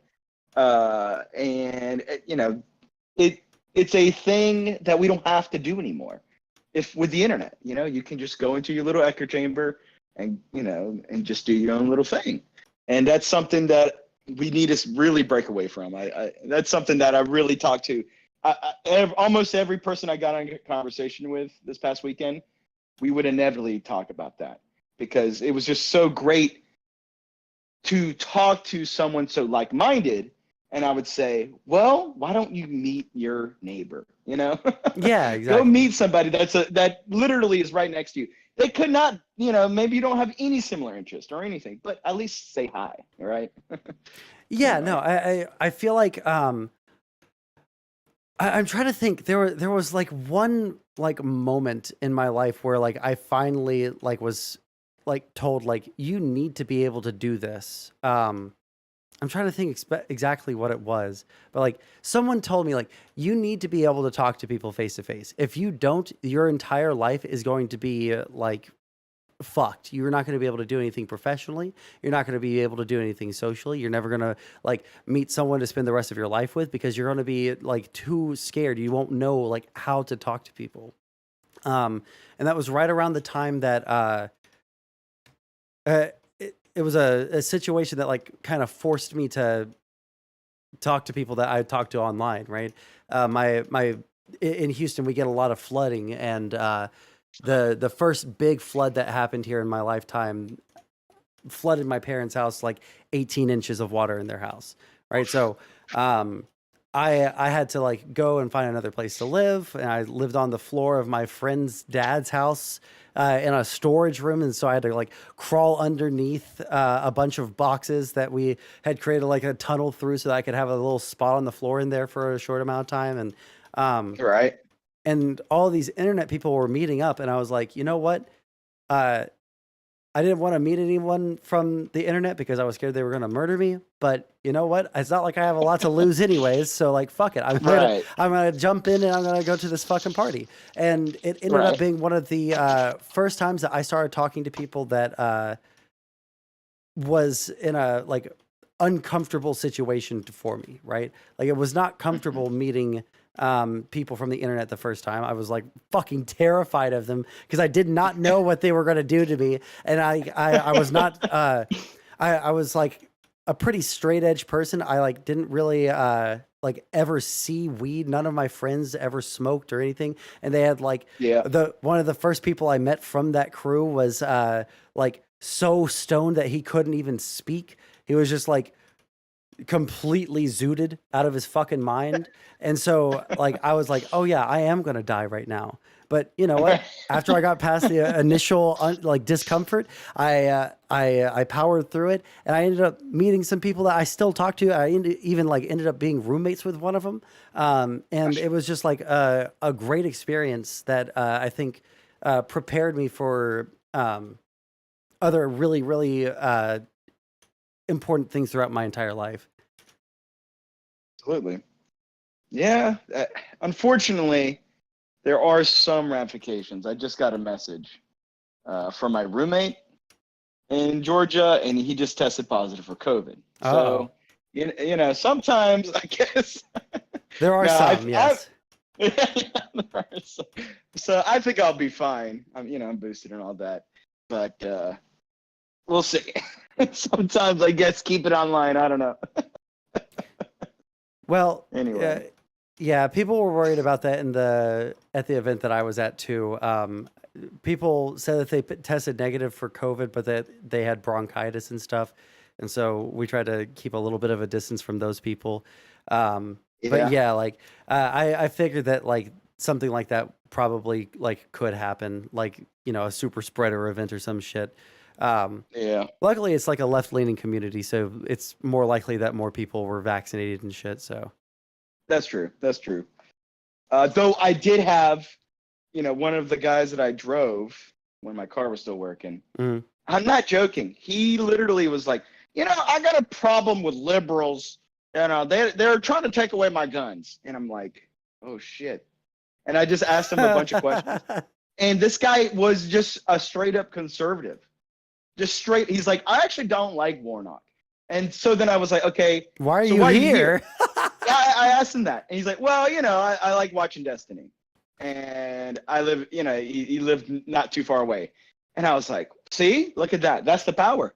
That's the power of being a fucking millionaire streamer, I guess. You can even get, okay, I don't want to say that, but you can get retarded idiots. Conservatives? Is that what you're saying? Yes, of course. To come out, I mean, the guy was lost. I mean, he's a young guy, so I don't think he really knew, what he was talking about exactly. Yeah. But he just is like, oh, I just want to go out and meet people. So that's great, Yeah, no, for sure. But I was just gonna ask last thing. What would you say is your was your like favorite experience of like the whole thing?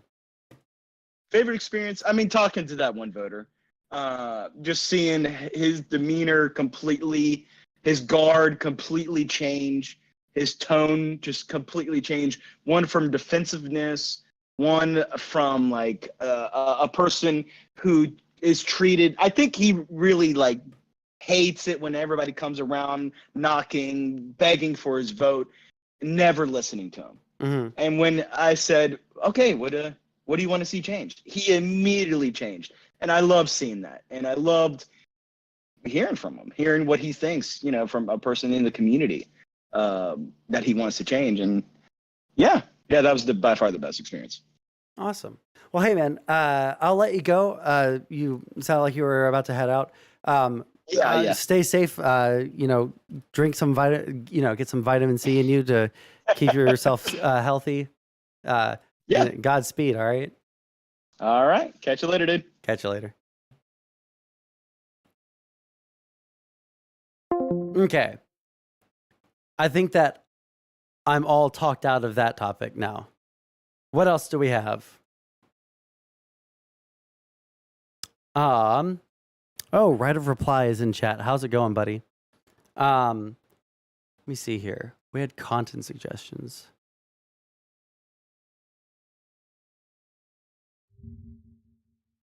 Hello, everyone. Today is an interesting day because we are going to talk about dogs. Now, I personally love dogs, and I found a TikToker that also loves dogs and loves talking about dog fat phobia, which is something I don't know much about. So let's watch together and learn.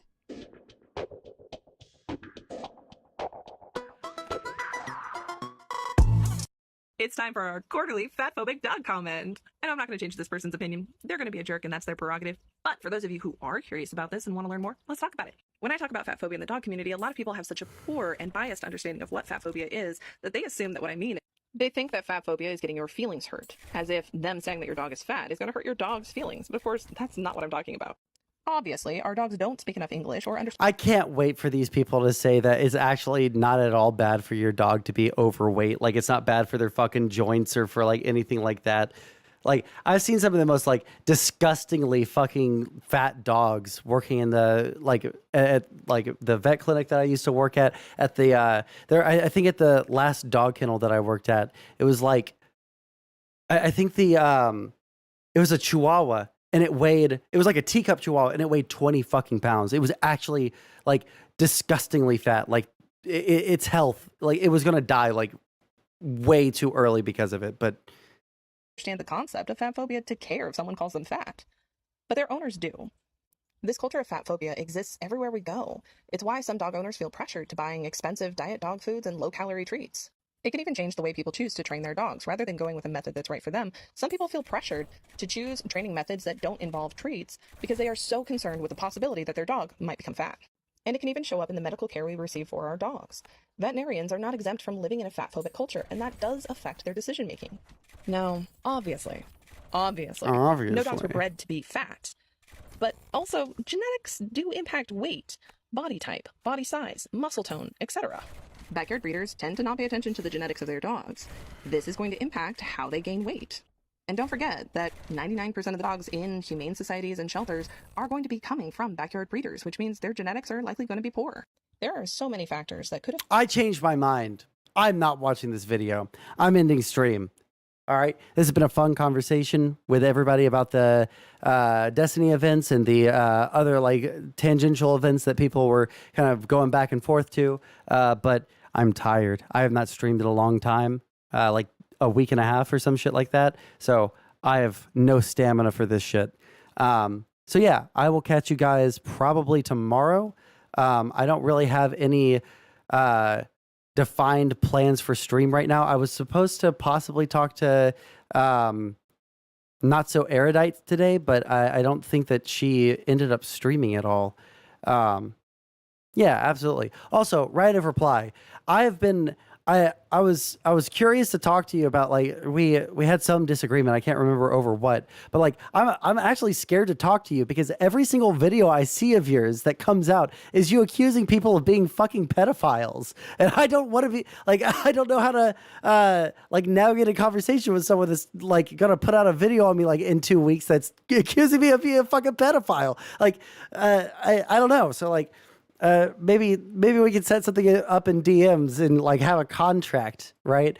Where I say like, all right, you can talk to me, but you cannot put out a video accusing me of being a pedophile for 5 years. Okay, I'll let you do it, but do it in 5 years. Okay. So anyways, yeah, I will catch you guys later.